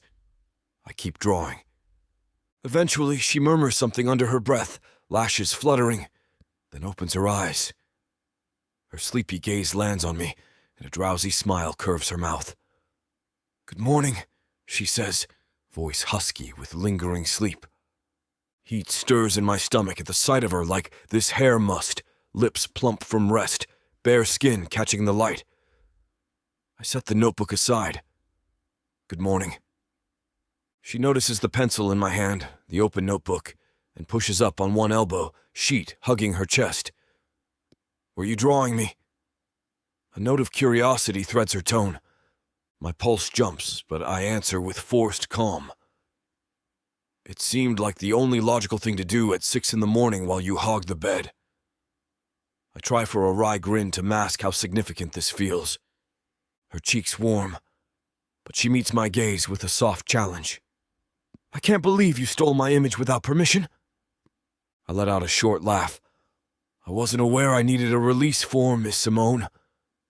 She tilts her head, eyes flicking to the notebook. "Mind if I see?" For a moment, I'm oddly protective of the sketch. It's not the neat architectural lines I usually share. This is raw and unpolished, scribbled curves and shadows capturing the softness I see in her. My throat constricts, but I extend the notebook. She scoots up, the sheets slipping a bit more, revealing a hint of cleavage that sets my nerves aflame. Forcing my gaze to remain somewhat civil, I hand her the drawing. She studies it in the morning sunlight, her expression shifting from mild surprise to something deeper. "This is intimate," she says quietly, fingertips grazing the pencil strokes. "I had no idea you could do portraits." "It's not exactly my specialty," I admit, unsettled by how fast my heart beats when she compliments me. She looks at me over the top of the page, eyes shining. "You captured a piece of me I don't see in the mirror." Her voice is hushed, as though she recognizes this moment for the vulnerable exchange it is. "Thank you." An awkward warmth settles over us. I clear my throat, rubbing the back of my neck in a shaky gesture. "I should be the one thanking you," I murmur, unsure if I'm referring to last night or the simple act of letting me see her like this. She closes the notebook gently, placing it on the nightstand. "We can keep stroking each other's egos all morning," she says with a teasing lilt, "but eventually, we need to face the day." A tremor runs through me, recalling the potential repercussions of that vineyard fiasco. Alessandro was humiliated. The wedding guests must be gossiping non-stop, and I have to maintain some semblance of control. Yes, there's a wedding agenda to follow. Rehearsal dinners, final fittings, and more probable drama. She sighs, tension creeping into her shoulders. At least we won't be bored. I can't help a small smile. I suppose not. She leans over to press a brief kiss against my shoulder, then rises from the bed, stretching. The morning sun outlines her silhouette in a breathtaking way that my pencil never could. I quickly avert my gaze before I lose all sense of composure. She disappears into the bathroom, and I force myself to rummage through the closet for fresh clothes. I can't let the world see how rattled I am. The Astor family thrives on any sign of weakness. After we both dress, Leila in a simple white sundress, me in a slate shirt and trousers, we head out to find breakfast. The suite's corridor is mercifully quiet, though I notice staff bustling around, likely cleaning up after last night's chaos. We share a few quiet words about our plan for the day, keep a low profile, smooth over any lingering confusion from the Alessandro incident, and grin for the cameras if they appear. We make our way down to the estate's dining terrace, where a lavish spread of fruit, pastries, and fresh coffee awaits. My father, mother, and a few aunts sit at one table, while a group of cousins occupy another. I guide Leila to an unoccupied table near the edge, ignoring a few raised eyebrows. My mother's gaze tracks us for a second, but she merely arches an eyebrow, returning to her conversation. Leila places a pastry on her plate, eyes flicking around as if searching for something, or someone. I know she's checking for Leo, or Alessandro, or any sign of trouble. My own nerves tighten. We can't avoid the groom forever. He'll appear eventually, and I'm braced for tension now that the wedding draws closer. When we're halfway through our meal, I sense movement behind me. I turn and come face to face with Leo, impeccably dressed in a navy blazer, face arranged in a polite smile that doesn't reach his eyes. "Morning, brother," he says, nodding at Leila. "Fiancée." Leila's posture stiffens just enough that I catch it, but she schools her features into a poised smile. "Leo," she says, tone neutral. He flicks a glance at the pastry on her plate, then slides his attention to me. "Mind if I borrow Damon for a moment? Just brotherly talk about wedding logistics." The forced civility grates on me, but I tamp down my annoyance. I glance at Leila, who shrugs as if to say, "Go handle him." I rise from the table, stepping away from her, but not so far that she's out of sight. "What is it?" Leo leads me a short distance from the terrace, out of earshot. He rests one hand on a nearby stone column, posture casual, though his eyes gleam with something unsettling. "You've made quite a spectacle lately, Damon. Fights at vineyards, hush-hush rendezvous with your fiancée. People are talking. My jaw tightens. Your point, Leo? He lifts an eyebrow. Leila's quite the catch, isn't she? Strong-willed, tempting, maybe even cunning. The urge to punch him in the jaw flares again, but I restrain it. If you have something to say, spit it out. His smirk curves. I just hope you know her as well as you think you do. My heart thumps with warning. I cross my arms, adopting a calm stance. And why wouldn't I? He tilts his head as if in sympathy. I've heard whispers that she might have motivations beyond true love. Perhaps financial issues. Maybe some personal vendetta. You're a smart man. Did it never cross your mind that she's using you? I inhale sharply, struggling to keep my composure. We have a contract, yes, but that doesn't mean she's manipulating me. Contract, right? He says with a short laugh. Is that what she told you? Or did you come up with that arrangement yourself? Something cold unfurls in my gut. We're done here. I turn to leave. He stops me with a hand on my shoulder, not forceful, but enough to make me pause. Damon, I'm your brother. I'm only warning you. People aren't always who they say they are. Be careful who you trust. I yank my shoulder free, swirling to face him, voice low. The last person I'd trust for advice is you. I recall countless times you lied to me, so don't act like you're doing me a favor. His face darkens. Suit yourself. But when the truth comes out, don't say I didn't try. Before I can snap back, he walks off, weaving through the tables as if he's never said a thing. My skin prickles with a mix of anger and unease. Part of me wants to dismiss everything he's hinted at, but another part recalls the secrecy in Leila's eyes when I ask personal questions, the times she's dodged certain details. She's never admitted any prior connection to my family. Could there be more? I force myself to return to Leila, though my mind buzzes with Leo's insinuations. She glances up, noticing the tension in my face. Everything okay? My stomach twists, a wave of confusion threatening to unravel my anger at Leo. I glance around. Too many prying eyes. The last thing I want is to spark more gossip. So I force a tight-lipped smile, leaning down to brush a kiss across her temple in a show of calm. It's fine, I lie. We can talk later. Her gaze lingers on me, concern flickering, but she nods slowly. All right. We finish breakfast in near silence, Leila pretending to chat with a cousin who drops by, me sipping coffee and plotting ways to corner Leo and wring the truth out of him. Then again, if I confront him, it might only give him more ammunition. When we finally retreat from the terrace, I guide Leila up a quiet staircase toward one of the smaller sitting rooms near the top floor. She follows, wariness etched into her expression. The plush rugs and ornate paintings here lend an air of privacy. I stop near a window that overlooks the estate gardens, turning to face her. Leo said something, I begin, forcing my voice to remain steady. About your motives. She stiffens. My motives. I swallow, hating how the words taste. He claimed you might have some hidden agenda, that you're using me for reasons beyond the arrangement.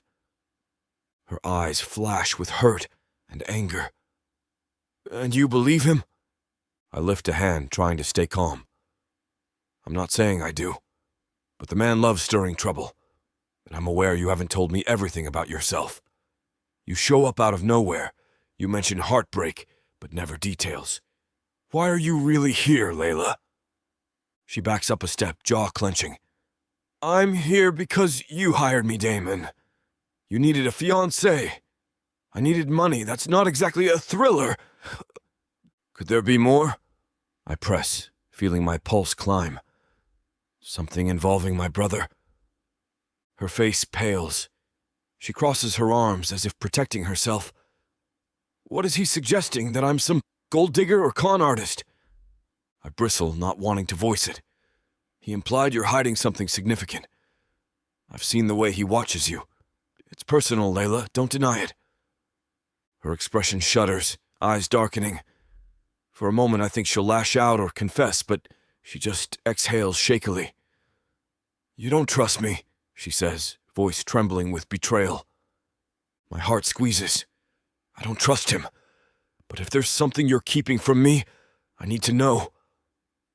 She swallows, tears shimmering in her eyes for an instant before she blinks them away. You're letting him get into your head. Guilt pierces me. I step closer, hands lifting in a placating gesture. Maybe I am, but I can't shake this feeling that you're terrified of him for reasons that go beyond what you've told me. I see the tension whenever he's near. Her lips tighten. She won't meet my gaze. Can't we just have this 1 week without dredging up all my baggage? My chest constricts, a slow burn of frustration clashing with empathy. Leila, after yesterday... My voice dips, recalling the sheer vulnerability we shared. I'm in deeper than I planned. If you have a past with Leo... She flinches and I realize I've hit a nerve. She snaps, "Don't finish that sentence." My mind reels. So there is a past, and she's not ready to spill it. Pain and anger mingle inside me, but I force a level tone. I won't push. Not right now, but this is going to bite us if we ignore it. She lifts her chin, eyes flashing. I'll handle it. Her refusal to open up hits me with the force of a door shutting. I nod stiffly, stepping back. Fine, handle it. But if Leo's waiting to tear you down, I can't protect you if I don't know what's coming. Her stance wavers, a flicker of guilt crossing her face. I never asked you to protect me. That cuts deeper than I expect. My jaw tightens. Right, so it's your problem alone. She inhales as though summoning patience. I'm not trying to hurt you, Damon. I can't explain everything now. I push down the urge to snap. Instead, I nod, turning away to stare at the gardens outside. We have an event this afternoon, some dinner plan with the extended family. I suggest we go back to playing our roles perfectly. My voice sounds deadened even to my own ears. She releases a shaky breath. We have no choice, do we? No, I say quietly. We don't. A heavy silence settles between us, loaded with unspoken confessions. Her eyes rest on me for a second longer. Then she turns, slipping out the door. The emptiness she leaves behind is almost physical. I press my palms against the window frame, struggling to quell the roiling mix of anger, fear, and that lingering raw tenderness from our morning in bed. Leo's cryptic warning echoes in my head. If Leila truly has a hidden motive, some vendetta tied to my family, I need to uncover it before it destroys us both. But another voice in my mind whispers that maybe she's protecting herself from a hurt too deep to share. A restless voice in me whispers to chase after her, demand the truth. But I hold back. For now, I'll bide my time. We have a wedding to fake, a storyline to maintain in front of the Astors. Meanwhile, the emotional gulf between us yawns wider with each secret withheld. I leave the sitting room, heading back through the villa's corridors, ignoring the curious looks from staff. As I pass a mirror, I catch my reflection. My expression is set in grim lines, and for a fleeting second I see my father's face in my own. The same controlled, guarded mask. The similarity makes me shudder. In that moment, all I can think is, so this is how it feels to want someone so badly, yet fear they might be deceiving you. A storm churns inside me, equal parts longing and suspicion. If I don't resolve it soon, we'll tear each other apart. And somehow I suspect that's exactly what Leo is counting on. Chapter 12. Leila. I'm not sure how long I can keep pretending. The stale hush between Damon and me since breakfast feels like a weighted blanket I never asked for. Every glance he gives me vibrates with pent-up questions he's too proud or too hurt to voice. And I'm not innocent either. I've been tiptoeing around corners, dodging him whenever we're not performing our oh-so-loving routine in front of his family. The tension has only wound tighter with each passing hour, leaving me jumpy, terrified of the moment I inevitably have to face the truth. Mid-afternoon finds me alone in a secluded corner of the estate's gardens, crouched behind a line of rose bushes that tower above my head. My phone clutched in one hand, I try, and fail, to type a text to Zeke, telling him how close I am to cracking. My fingers tremble so badly I can't finish a single coherent sentence, because Damon is suspicious. Leo is lurking, and the big, ugly secret I've kept hidden for 5 years threatens to erupt. "Leila," a cold voice says from behind me. I freeze before slowly turning around to see the last person I want right now. Leo Astor, his politician's smile pulled tight. He stands in the shade of a cypress tree, arms folded, wearing a crisp linen shirt that looks straight out of a magazine spread. His gaze flicks over me, a mix of smugness and underlying anger twisting his features. My stomach plunges, but I force my spine straight. "I was hoping I could avoid you until the wedding," I say, voice brittle. He steps closer, each measured footstep crunching on gravel. "You think you can hide in my family home? That's bold." I tuck my phone away, fighting the urge to back up. "We both know I'm here for one reason. Damon, I'm his fiancée, so this is hardly your family home alone." His lips twist in a humorless smirk. "Fiancée, right." A moment passes as he studies my face, eyes narrowed with too many unspoken questions. "You've done well, Leila. Landed the older Astor brother. Must feel good, playing your revenge game on me?" My heart skips. "It's not revenge," I say flatly, though my mind churns with the memory of how he left me sobbing in a hospital bed. "I'm not here because of you." He laughs, the sound as hollow as it is chilling. "You expect me to believe it's coincidence you end up engaged to my brother, right when I'm about to marry Gianna? You must think I'm stupid." Hot fury flares in my chest. "Don't flatter yourself. I came for Damon's paycheck, not for you." His jaw tightens, color rising in his cheeks. "If that's true, you're worse than I thought. Damon's worth 1,000 of me. And you're using him to line your pockets, or maybe to humiliate me at my own wedding."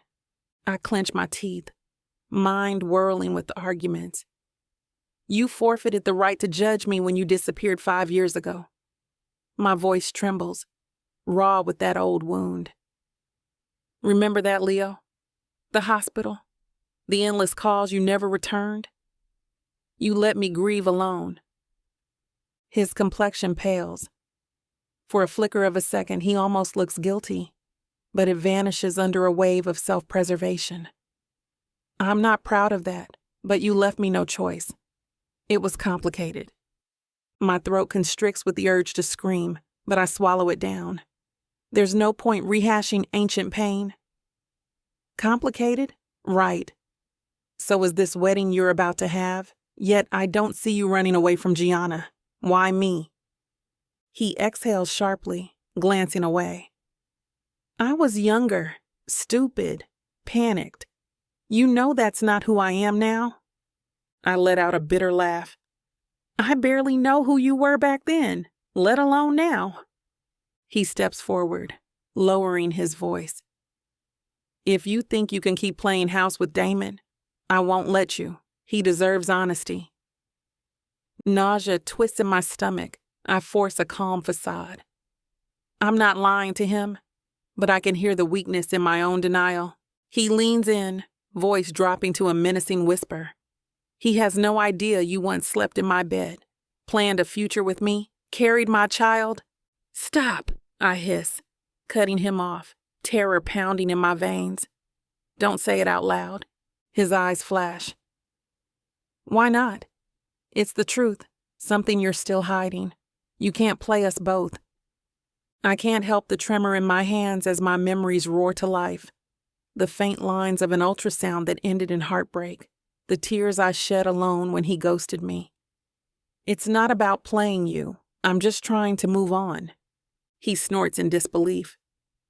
"Move on by hooking up with my brother. That's twisted, Leila." Pain slashes through me. I didn't choose Damon as some personal vendetta. This entire arrangement. I stop, exhaling shakily. It's complicated, but it's real enough now. I care about him. Leo's expression darkens. So do I. Which is why I'll protect him from your lies. If you don't tell him, I will. Panic bursts in my chest, threatening to choke me. Why ruin everything? You're days away from marrying Gianna. Can't you focus on your own perfect little plan? He grimaces, a flicker of regret passing over his features, then hardens again. You forced my hand. If you had left well enough alone, I wouldn't be in this position. I stare at him, trembling with anger and dread. Then I straighten, a shaky resolve burning through me. Fine, I'll tell him. And if you try to twist it, I'll make sure your lovely fiancé hears the real story about how you treat women. He flinches, but quickly recovers with a tight smile. If you're smart, you'll spin it gently. Damon's not one for betrayal. You'll lose him in an instant if he thinks you've been conning him. My jaw aches from clenching. Don't pretend you know him better than I do. He lifts an eyebrow, pivoting on his heel. We'll see, Leila. Then he strides away, leaving the air thick with tension. For a moment, I'm frozen in the aftermath, heart pounding and throat raw. Telling Damon the truth might destroy what little closeness we've found, but keeping it buried is no longer an option. With a shaky breath, I gather my nerves and march back toward the villa. My footsteps echo in the hushed corridors, each step rattling with dread. Time to confess. I find Damon in a small sitting room near the main lobby, flipping through emails on his tablet. He glances up, expression wary the moment he spots me. Hey, he says, voice subdued. Everything okay?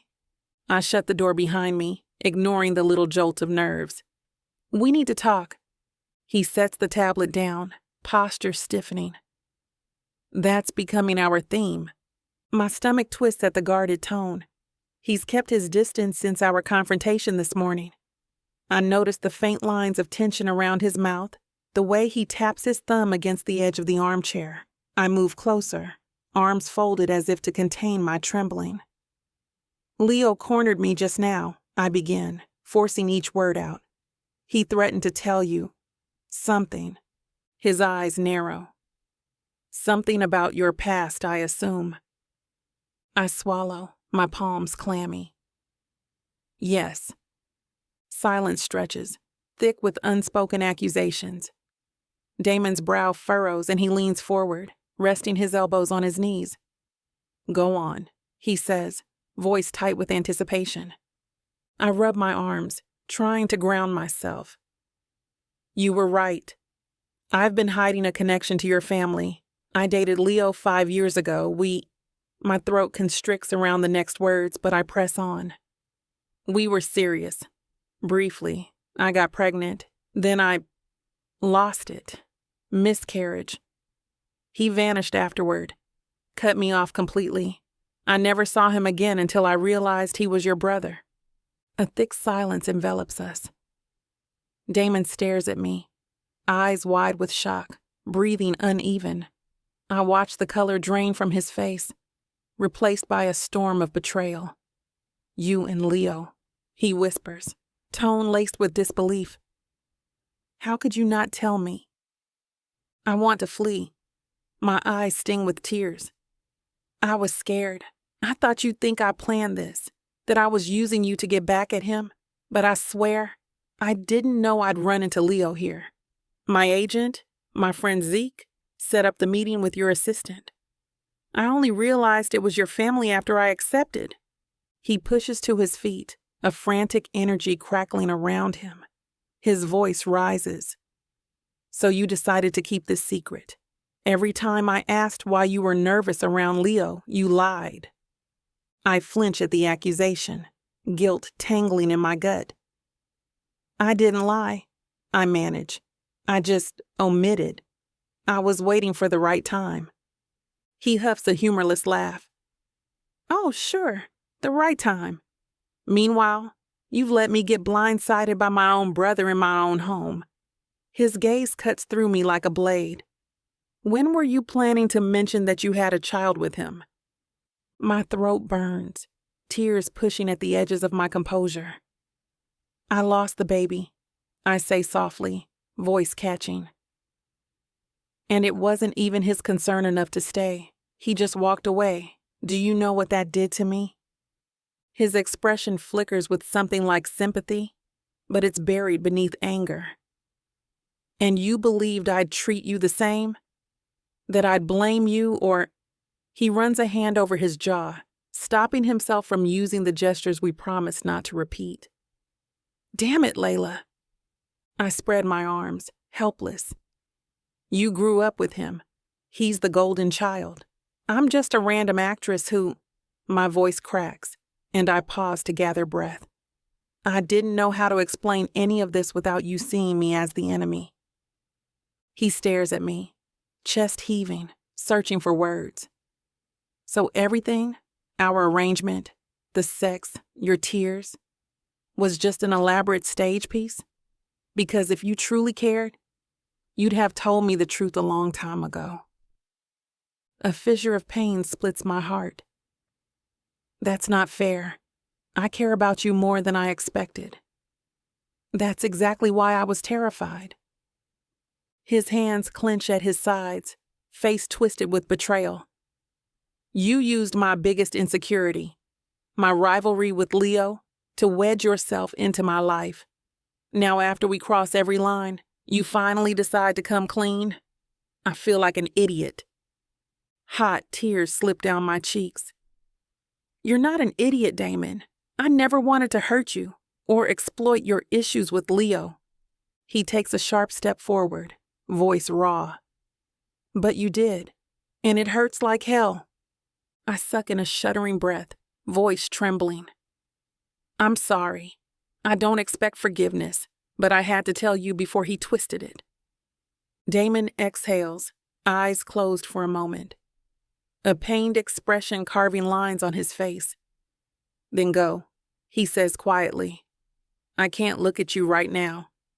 His words strike like a slap, and I reel back. A sob wedges in my throat, but I swallow it down, refusing to break in front of him. If he needs space, fine. I'll leave before I lose every shred of dignity. Okay, I manage, voice shaking. I'll pack my things. He opens his eyes, fury and hurt mingling. I don't care what you do, just get out of my sight. The tears threaten to spill again, but I nod stiffly, turning on my heel. My footstep echoes in the quiet corridor as I flee, the impulse to throw myself at his feet, beg for a chance to explain further, tears at me. But I can't reduce myself to that. My shame is too raw, my heartbreak too real. I hurry upstairs, ignoring the curious stares of passing staff. My heart hammers with the weight of Damon's words. I can't look at you. That final blow to everything we built. I burst into the suite, tears finally streaming freely down my cheeks. My mind clatters with the memory of last night's closeness, the morning's gentle vulnerability, and how quickly it all unraveled. In a daze, I grab my suitcase, shoving random clothes inside. My shoulders shake with silent sobs, but I force myself to keep moving. No meltdown, no surrender. If he wants me gone, I'll go. I deserve the fallout for not being brave enough to tell him sooner. After a few minutes, I've crammed enough belongings into a carry-on to survive. I glance around the suite, heart twisting at the sight of the bed we shared. The memories scorch my mind. His tender sketch of me, his protective rage at Alessandro, the way he murmured my name like a vow. All of it crumbles under Leo's threat and my belated confession. Clutching the suitcase handle, I hurry out. The corridors blur as I descend to the lobby, tears drying on my face. My entire body trembles. I have no plan, no clue where to stay in Tuscany, but anywhere is better than standing in that suite with Damon's heartbreak choking me. If I vanish for a while, maybe he'll calm down. Or maybe this is the end. A staff member tries to stop me, offering assistance, but I wave them off, stumbling outside to the front of the estate. The sun glares, mocking me with its warmth as I drag my suitcase onto the gravel driveway. My phone buzzes in my pocket, but I can't face anyone right now. Not Damon, not Leo, no one. I breathe in deep, forcing myself to remain upright. Eventually, I find a driver near a sleek black town car, politely asking if he can take me into town. He nods, no questions, just a professional calm that feels like a gift. My suitcase is loaded, and I climb into the back seat. As the car pulls away from the estate, dust swirling behind us, I stare out the window, feeling every jolt of the road like an echo of my fractured soul. I want to scream, or cry, or both, but I settle for silent tears tracking down my face, my locket pressed tight to my chest. Damon was right. I should have told him the truth from the start, but regret doesn't fix anything. Leo wields the power to ruin me, and Damon's trust is gone. The estate fades behind a bend in the road, replaced by rolling hills and olive groves. I hug my arms around myself, numb to the picturesque Tuscan scenery. Everything that was sweet or hopeful about this trip is now laced with bitterness. For a fleeting second, I imagine Damon chasing after the car, calling my name, telling me we can figure this out. But it's just a fantasy. I saw the betrayal in his eyes, an unmistakable verdict. My phone buzzes again. I fish it out, heart stuttering at the sight of Damon's name on the screen, but the call ends before I can decide whether to pick up. A wave of fresh tears burns my throat. If he had something to say, maybe it was an order to come back, or maybe another condemnation. I can't handle either.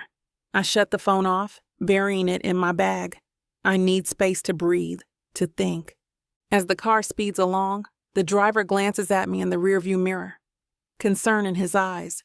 I manage a small nod, wanting him to know I'm alive, at least physically. Inside, I feel hollow, the swirl of heartbreak, shame, and the memory of Damon's accusations swirl like a whirlwind, threatening to swallow me. Eventually, I slump against the seat, exhaustion dragging me under. If I had to script this moment, I'd say it's the dramatic exit, the halfway point in a story where the heroine flees after shattering revelations. Only I'm not sure if the next act brings redemption or more heartbreak. All I know is I can't face Damon's grief and anger head on right now. I'm drowning in my own regrets, the echo of our closeness haunting me with each mile we drive away. So I let the tears roll, let the pain slice through my chest. My heart beats with the memory of his kiss, his touch, his protective warmth. Yet my mind replays the look of betrayal, the finality in his voice. I bury my face in my hands, murmuring a silent apology to him, too late and without witness. I'm not sure if we'll ever recover from this, or if we're even meant to. The only certainty is that I've lost him, and possibly lost the chance at a future that for one shining moment felt more real than any role I'd ever played on a stage. Chapter 13. Damon. It's been hours, or maybe days, since I watched Leila walk out of this villa with heartbreak carved onto her face. The estate hums with wedding preparations people bustling in corridors, deliveries coming in, staff polishing every marble corner. Yet I exist behind closed doors, ignoring the clamor of a celebration I no longer have the will to attend. My suite has turned into a self-imposed prison, curtains drawn, a half-full tumbler of scotch on the table, and my phone face down where I tossed it earlier. I haven't slept. Whenever I try closing my eyes, I see Leila's tear-streaked cheeks replay the way her voice trembled when she admitted the truth about Leo. In those first brutal moments, I felt betrayed beyond reason. The notion that she was once with my brother, that they shared a past so dark, made my chest tighten until I couldn't breathe. I told her to go. It felt like the only solution at the time, a knee-jerk reaction fueled by anger and the echo of Leo's manipulative words. Now that the rage has cooled, What's left is a hollow ache. I keep remembering the softness in Leila's eyes when she looked at me, the warm press of her body at dawn, the sweet rawness of her confession. It's impossible to dismiss everything we shared as a lie, but the pieces feel jumbled. Did she choose me to get revenge on Leo? Or was she just desperate for closure, never intending to fall into something real? The beep of the suite door startles me from my thoughts. It opens, revealing Nora in her ever-impeccable gray suit, a stack of folders clutched to her chest. She exhales in relief when she sees me upright. "Mr. Astor," she says softly, glancing around at the drawn curtains and half-empty scotch glass. I was worried. I sit up in the armchair, throat raw from sleepless hours. No need for concern. She sets the folders on a nearby table and removes her blazer, folding it neatly over a chair. "The staff said you haven't come out all morning. Did you eat?" I shrug, ignoring the pang in my stomach. "I'm not hungry." She frowns, surveying me with the shrewd gaze that has served me well for years. I take it Leila left. The mention of her name is like a vice around my chest. "Yes," I manage, voice cracking. "She and I parted ways." Nora's expression softens with something like maternal concern. She steps closer. "I was there when she hurried out with her suitcase, looked shaken. You both have turned a wedding into a tabloid's feast." I let out a harsh laugh, burying my face in my hands. "Let them talk. I don't care anymore." She sighs. "I know you enough to see that's not true." Gently, she sets a hand on my shoulder. "Damon, what happened?" "The contract was straightforward. You two seem to have found real affection. Then everything exploded." My throat tightens, and for a moment I can't speak. The truth surges up, fueled by exhaustion and loneliness. "She had a past with Leo," I say, voice unsteady. "A serious one. She carried his child, then lost it. He abandoned her in a hospital. She never told me." Nora blinks, shock flickering across her face. "Leo?" I press my palm to my forehead, attempting to quell the buzzing in my skull. "Apparently. I found out about it mere minutes before she confessed. She was prepared to hide it forever, or at least until it was too late to matter." Nora winces. No wonder she looked haunted. Rage rises in me again at Leo's name, but I sense something guarded in Nora's face, like she knows more. "You're not surprised?" I say, narrowing my eyes. "What do you know?" She exhales, clasping her hands together. "I suspected Leila had a past with your brother from the moment I recognized her name in an old list of acquaintances. I did some digging, discovered she vanished from Leo's life after a medical emergency. The details were hazy, but enough rumors pointed to him abandoning her in a critical moment. I never brought it up because it was her private matter. I assumed she'd tell you eventually." Cold shock drains the blood from my face. "Why didn't you warn me?" Nora's eyes gleam with regret. "I respected her right to share it on her terms. She wasn't after your fortune, Damon. If that were the case, she'd have come forward with a sensational story from day one. She's not a manipulator." "She lied," I whisper, bitterness tangling in my chest. Nora sits on the edge of the sofa, hands folded in her lap. She withheld the truth, which is slightly different. I think she was scared. "You know what Leo's like. He can be charming, but also cruel if cornered. And you don't exactly radiate forgiveness when you feel betrayed." A sting of guilt pierces me. She's right. My initial reaction was to lash out, push Leila away. So she tried to handle it alone. The mental image of Leila trembling at the mere mention of Leo resurfaces. My stomach knots with shame. Nora nods gently. "Yes, she had her reasons, and from what I uncovered, it sounded like it wasn't just a casual fling. She genuinely cared for Leo, believed in him, only to be left behind. That sort of abandonment leaves deep scars." A wave of self-loathing surges up. I let out a ragged breath, eyes burning. I told her to get out. I said I couldn't even look at her. Sympathy flickers in Nora's expression. You were hurt. But Damon, think about it. She was your best ally here. She protected you from negative press, from the family's constant meddling. She made you look good, but more than that, she cared about you. Anyone watching could see it.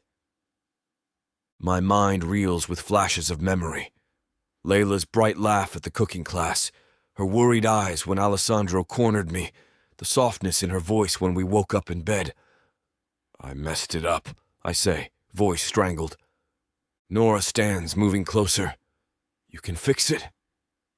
The wedding is 2 days away. If you want to, you can find her. Apologize. Talk this out. I rub my chest, a dull ache throbbing beneath my ribs. Do I even deserve a second chance after how I lashed out? She offers a gentle smile. That's not my call, but I know you, Damon. Once you commit, you don't back down easily. If you truly see her worth, go after her. Explain yourself. The complexity of it all churns in my gut.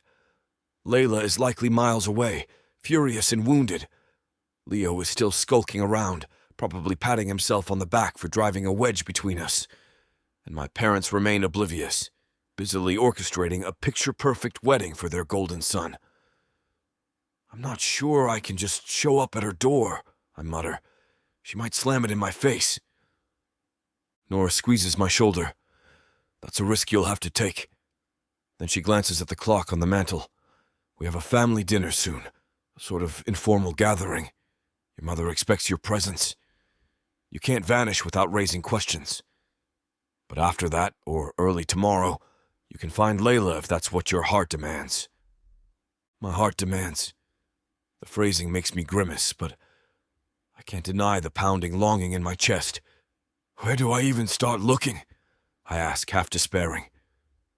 She left in a hurry. Check local hotels or ask around the staff, Nora suggests calmly. Maybe Zeke knows, he's her close friend, yes? Hope flutters, fragile and unsteady. He might, but if she wants to vanish completely, he might cover for her. Nora nods, walking to the window and sliding the curtains open. Harsh sunlight pierces the dim room, making me squint. So you'll have to convince him of your sincerity. Show you're not looking for a fight. I slump in the armchair, mind spinning. I need time to think. She steps toward the door, collecting her blazer. Don't think too long. Leo is determined to push you further into a corner. If you let that happen, you'll lose any chance of reconciling with Leila. Her gaze lingers on me. You care about her, Damon. Don't let your pride bury that. Then she's gone, leaving me in the sunlit suite that suddenly feels too hot and too exposed. I stand, rummaging for a fresh shirt. The mirror shows my reflection pale, eyes ringed with sleepless shadows, hair sticking up where I slept on it. I look like a man who's watched his world tilt off its axis. My phone rests on a table nearby. I pick it up, scrolling through missed calls and messages, but there's nothing from Leila. Probably has her phone off or is ignoring me, which I can't blame her for. The next few hours pass in a blur of going through the motions. I drag myself to the family dinner, forcing a polite facade while my father waxes poetic about the wedding schedule. My mother eyes me curiously, but decides not to question my subdued attitude in front of the entire extended clan. Gianna appears radiant and somewhat smug, while Leo, ever the charmer, sports a look of triumph that makes my blood simmer. I suspect he knows exactly where Leila is, and he's delighted I'm stewing in misery. Every mention of Damon's lovely fiancée scrapes my nerves. I paste on a cool grin, offering vague answers about her whereabouts, some excuse about feeling unwell or traveling to handle an urgent matter. My mother shoots me a dubious glance, but with the wedding so close, she decides not to press. Once dinner ends, I slip away, ignoring the cousins and well-wishers. Nora catches my eye, sending me a silent question. I shake my head. I haven't made up my mind yet. But that night, Alone in the suite that still carries Leila's faint scent, I nearly choke on guilt. The bed is too big, the silence too oppressive. I look at the pillow on her side, remembering how she curled up with an arm flung over me, a soft smile on her lips. Anguish claws at my insides and I can't stand it anymore. I seize my phone, heart pounding. Zeke's contact is saved from the time Leila handed it to me. She thought I might need to arrange some detail for her. My finger hovers over the call button, but I hesitate. What if he hangs up? Or worse, what if he tells me she never wants to see me again? Eventually, desperation wins. I hit dial. It rings 3 times, then crackles with background noise, clinking glassware, distant chatter. Finally, a harried voice picks up. Yeah? I clear my throat, struggling to sound composed. Zeke, this is Damon. A snort crackles over the line. Wow, you've got nerve calling me. Leila told me enough to know you two had a blow-up. My chest tightens. Yes, I need to find her, please. Just to talk. There's a pause, then a sigh. She's not exactly itching to see you, man. She's crushed. After everything with your lovely brother she was trying to keep from falling apart, and then you... I know, I cut in, voice ragged. I messed up, but she left, and I need to fix this if possible. I just need a location. Zeke hesitates. What if she doesn't want you showing up? I close my eyes, heart pounding. Then I'll leave her alone after I see she's okay. But please, Zeke, help me out. A few muffled sounds come through the line like he's covering the receiver to speak to someone. Then he returns, voice lower. Leila's at a small hotel on the outskirts of Siena, the Casa de Luna. She booked it for the week, probably pacing the room, figuring out her next move. Relief flickers, but it's laced with panic. Thank you, I appreciate it. A short pause. If you hurt her again, Damon, I'll make sure your scowling face decorates every front page in the worst possible light. Understood? Almost laugh, though it comes out more like a rasp. Fair enough. He hangs up and I'm left staring at my phone, mind racing. She's in Siena. I can drive there in under 2 hours, maybe less if I push the limit, but it's nearly midnight. Showing up now might be too extreme, or perhaps exactly what's needed. Torn, I pace around the suite, imagining Leila alone in a sterile hotel room. The thought clenches my heart. She deserves better than hiding away in a cheap lodging. Yet fear tugs me to a halt. What if she won't even listen? What if I can't find the words to fix the damage? My anger was savage, my accusations cruel. I called her manipulative, implied she used me. Guilt crushes my chest. She was pregnant. Leo left her in a hospital. The heartbreak she must have endured. I sink onto the edge of the bed, burying my head in my hands. This is my dark night, the moment I realize how monstrous I've been. She poured out her scars, and I threw them back in her face. My phone vibrates in my palm, an incoming text from Nora. Nora, if you go to her now, do it with an open heart or not at all. I huff a rueful breath. She's right, as usual. I can't barge into Leila's life again, guns blazing. I need to approach gently, genuinely. She might slam the door, but I owe it to her to try. After a beat, I type back a curt thank you. Then I toss the phone aside and lean back against the headboard. Despite the turmoil, my eyelids droop. Exhaustion claims me for a few hours, a restless doze filled with feverish half-dreams of Leila's laughter, her tears, her warm body pressed to mine. Morning finds me disoriented, the suite quiet. The first rays of dawn slip through the curtains, painting the bed in a wash of pale gold. I lie there staring at the sunlit ceiling and make my decision. I'll let Leo have his smug illusions. Let the wedding parade continue without me for a few hours. My mother might be scandalized, but I don't care. Nothing matters except finding Leila, letting her see the depth of my remorse, and hoping she'll talk to me. If she slams the door, so be it. But I can't live with myself knowing I let my anger overshadow the truth. The raw ache in my chest demands I make this right. or at least try. With renewed focus, I rise and shower, scrubbing away the stale sense of defeat.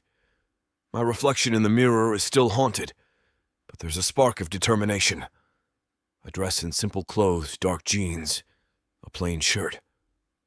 Let the Astor clan gape if they see me. I'm done with showy suits for now. My phone pings with a text from my father, some schedule reminder, but I ignore it. I confirm directions to Sienna on my phone, then slip out of the suite. The corridor bustles with staff carrying floral arrangements and racks of fancy table linens. I weave between them, ignoring curious glances. My father's voice floats from a nearby room, discussing a brunch event.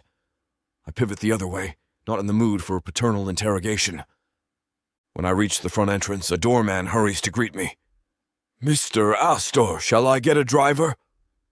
I hesitate, picturing the stifling silence of the back seat. "No, I'll drive myself." The doorman nods, hurrying off. I wait, heart hammering, until a sleek black car pulls around. With no further delay, I climb in, shutting the door firmly. The engine purrs as I exit the estate grounds, leaving the looming villa behind. Once I'm on the open road, Tuscany's rolling hills stretch before me. The morning light bathes everything in gold, but I barely notice the scenery. My head throbs with possibilities. Will she let me speak? Will she rage at me, or worse, stare at me with heartbreak in her eyes?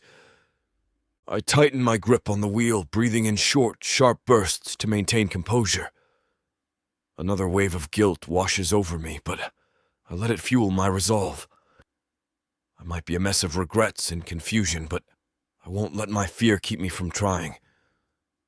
Leila deserves more than a coward or a man, too blinded by jealousy to see her pain. She deserves someone willing to fight for her. And even if I'm not sure I can fully forgive myself for how I reacted, I'll do everything in my power to make amends. Because there's no point in continuing this wedding charade if I can't have her beside me. I know that now. The contract never mattered. She matters. Her laughter, her ambition, her broken trust that I stupidly slammed a door on. The road curves, Sienna's medieval skyline coming into view. My pulse quickens as I navigate toward the hotel address Zeke mentioned. The next few hours will shape my fate. Maybe I'll fail and she'll send me packing. But I have to try. There's no life for me back at the villa if Leila isn't there to share it. I speed on, hands tight on the wheel, eyes fixed on the horizon. The day has barely begun, and I feel the weight of everything riding on this.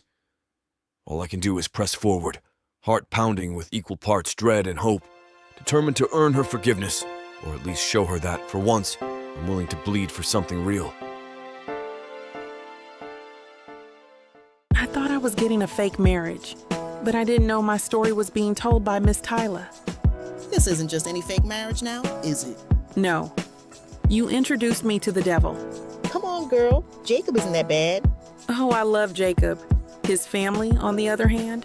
Beggars can't be choosers, Nyla. You should be grateful I even let Jacob Stone look your way. I just wanted to save my granddaddy. Is that so bad? Why couldn't you let this be a normal fake marriage? Instead, you put me in a twisty story filled with money, betrayal, power, and lies. Let's not forget love. That's what keeps me going. But not gonna lie, Miss Tyler. This story you got me in ain't the simple fake marriage happy ending I thought it would be. It's not. Where would be the fun in that? Treat yourself to Say Less, I Love You. New releases every Thursday, now with longer episodes. Or skip the wait and grab the full series bundle from TylerWalker.com for up to 85% off. Treat yourself with Miss Tyler.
Chapter 14. Leila. The first thing I register when I wake up in Rome is the smell of cheap incense and strong espresso. I'm curled up on Zeke's living room couch, a lumpy thing with questionable stains that, according to him, was rescued from a film set after a dramatic breakup scene. My cheek is pressed against a throw pillow, embroidered with gaudy gold threads, and my spine hates me for the bumpy springs lurking beneath. But at least I feel safe here, safe from the storm of heartbreak and betrayal swirling back in Tuscany. Zeke's apartment sits above a scruffy little trattoria on a side street that's far from the tourist traps. Through the open window, I can hear the faint clatter of plates and the purr of distant traffic. Rome hums with life beneath me, and for a moment, I pretend I'm just a traveler passing through. No obligations, no regrets. Reality, however, slams back. I'm a runaway bride for hire who shattered a man's trust and fled with half my clothes in a suitcase. I push the blanket aside, grimacing at the stale taste in my mouth. A quick glance at my phone shows missed calls from unknown numbers, most likely Damon's. I switched phones because I can't bear to see his name flash on the screen. My old phone is stuffed at the bottom of my bag like some cursed relic. Zeke insisted I use his spare phone with a fresh SIM, claiming it's the best way to avoid harassment by tabloids or Astor family moles. I'm grateful but also hollow. With a groan, I haul myself off the couch. My head throbs from restless nights, and my eyes feel gritty. I shuffle into Zeke's makeshift kitchen, which is basically 2 counters and a hot plate. He's there, sipping espresso, wearing a robe printed with neon flamingos. His dyed pink hair stands up in a glorious halo. "Morning, Starshine," he says, his voice tinged with gentle mockery. "You look like I dragged you out of a ditch." I grab the mug of espresso he offers without argument. "I feel like it too. Thanks for letting me crash here." He eyes me over the rim of his own cup. "Please, you saved my butt more times than I can count in New York, especially that incident with the questionable casting director." He waves a hand. "My couch is yours for as long as you need."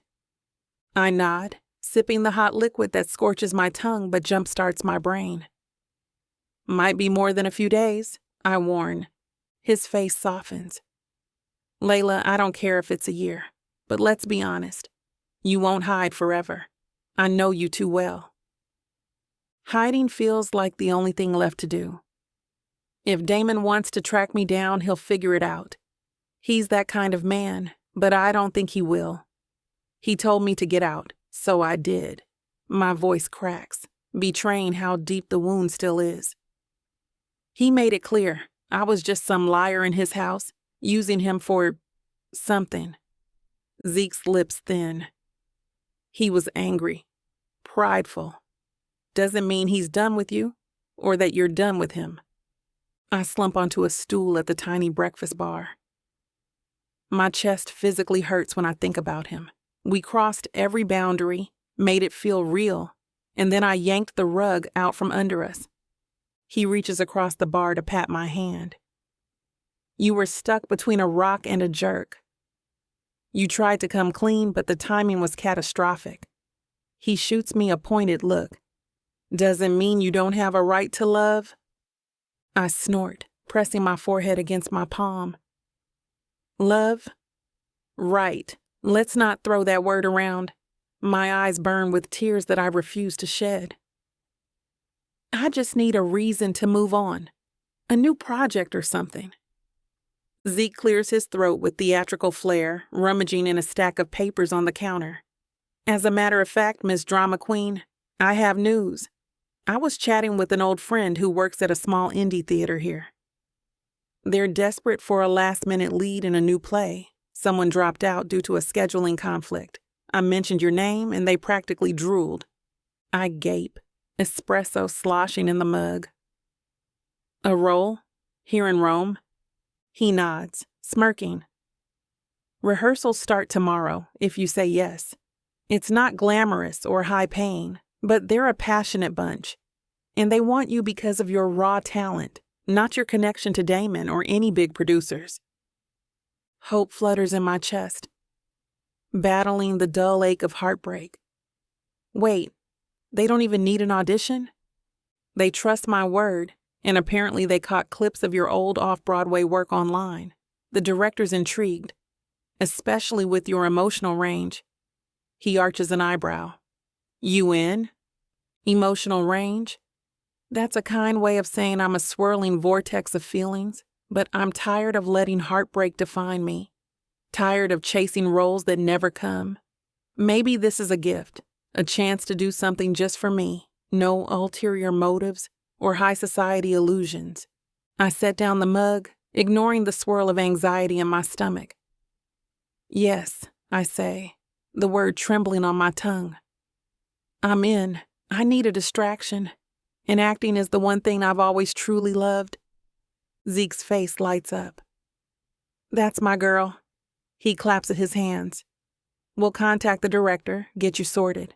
Rehearsals are short, intense, and the show runs only a few nights.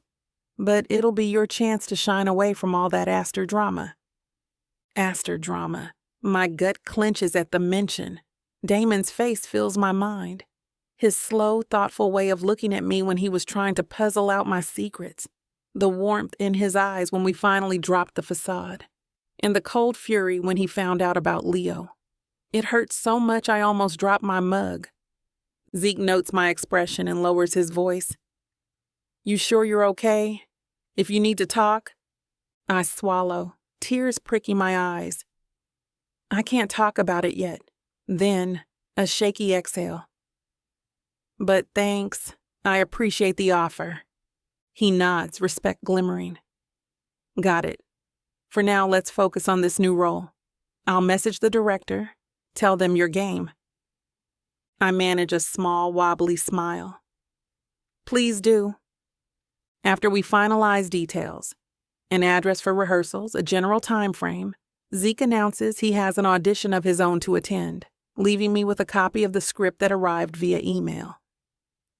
The script is in my phone, which I open cautiously, half expecting a barrage of messages from Damon.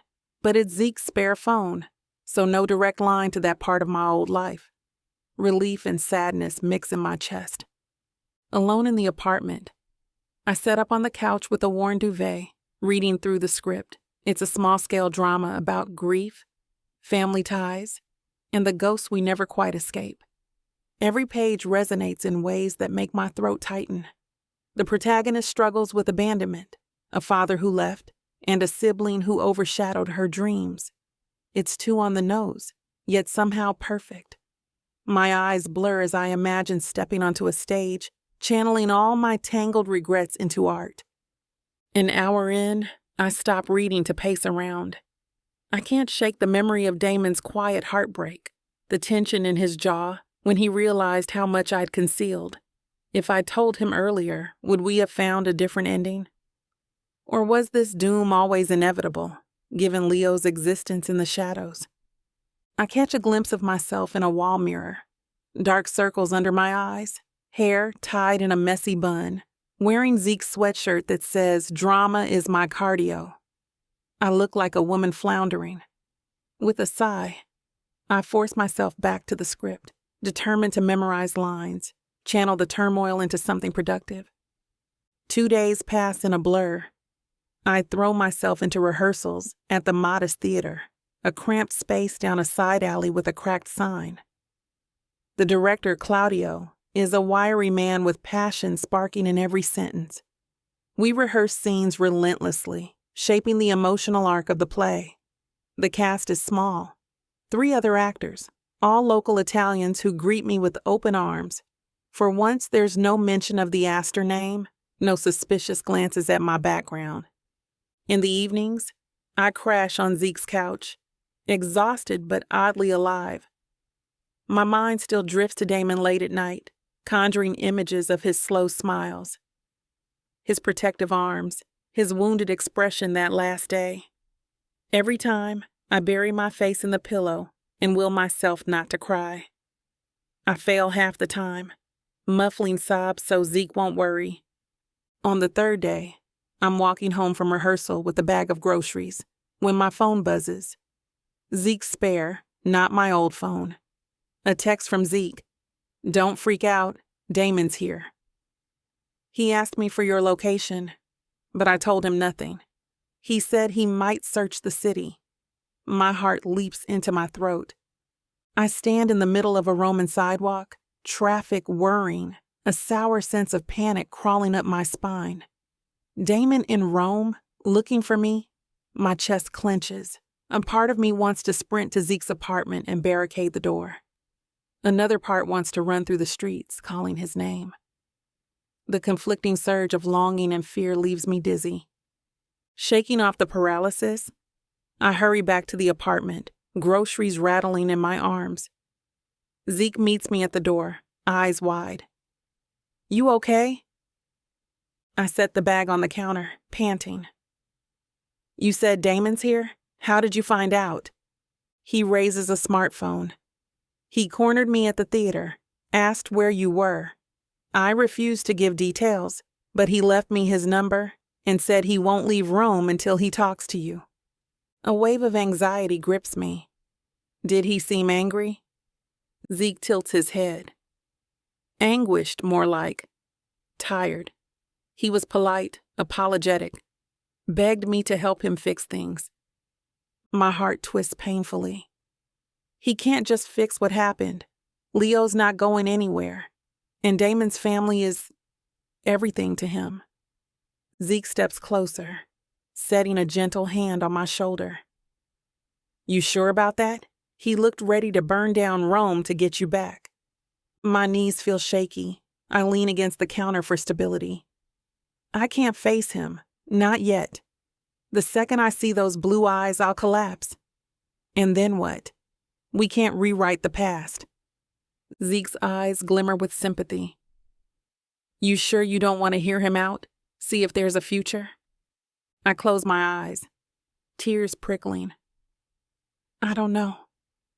My life is chaotic enough.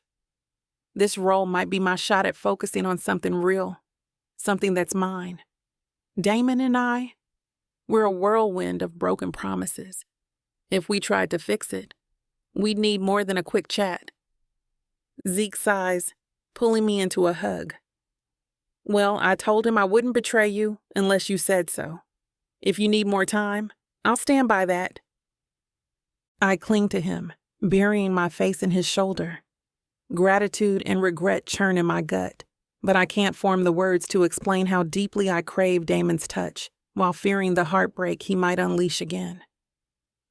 "Thank you," I whisper. "Let's keep quiet a little longer." He nods, stroking my hair. "You got it, babe." That evening, I rehearse lines for hours, pacing the apartment until the neighbors bang on the walls. I channel my heartbreak into the script, pouring my sorrow into the play's monologues about betrayal and lost love. The synergy between art and pain is almost cathartic, yet it leaves me raw and trembling by midnight. Sleep is impossible. I stare at the ceiling, imagining Damon wandering Rome's streets, maybe checking hotels or calling local theaters. I picture him exhausted, determined, that stubborn set to his jaw. My heart aches with a longing so fierce I almost choke on it. But I keep my phone off, refusing to open the door to more chaos. Time blurs again. Days pass in frantic rehearsals, note-taking sessions with Claudio, costume fittings that are laughably low budget. The play's opening looms, and I throw myself into each rehearsal, exploring the protagonist's grief with a fierce dedication that earns me quiet admiration from the cast. I feel alive on stage, as if each line I speak unravels a bit of my own heartbreak. When the final run-through ends on Friday night, I collapse onto a rickety chair backstage, breathless and strangely buoyed. Claudio saunters over, beaming. "Bella, your performance is potent.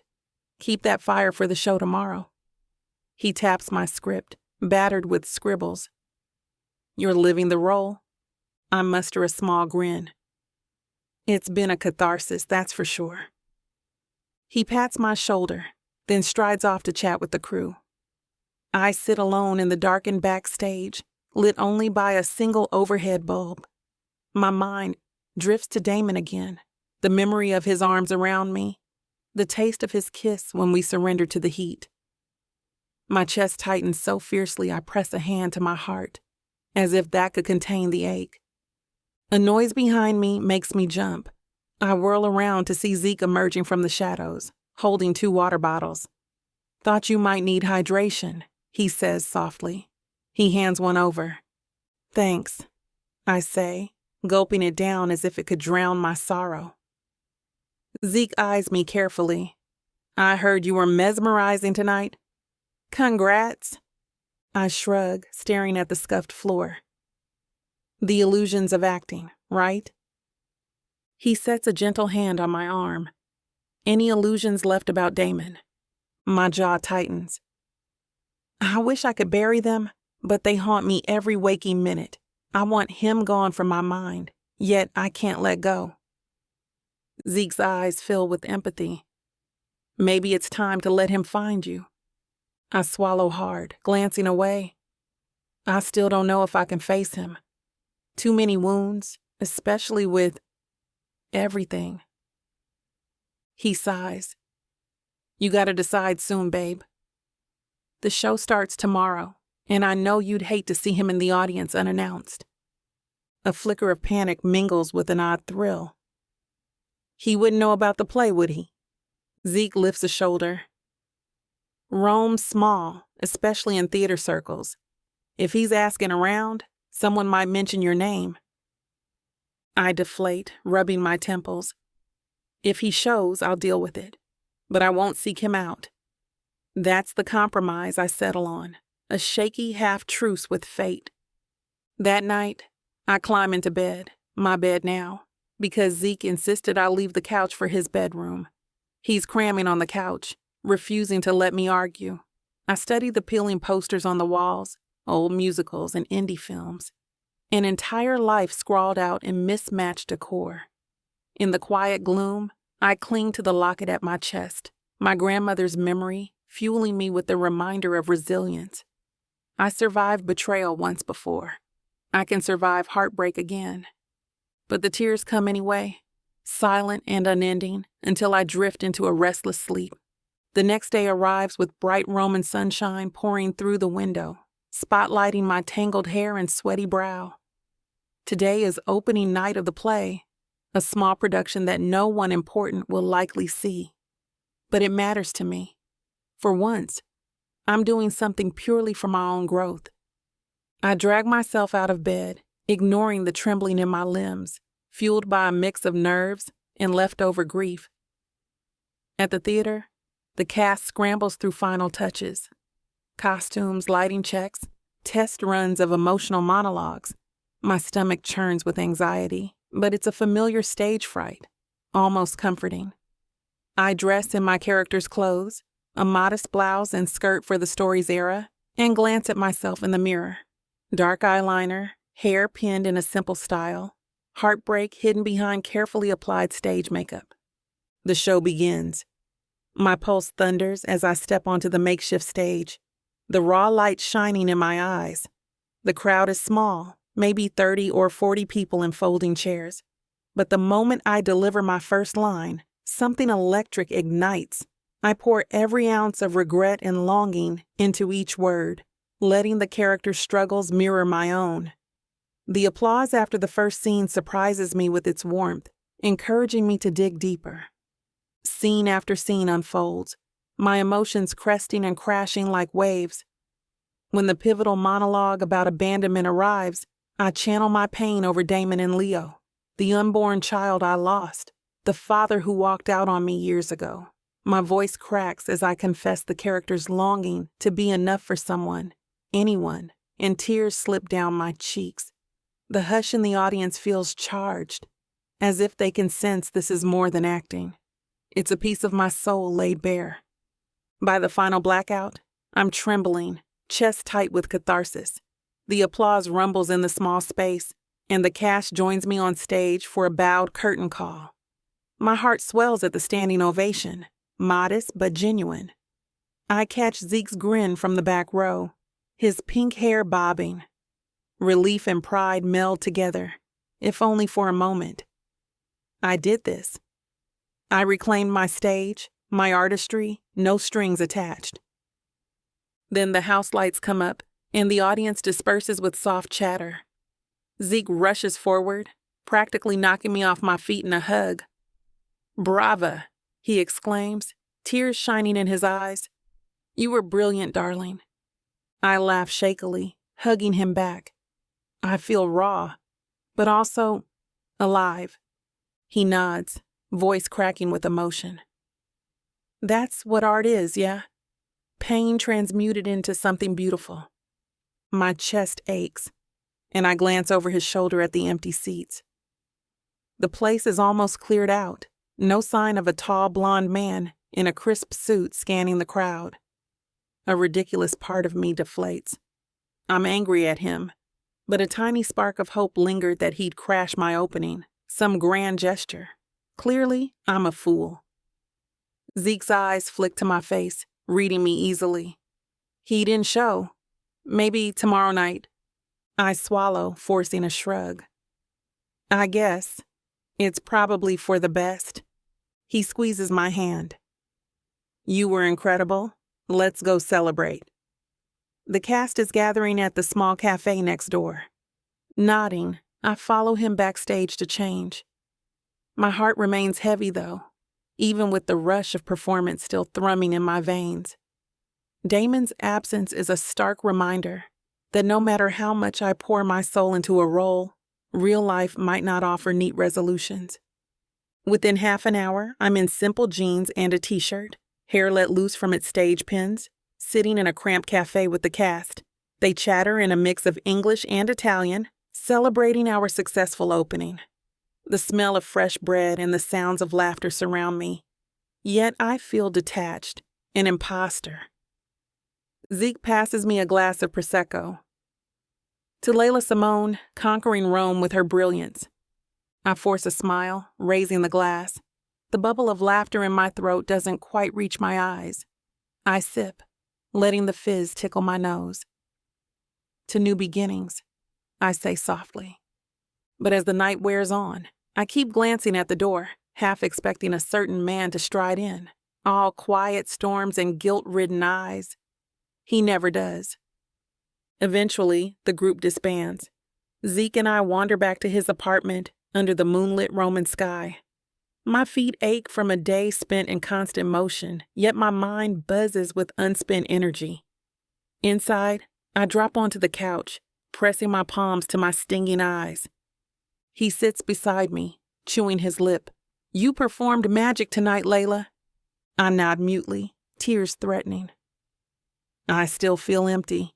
My voice comes out broken. He gathers me into a side hug. That's heartbreak. Not even the stage can fix it forever. My chest clenches around the memory of Damon's touch. His protective fury, his heartbreak when I confessed everything. I hate that I still miss him after all this. Zeke kisses my temple. "Grief is messy. Love is messy. Doesn't mean you should bury it." My throat burns. I don't know how to handle the collision of my past with Leo and my future with Damon. If there even is a future. Silence hangs thick in the air. Eventually, Zeke exhales, brushing hair from my face. "I'm here no matter what. Focus on your show. If Damon's wise, he'll find you in a way that proves his sincerity. If not," he gives a helpless shrug. I nod, tears slipping free. I'm terrified of seeing him, but I'm more terrified he won't come at all. Zeke rubs circles on my back, letting me cry quietly. The Roman night stretches outside, centuries of history echoing in the streets, while I drown in the present heartbreak of a love that feels too real to let go. In my mind, I replay Damon's gentle kisses, his stoic kindness, and the raw betrayal in his eyes. I can't shake the urge of wanting to race back to him and beg for another chance. The other part demands I stand my ground, free of the Astor name's shadow. So I stay curled on the couch, clinging to the faint hope that maybe Damon can see through the chaos. Maybe he'll come, or maybe I'll gather the courage to face him someday. For now, all I have is this role, this stage, and the fragile heartbeat of self-discovery that reminds me I'm more than a woman scorned. I'm Leila Simone, an actress, a survivor, and maybe, just maybe, someone worthy of real love when the dust finally settles. Chapter 15. Damon. I arrive at the Astor Villa in a car that still reeks of my mad dash back from Rome. My shirt is rumpled, my expression stormy, and as I glance in the rearview mirror, I see the reflection of a man who has been living on pure adrenaline. There's a swirl of activity on the courtyard, caterers bustling in and out, decorative lights being hung, a sense of false cheer that clashes sharply with the knot in my gut. It's the night before the wedding. Rehearsal dinner day. A valet steps forward to open the car door, but I'm too keyed up to wait. I exit on my own, ignoring the half-curious glances.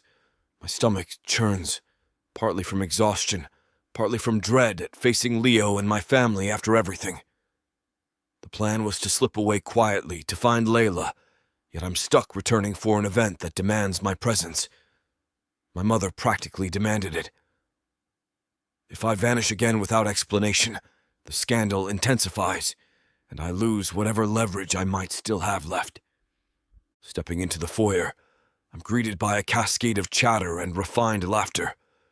The marble floor gleams under chandeliers, and the air smells of flowers and expensive perfume. A few extended relatives spot me, eyes widening at the sight of me alone, no fiancée at my side. I brace myself for questions I can't answer. Damon. My mother, Celeste, approaches in a swirl of silk. She glances around as though expecting Leila to appear any second. Where is your fiancé? The dinner is about to begin. Everyone's seated in the grand dining hall. The mention of Leila sends a fresh stab of pain through my chest. I set my jaw. She's not here. Celeste's brow pinches. Is she ill? She can rest in one of the guest suites until tomorrow. It's crucial we maintain a united front. Her tone carries that unspoken directive. And Astor never falters in public. Mother, I say, voice dull. She's gone. Her eyes widen, alarm flickering. Gone where? I can't muster a polite lie. Not anymore. She left, I say quietly. We had an argument. My gaze flicks away, choking on the memories of how I drove her out. I'll explain later. Before Celeste can press for details, a distant commotion breaks out from the direction of the dining hall. Shouts, glass clinking, someone letting out a strangled exclamation. My mother stiffens, lips thinning. What in heaven's name is going on? I exhale, a foreboding sense that this night is careening toward disaster. We should see. She leads the way, moving quickly down the corridor. I follow, heart pounding, dread coiling with every step. If Leo is behind this, it wouldn't be the first time his secrets caused havoc. We pass servants frozen in awkward poses, trays of champagne trembling in their hands. The tension in the air crackles. Inside the grand dining hall, the table is set for a formal dinner, complete with tall candelabras and pristine white linens. But the scene is far from elegant. Gianna stands at the head of the table, eyes brimming with anger. Her meticulously styled hair trembles as she glares across at Leo, who's half risen from his seat. Surrounding them, various aunts, uncles, and cousins appear stunned, holding cutlery in midair. You lied! Gianna hisses, voice slicing the hush. You've been lying for years, haven't you? Leo tries to placate her with a gesture, that politician's veneer plastered on his face. Darling, calm down. This is a misunderstanding. She shakes her head vehemently. I overheard you talking to Damon's fiancée. Except she's not here now, is she? Because you drove her away too? My pulse stutters. Word traveled fast. Or maybe Gianna eavesdropped on the confrontation. Either way, the entire room seems to hold its breath. A hush so thick you could cut it. My father sits at the far end, knuckles white on his silverware, looking mortified. Gianna continues, voice rising. You told me you had no skeletons in your past, that you never abandoned anyone. But your cousin, my cousin Leila, lost a child and you vanished? How dare you keep that from me? A ripple of shock travels through the guests, murmurs breaking out. I see confusion in many eyes. Leila is Gianna's cousin? The knowledge lands like a bombshell. My mother's face blanches as she stands beside me, mouth slightly parted. Leo's face flushes. Gianna, please, this isn't the time. She slams her palm on the table. Wrong answer. It's precisely the time. Since we're about to exchange vows tomorrow in front of the world, I will not marry a man whose entire persona is built on deception. My breath catches. The words are brutal, but a grim sense of satisfaction flickers in me. So the truth is out. The entire fiasco is unraveling. Leo's secret relationship with Leila, the baby, the betrayal. I glance around, noticing extended relatives exchanging alarmed whispers. Some are obviously enthralled by the drama. Typical society vultures. Desperate to avoid total chaos, my father clears his throat. We can discuss this privately. Let's not create a spectacle. Gianna scoffs. This is already a spectacle. Look around. Everyone's gawking. Sure enough, half the staff stands at the edges, uncertain if they should intervene or serve the meal. The tension thrums like an overstrung wire. Leo tries another tactic, stepping toward Gianna with an open hand. Please, let me explain. She recoils. Explain how you impregnated my cousin, then vanished. Or how you never intended to be honest with me about your past. He exhales, wounded pride flaring. You're twisting the story. Her laughter is hollow, tears glimmering in her eyes. Am I? She whirls on me, locking onto my presence for the first time. And you, Damon, you knew all this? My pulse spikes. Not until it was too late, I manage, voice low. Leila never told me until recently. Gianna's gaze narrows, face contorted with betrayal. So she's your fiancée, and you didn't know? Ridiculous. The entire family must think we're idiots now. My father tries to stand, but his cane catches on the table, silverware clattering. Gianna, let's calm down. We'll handle this as a family. Her lip curls. A family built on secrets? No, thank you. She slumps into her chair, pressing trembling fingers to her temple. I can't believe I invited the press to document this wedding. They're all waiting outside with cameras, expecting some fairy tale. Leo clenches his jaw, turning to me with a cold glare. This is your fault, Damon. You brought Leila here. Anger flares in me. Don't you dare blame me for your lies, Leo. If you'd been honest, she wouldn't have arrived as my fiancée in the first place. Guests exchange stunned looks as the two Astor brothers stare each other down. My father attempts to intervene again, stepping between us. Enough, both of you. We are in public. We can't let this turn into a scandal. Too late, Gianna mutters bitterly. The scandal is happening right now. At that moment, a distant flash from outside the grand windows reveals a paparazzi camera capturing the scene from afar. My stomach twists. Of course they'd worm their way onto the grounds tonight, sniffing for drama. My mother gestures for the staff to lower the curtains, her voice trembling. We must salvage what we can. Everyone, please, let's sit and have a civilized discussion.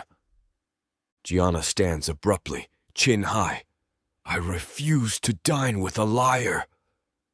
She seizes her phone, glaring at Leo. We'll see if this wedding is even happening tomorrow. Shock rattles the hall. My father looks stricken, half rising to protest. Gianna! She points a quivering finger at Leo.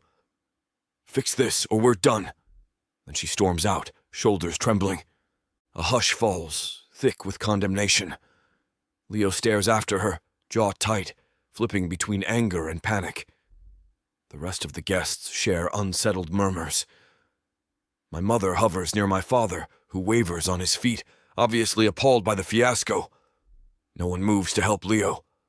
They're all waiting to see if he'll chase Gianna or defend himself. He gives me one last venomous glare. I hope you're satisfied, Damon. Then he stalks off after his bride-to-be, leaving a table of stunned relatives in his wake. I stand there, hands clenched at my sides, my mind racing. The entire family dinner has crumbled into a spectacle. And the worst part? Leila's name is on everyone's lips, cousin to the bride, ex-lover to the groom, fiancé to the older brother. She's the ghost in the story, absent but looming large. Aunt Simone, known for her discreet manner, approaches me tentatively. Damon, dear, is it true? Leila's your fiancé and Leo's former? She can't even finish the sentence. The scandal is too enormous for her refined sensibilities. I glance around, noticing the press of bodies closing in with curiosity. My chest constricts. I realize in a flash that staying here means enduring endless questions, half-formed accusations, pitying looks. I can't stand it. If Gianna's meltdown was the opening act, the next hours will be excruciating, with speculations swirling and cameras waiting outside like sharks. I take a step back, ignoring Aunt Simone's question. My mother calls my name, but I barely hear her. My father tries to rise again, barking an order to maintain decorum, but I'm done with decorum. There's only one place I need to be. Where Leila is. She left me, but I came back to find her gone. Then I tried finding her in Rome, hitting walls. I told Nora I couldn't locate her. I returned here out of obligation. But now that the fiasco is at full throttle, there's nothing left to salvage from this dinner. My brother's wedding is either teetering or up in flames. Let him handle the aftermath of his own lies. I'm no longer the caretaker of his image. I only care about one thing. Leila. The clamor of voices rises as relatives approach from all sides, peppering me with questions. I pivot and stride out of the dining hall, ignoring my mother's urgent pleas to stay. My father yells my name, but I don't turn. The staff in the foyer part for me, eyes wide at the meltdown they're witnessing. The valet tries to bow, but I wave him off, heading for the front steps with single-minded resolve. I spot the same black sedan I arrived in, the driver dozing behind the wheel. I rap on the window and he jolts awake. "We're leaving," I say curtly. He starts the engine, pulling around the circular drive as I climb into the back seat. Part of me wonders if the press will chase me, but I see no sign of them near the entrance. They're likely still behind the estate or searching for Gianna's meltdown moment. Good. Let them film Leo's downfall. I have somewhere infinitely more important to be. Slumping against the leather seat, I exhale a tremulous breath. My heart thrums with adrenaline, half from the confrontation, half from the impending journey to find Leila. If she's still in Rome, I'll search every corner of that city. I clench my phone in my hand, scanning for missed messages. Nothing from her. My chest tightens, but I cling to the shred of hope that I might discover her whereabouts. She can hate me, scream at me, but I need to see her to apologize for everything, for not trusting her, for letting my anger overshadow the truth. I instruct the driver to head for Rome. He nods, apparently used to sudden commands from the Astor clan.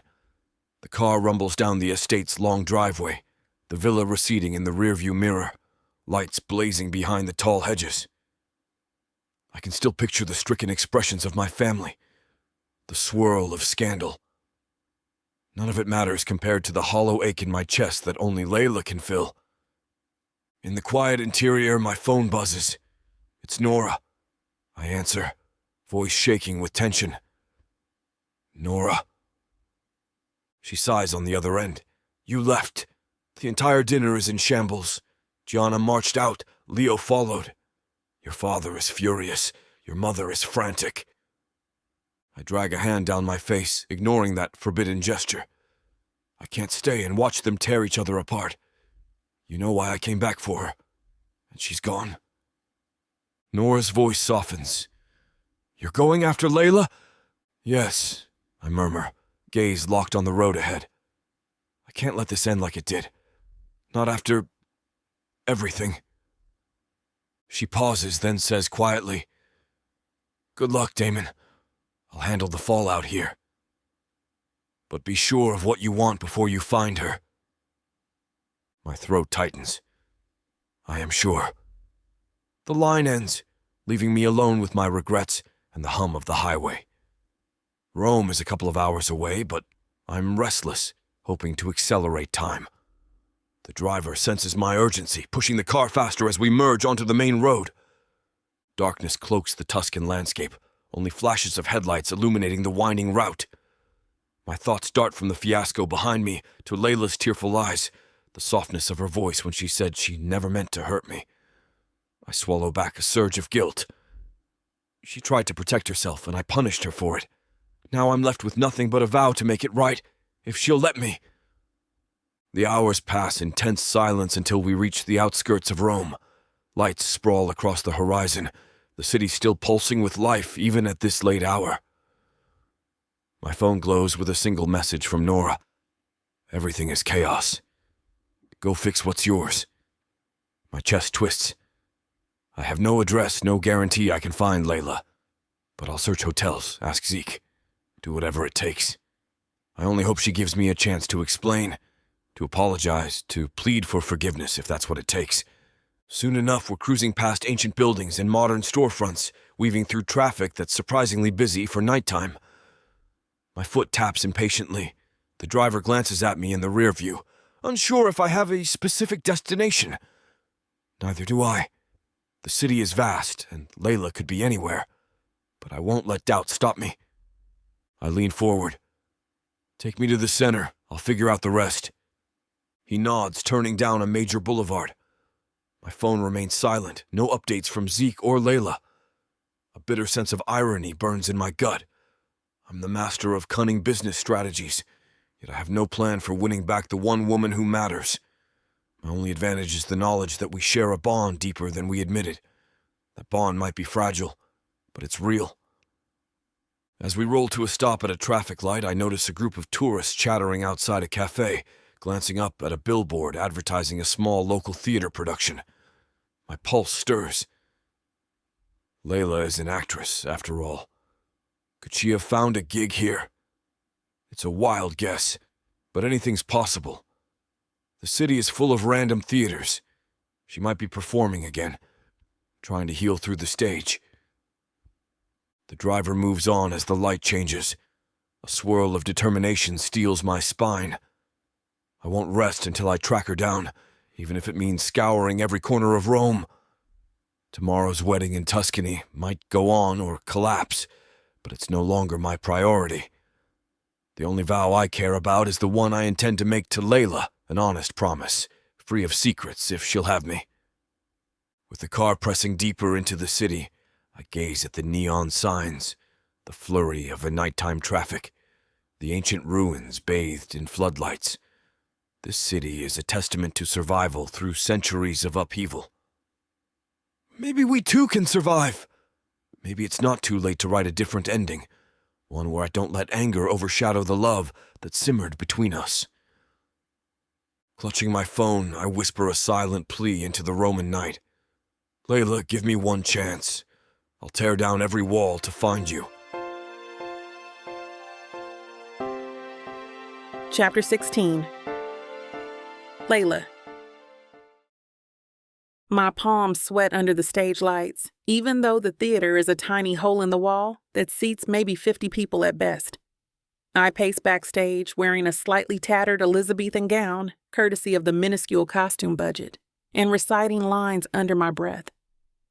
It's the second weekend of our experimental staging of Much Ado About Nothing, set in a modern flair but still sticking to Shakespeare's original text. The audience trickles in with scattered applause or polite murmurs. It's not quite Broadway, but it feels like my entire future rests on how I perform tonight. Zeke, wearing an absurd doublet and leggings for his role as a flamboyant Don Pedro, peeks around the battered curtain. House is half full. Better turnout than last week. He grins, giving me a thumbs up. Ready to slay these lines? I swallow, my mouth dry. As ready as I can be. The adrenaline hum in my veins is familiar, an ache I usually welcome. I throw one last glance at my phone resting among my makeup supplies. Part of me hopes to see a missed call from Damon. After all, he's the reason my heart slams in my chest even more than usual. But the screen is dark and silent. I exhale shakily, focusing on the fact that I'm here for myself. Not for revenge, not for a job to pay the bills, but for the pure love of performance. Zeke touches my shoulder gently. Your B is fierce, babe. Channel that heartbreak into the lines. Shakespeare would approve. Shakespeare better appreciate all my tears. I mutter, adjusting the bodice that's one size too small. Then, shaking out my hands, I step onto the stage for my opening moment. The play unfolds with the usual comedic banter, Beatrice and Benedict verbally sparring, Don Pedro orchestrating mischief, love confusion swirling among the cast. Each scene brings a fresh wave of tension and release. I find myself leaning into the role of Beatrice more than ever, letting her sarcastic lines flow like armor to mask the ache in my chest. The audience laughs in all the right places, gasps at the dramatic turns. It's exhilarating, a reminder that I still have a place in the world of theater, no matter how small. By the time we reach the second act, I'm drenched in sweat and adrenaline. The lights cast a warm glow on the battered set, a handful of potted plants representing a garden, a wooden bench to suggest an orchard, all vaguely reminiscent of Shakespeare's comedic setting. I deliver a barbed monologue about Benedict's flaws, infusing it with more bite than usual, imagining how Damon would smirk if he heard me rant like this. It's both cathartic and painful, each line scratching at the raw wound in my heart. Then it happens. Halfway through Act 3, Scene 1, as we orchestrate the comedic trick that leads Beatrice to overhear how much Benedict supposedly loves her, something stirs in the audience. A ripple of murmurs at the back. I can't see past the stage lights, but I sense a sudden shift, like a current of surprise rolling through the crowd. I press on with my lines, ignoring the prickling sense that something is off. Zeke, playing Don Pedro in this improvisational cut of the scene, stares past me as though startled. His comedic flourish falters for a heartbeat. He stutters a line about the gentleman, then recovers quickly. My pulse spikes. I spin around, trying to remain in character, but I see a tall figure stepping down the aisle, illuminated by the overhead lights. My stomach drops. It's Damon. He's wearing a simple suit jacket, no tie, hair slightly disheveled as if he's run a marathon to get here. My chest constricts so hard I forget my next line. The audience definitely notices him too, heads swiveling, some whispering. The tension on stage crackles. My castmates look at one another, clearly not sure how to handle a random man strolling in mid-performance. What in the... I mutter under my breath, momentarily dropping character. A cluster of audience members hush me, but I can't help it. Damon steps onto the stage, ignoring the actor's wide-eyed stares, striding past a confused Zeke. I can practically hear my own heartbeat thudding in my ears. My entire body trembles with a mixture of dread and longing. Damon is here, in Rome, at my show, mid-scene, clearly determined to do something dramatic. I glance at Zeke, who lifts his shoulders in a silent, don't blame me gesture. I swallow. The hush in the audience intensifies, half confused, half enthralled. Damon halts center stage, turning to me with a look I can't decipher, equal parts desperation, apology, and stubborn resolve. He lifts one hand. Leila, he says, voice carrying across the silent theater. I need to speak with you. My co-star, playing hero, fumbles a line, then gawks at me. I sense the entire cast waiting for my cue. My cheeks burn. I want to shriek at Damon to wait until after the show. Another part of me is pinned in place by a fierce wave of hope. This is so messy.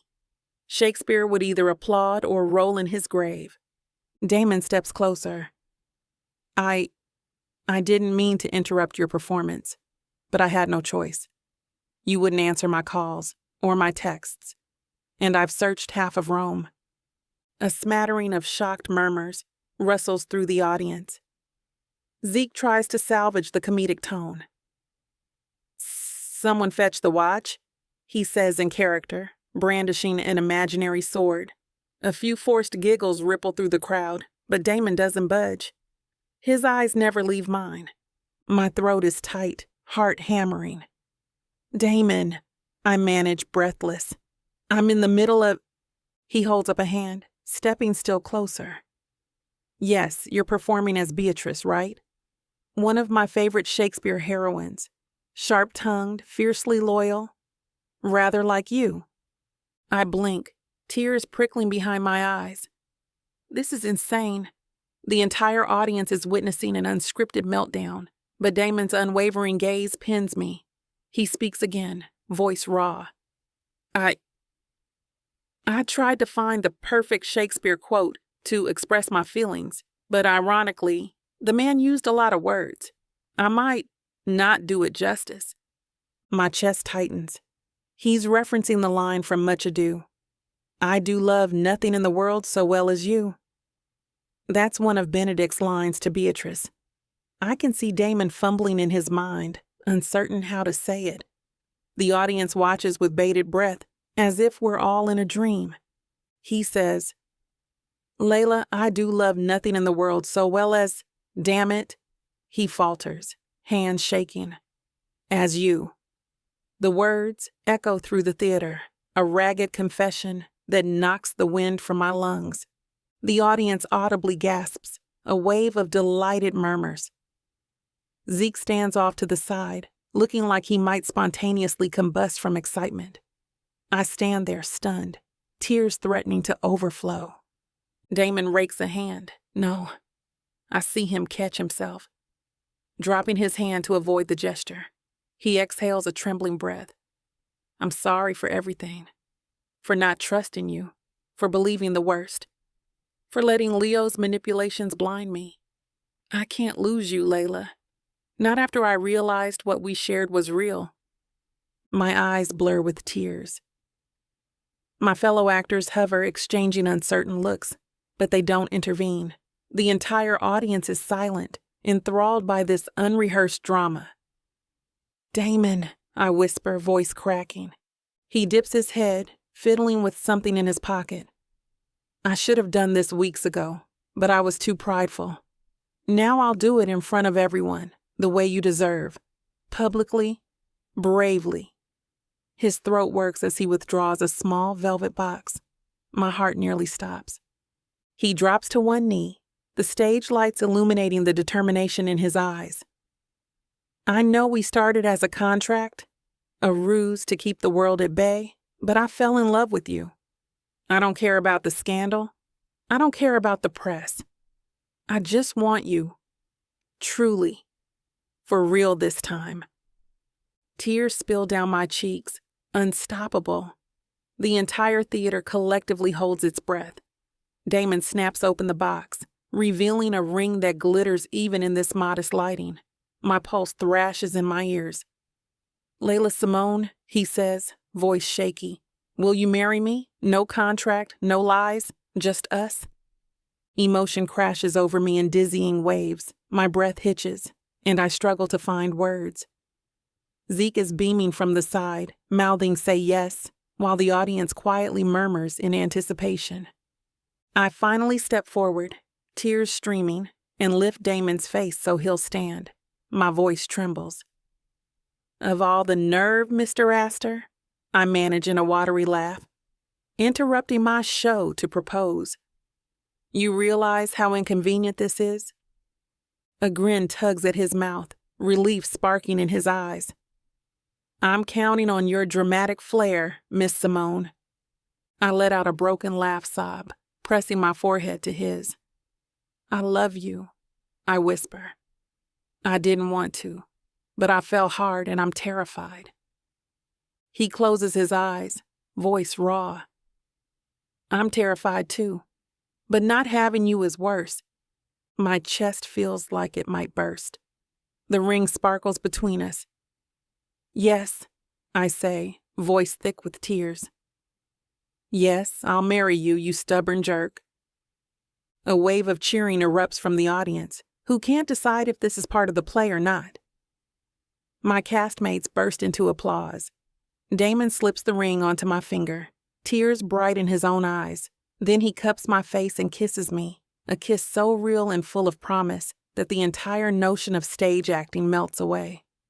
This is life, raw and unfiltered. We break apart to thunderous clapping, some audience members wiping tears. Zeke rushes over, pulling us both into a quick, exuberant hug. The rest of the cast gathers around, applause echoing off the battered walls of the tiny theater. I'm breathless, heart galloping in my chest like I just sprinted a marathon. Damon's hand trembles in mine, and I grasp it tightly, silently vowing to never let him slip away again. After the initial shock, I remember we're mid-show. The comedic storyline is overshadowed by this real-life drama, but the crowd seems enthralled. We, might have to get back to Shakespeare, I say in a choked laugh, tears still drying on my cheeks. Unless you plan to stage direct the rest of the play too? Damon stands tall, cheeks flushed. I'll step aside, though I can recite a line or two if you want me in a cameo. He attempts a grin, still shaky from emotion.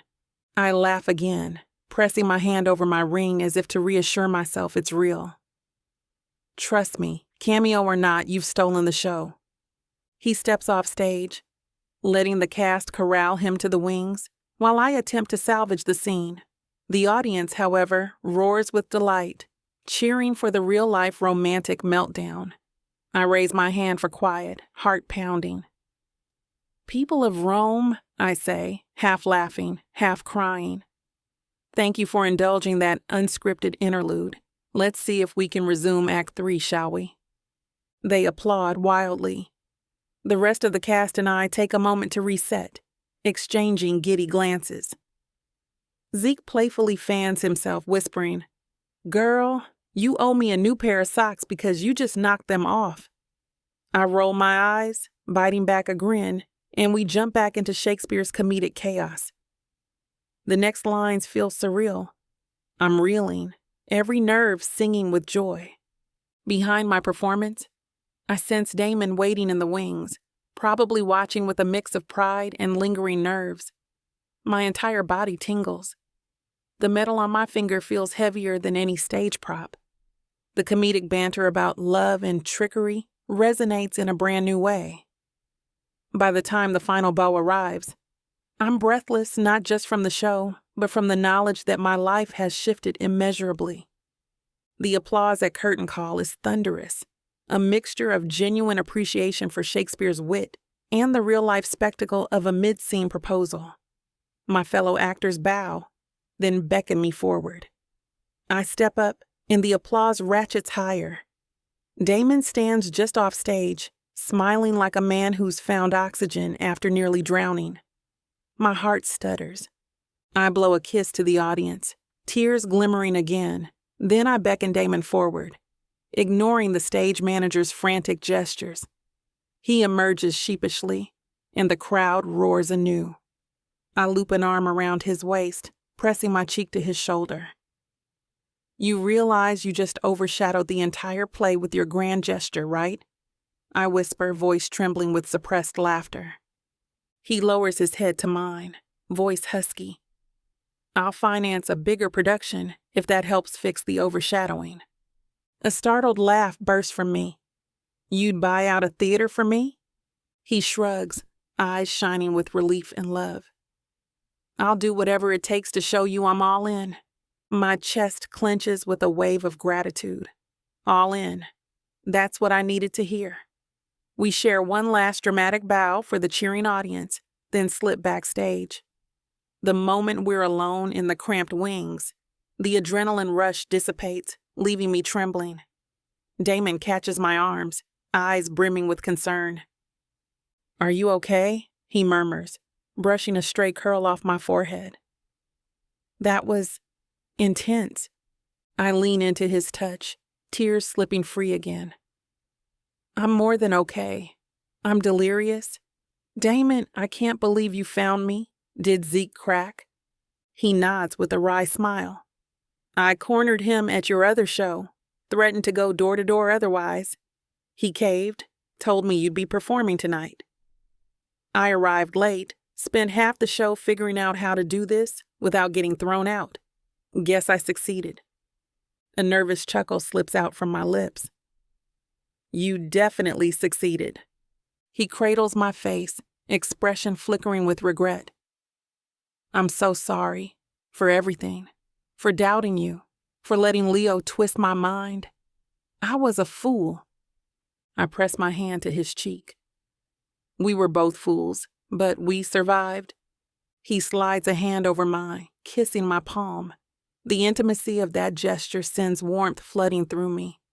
I can't promise our lives won't be messy. The scandal back in Tuscany is huge. My brother's wedding might be in shambles. But I don't care. I choose you. My throat tightens. I choose you too. Even if that means facing 1,000,000 cameras and explaining our real story. He tugs me into a fierce hug, our bodies colliding in relief. I breathe in the faint trace of his cologne, heart pounding with disbelief that this is real. The ring on my finger glints under the backstage lights, a tangible sign that we're stepping into a future together. A polite cough from behind startles us. Claudio, the director, stands there, and tears in his eyes despite his mock annoyance. "Pardon me, my dear Beatrice and fiancé." The audience expects a second round of bows. "If you're ready." I laugh, and Damon smiles sheepishly. "Of course. Let's give them an encore." He offers his arm, and I slip mine through, stepping onto the stage once more in front of the cheering crowd. This time, I let the wave of applause wash over us with a heart full of gratitude. My life might be chaotic, but in this moment, hand in hand with Damon, sweaty costume and all, I feel unstoppable. We face the audience as the newly minted couple we actually are, not a contract. No lies. The future might be uncertain, but I know one thing. I'm not running anymore, and neither is he. As the final curtain falls, Damon leans in and whispers, "I love you. You're the one thing I love above all else." Tears glisten on my lashes. I whisper back, "And I do love you. Everything else, we'll figure out together." He kisses my forehead and the lights go dark. My entire being hums with the promise of tomorrow, because for once, it feels like we have a real tomorrow. One where Damon Astor and Leila Simone fight for a love that's raw, messy, and undeniably ours.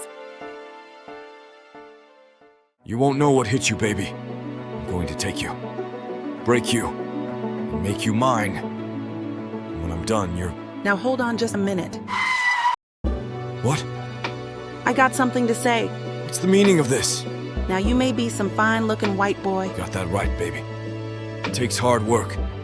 and you might got the money, Fat stacks, baby, to spoil you with. but that doesn't mean I'm going to give it up to you without a fight. A fight? You want some limp wilting flowers? Go to historical romance, baby. But you want sassy and spicy strong black queens that tame their alpha male bad boys? I think our listeners do. Then you go on and look at Miss Tyla's Bougie Brides and Billionaires audio bundle.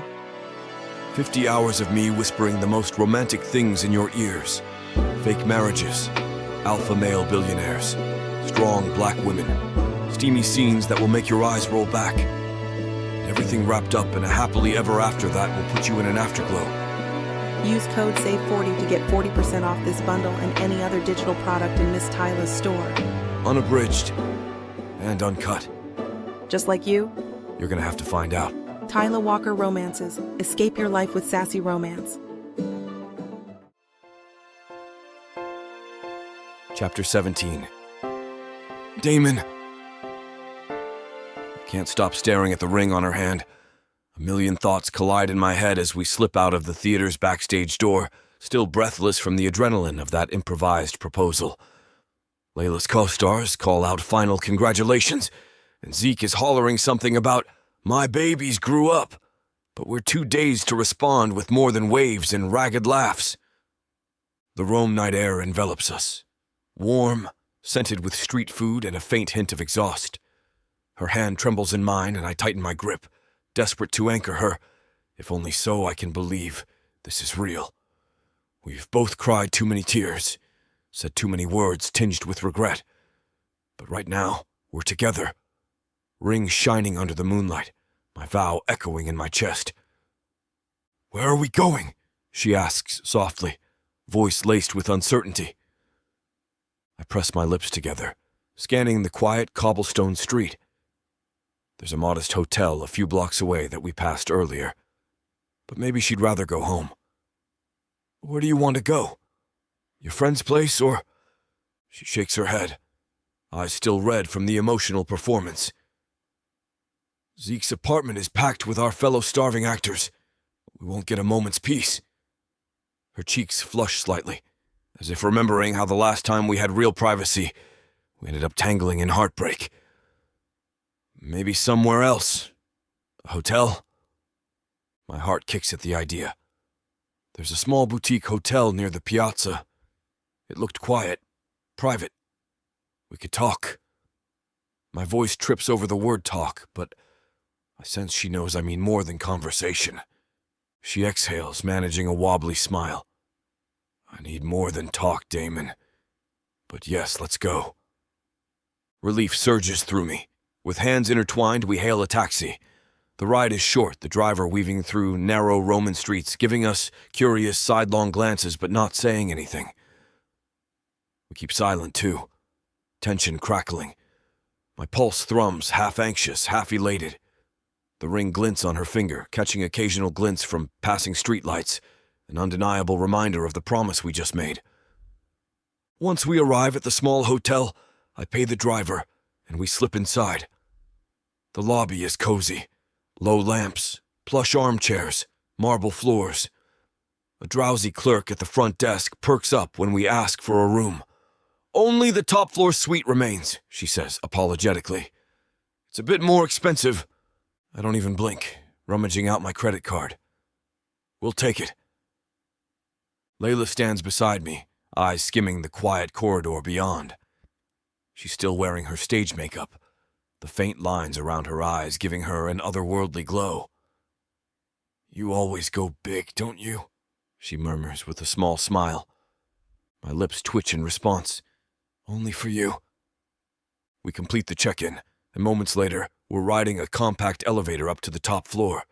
The hush is deafening. She steals glances at me, cheeks pink. I can't read her fully, but I sense a swirl of anticipation, nerves, and maybe an undercurrent of relief. We've been torn apart for too long. The suite is surprisingly luxurious for such a small hotel. A wide bed draped in crisp linens, a balcony overlooking moonlit rooftops, and a single lamp illuminating the space in soft gold. I flick on one more lamp, letting the warm light spill across the minimal but tasteful decor, a small velvet couch, a table with fresh flowers. Leila sets her purse on a chair, hovering near the bed with a tremor in her posture. My mind buzzes with 1,000 apologies and confessions I want to voice. I swallow. "Leila," I start, voice thick. "I need to say—" She holds up a hand, stepping forward until she's close enough for me to catch the soft rose scent of her perfume. "I know," she whispers, eyes brimming. "But we can talk after. Right now, can you just hold me?" A ragged exhale escapes me. "Yes," I say, and that single syllable feels like an absolution. I tug her gently into my arms, resting my chin atop her head. She sags against me, breath hitching in a half sob, half laugh. My chest tightens at the fragile warmth of this moment. We stand like that, neither of us rushing, just absorbing the solace of proximity. Finally, she pulls back to look at me, tears smudging her mascara.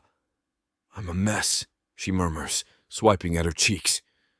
"Far from it," I reply quietly, lifting a thumb to brush away a streak of black near her eye. She closes her eyes at my touch, leaning into it like she's starved for comfort. My heart clenches. "Let me say what I need to say." She nods, stepping slightly back to meet my gaze. I can practically feel her tension, waiting for whatever confession I have.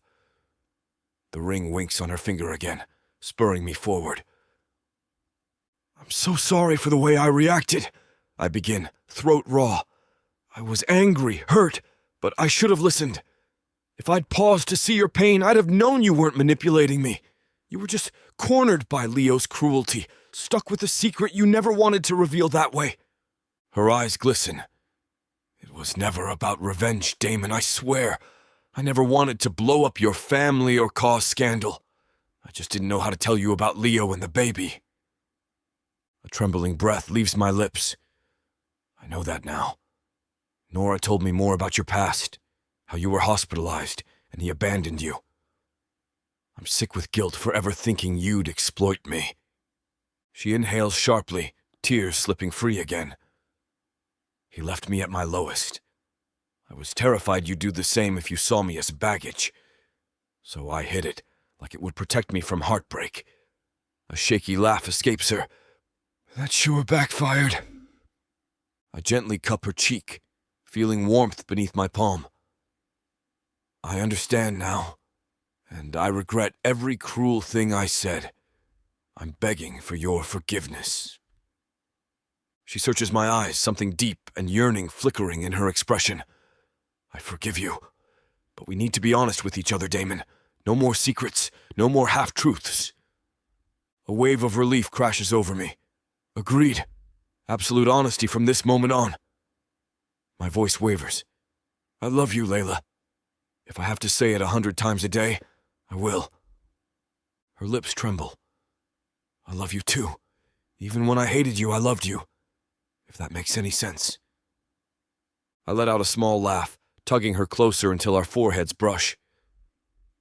"I deserve the hate, but I'll spend the rest of my life making it up to you." Her gaze drops to my mouth, something electric passing between us. We've been so broken for days, and now the wave of forgiveness, confessions, and lingering desire collides in a heady rush. She leans in first, pressing her lips to mine, tentative but longing. A shock of warmth floods my veins. I cradle her face, returning the kiss with equal tenderness.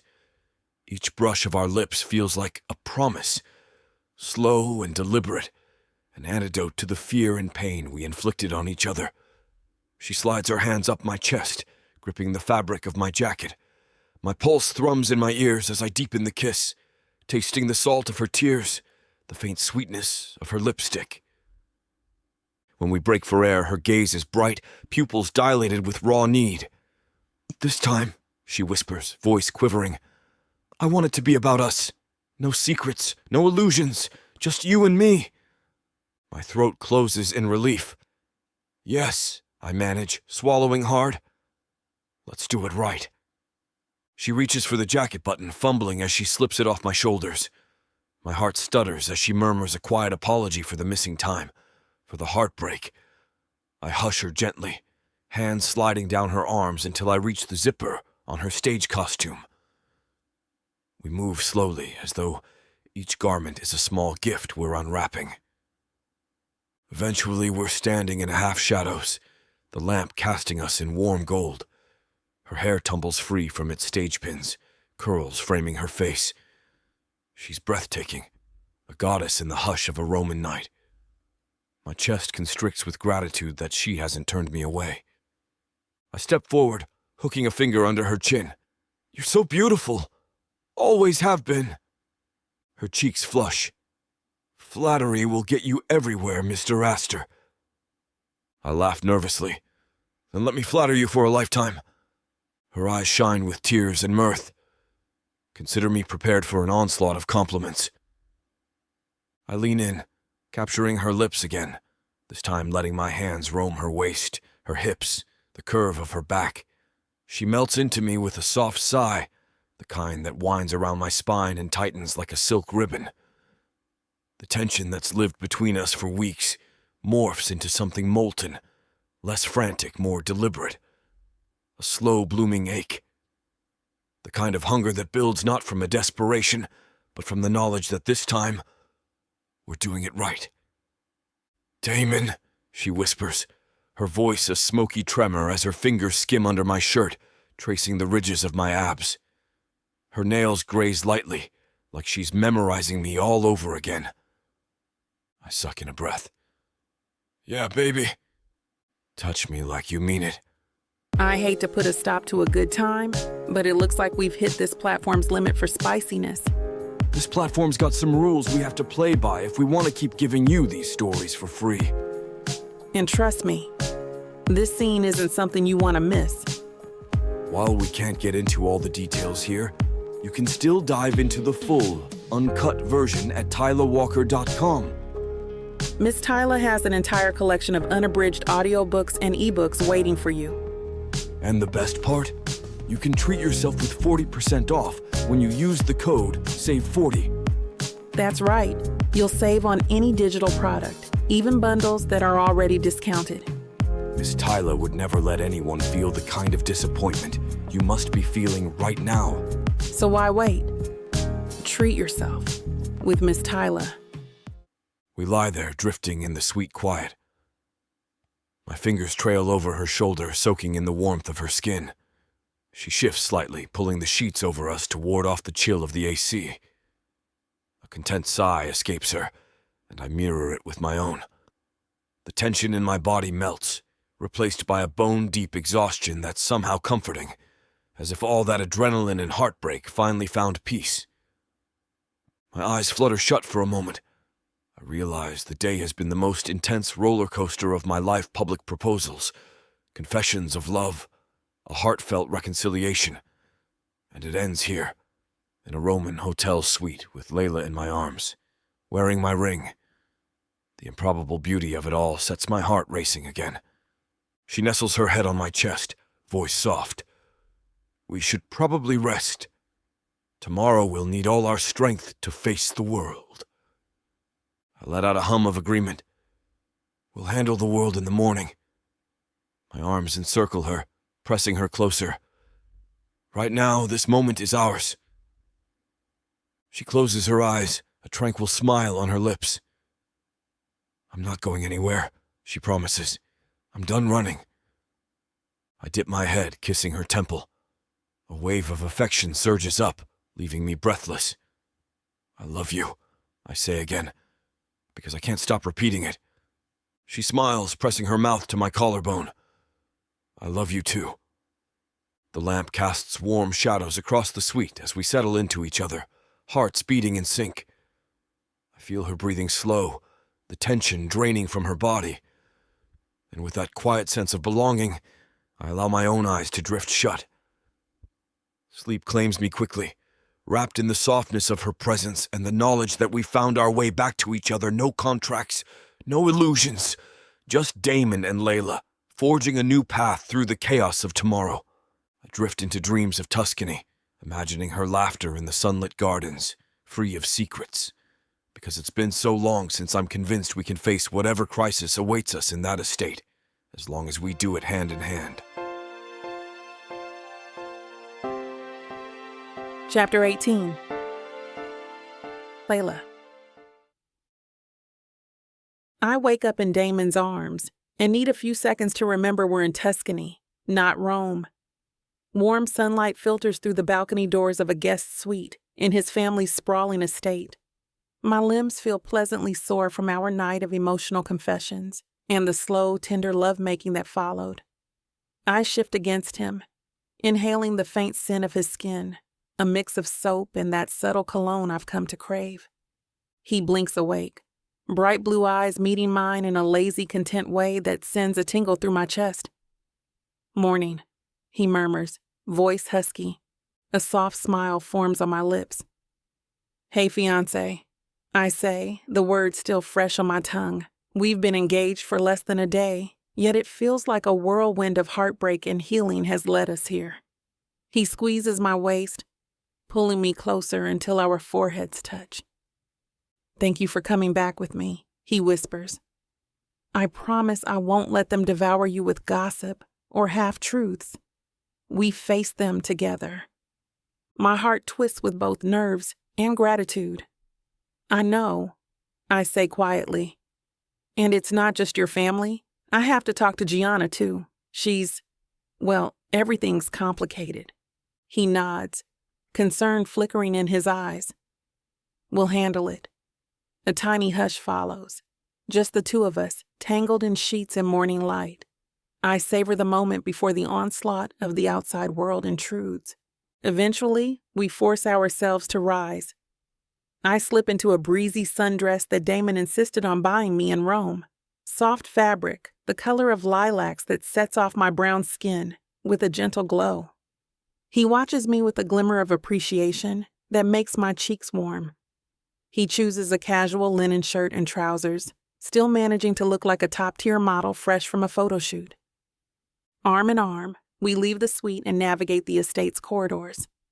An undercurrent of tension seeps from the staff we pass, their eyes flicking to me, then Damon, as if waiting for an explosion.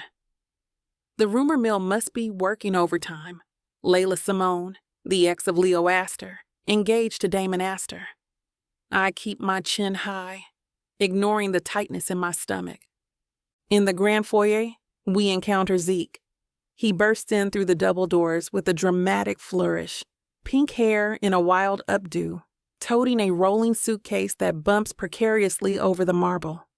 His eyes lock on me with instant glee and he shouts, "Darling, my sweet scandalous starlet." I let go of Damon's arm just in time to brace for Zeke's enveloping hug. He smells like hair dye, cheap perfume, and a swirl of welcome relief. "Zeke," I exclaim, blinking back tears. "What are you doing here?" He steps back, arms spread wide. "Rome was too dull without you. And, rumor has it there's a massive wedding meltdown. Oh, sorry, wedding meltdown is a banned phrase. Wedding fiasco? No. Fiasco is banned too. Let's say massive upheaval. Anyway, I brought comedic relief." He wiggles his fingers with showy flair, ignoring the side eye from a passing maid. I stifle a half laugh, half sob at his unstoppable flamboyance. Damon stands by, eyebrows lifted, a faint smile tugging his lips. "Zeke," he says, extending a hand politely. Zeke eyes him for a moment, then lets out a gracious huff and shakes Damon's hand. "Mr. Astor, you sure know how to crash a play mid-performance. 10 out of 10 for originality." Damon's cheeks color. "Call me Damon, please." Zeke winks, glancing between us. "So you two are an item again? Engaged for real?" I see a sparkly ring on my girl's finger. "Bravo. Took you long enough to see she's worth 1,000 fancy estates." Damon's mouth quirks into a crooked grin. "Agreed. I just hope we can convince everyone else." Zeke flips his pink hair. "Well, that's why you have me.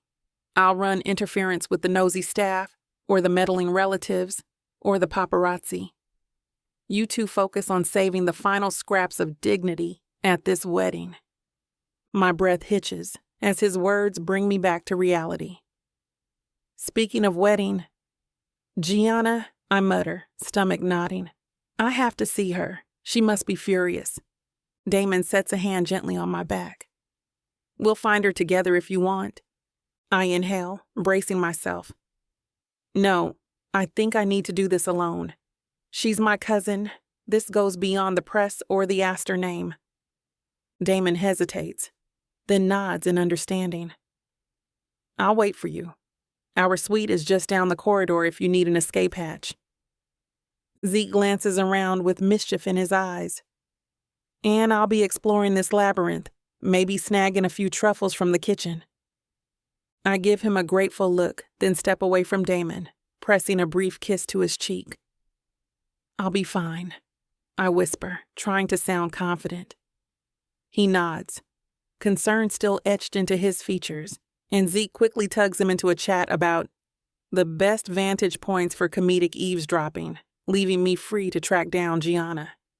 I head to the second-floor salon, a bright room with tall windows overlooking the Tuscan landscape.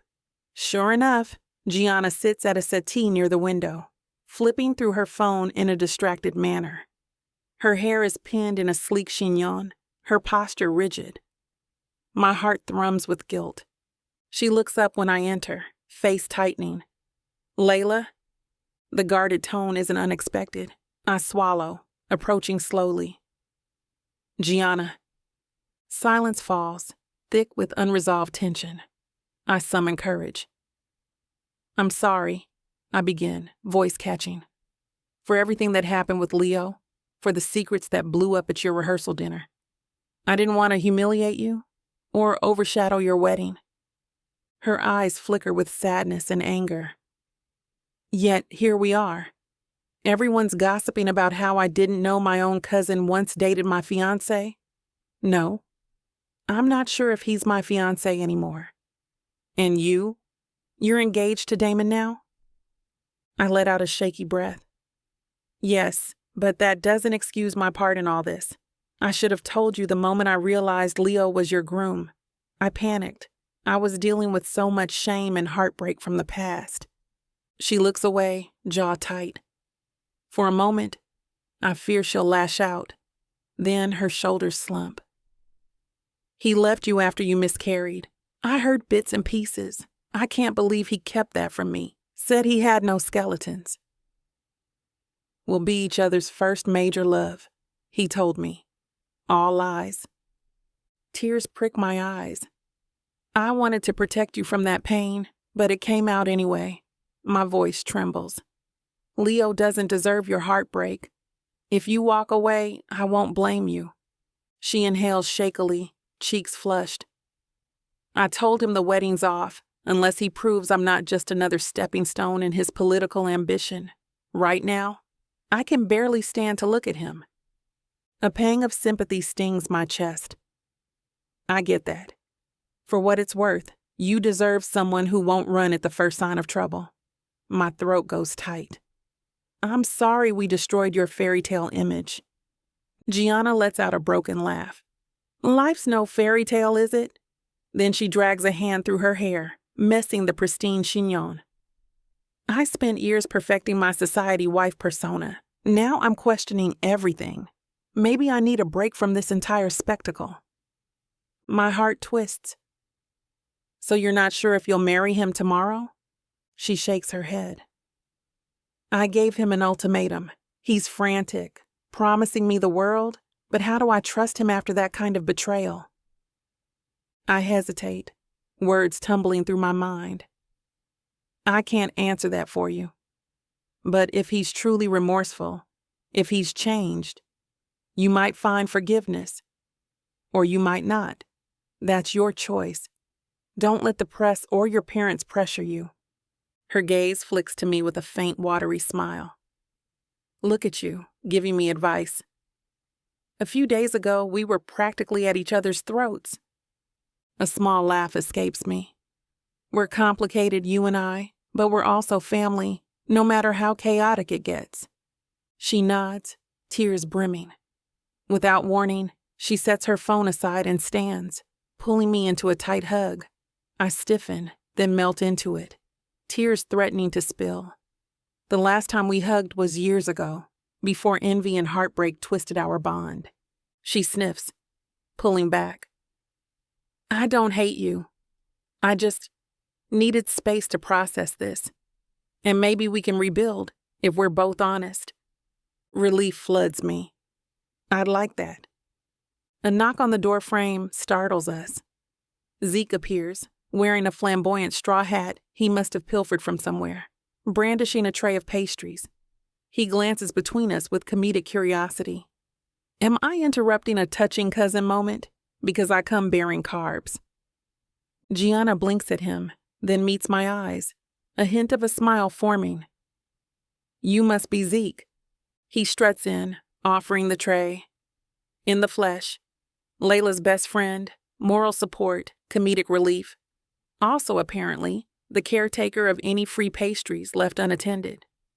She actually laughs, a watery chuckle that relaxes the tension in the room. Well, thank you for that. I could use something sweet right now. Zeke hands over a chocolate-filled pastry with a flourish, then glances at me.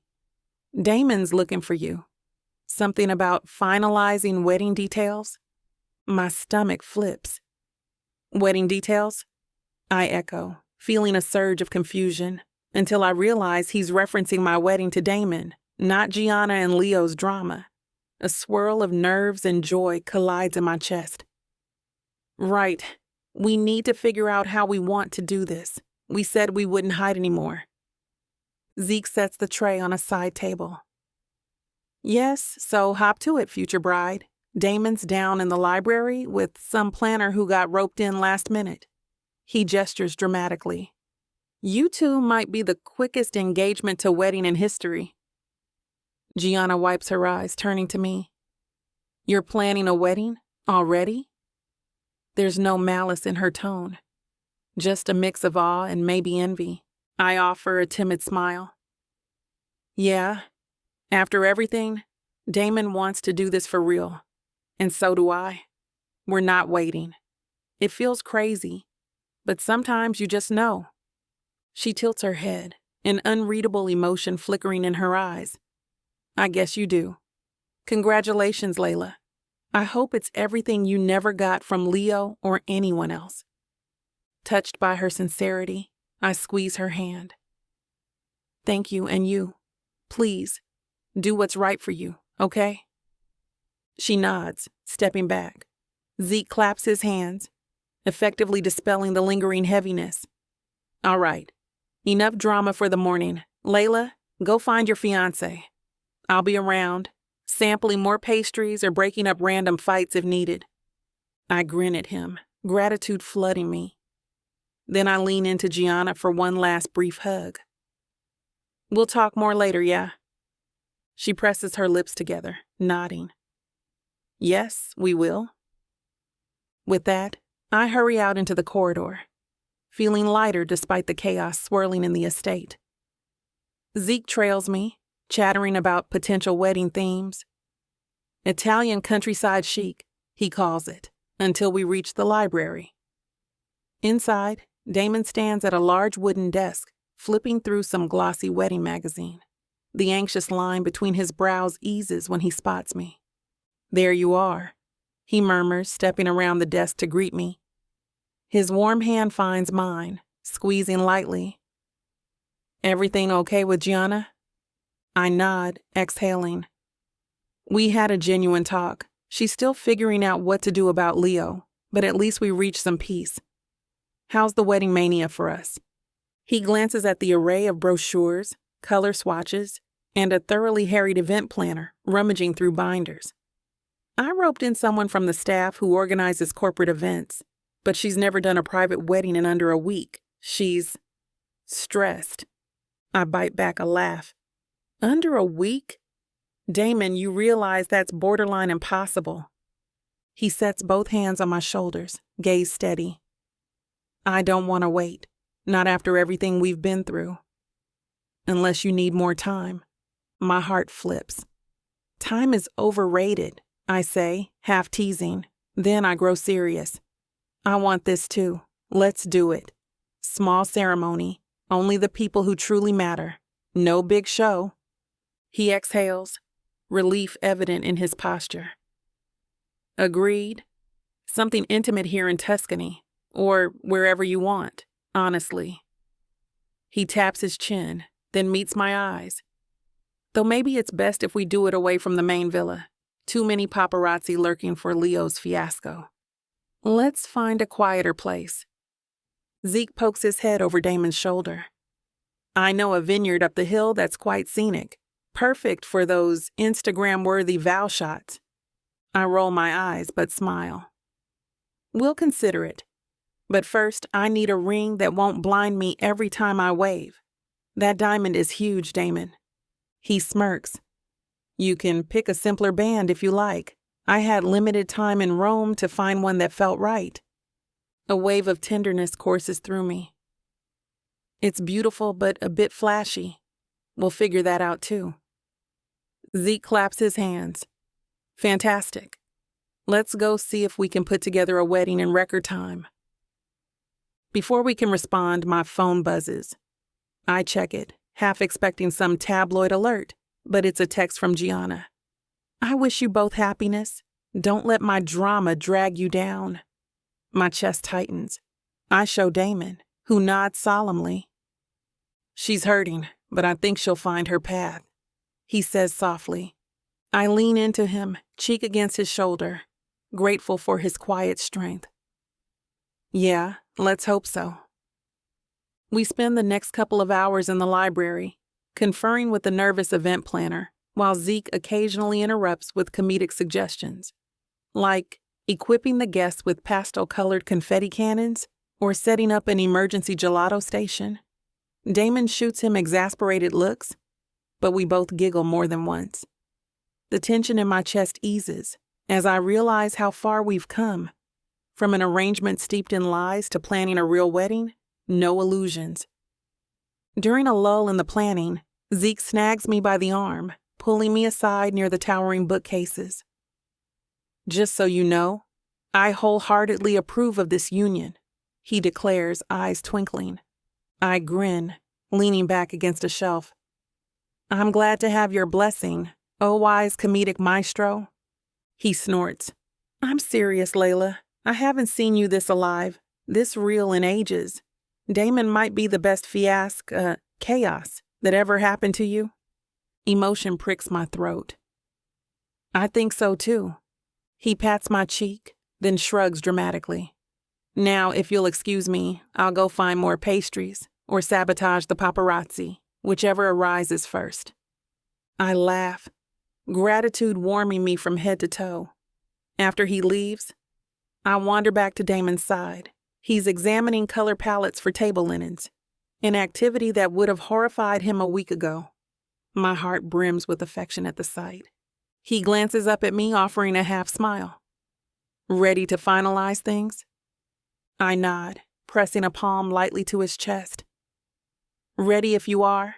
Let's do this. Our wedding on our terms. His eyes shine, the promise of forever in them. I never thought I'd plan a wedding in mere days, but you make me believe we can pull off anything. I loop my arms around his waist, lips brushing his ear. We survived Astor family drama, ex-lovers, and an entire meltdown. We got this. He laughs softly, turning his head so our noses bump. Indeed, we do. We join the event planner again, finalizing the vineyard location. It's a scenic spot up on a hill, far enough from the main estate that we can avoid the press while still capturing the beauty of Tuscany's rolling fields. We settle on minimal decorations, fresh flowers, soft lights, enough to highlight the natural charm. The guest list is tiny.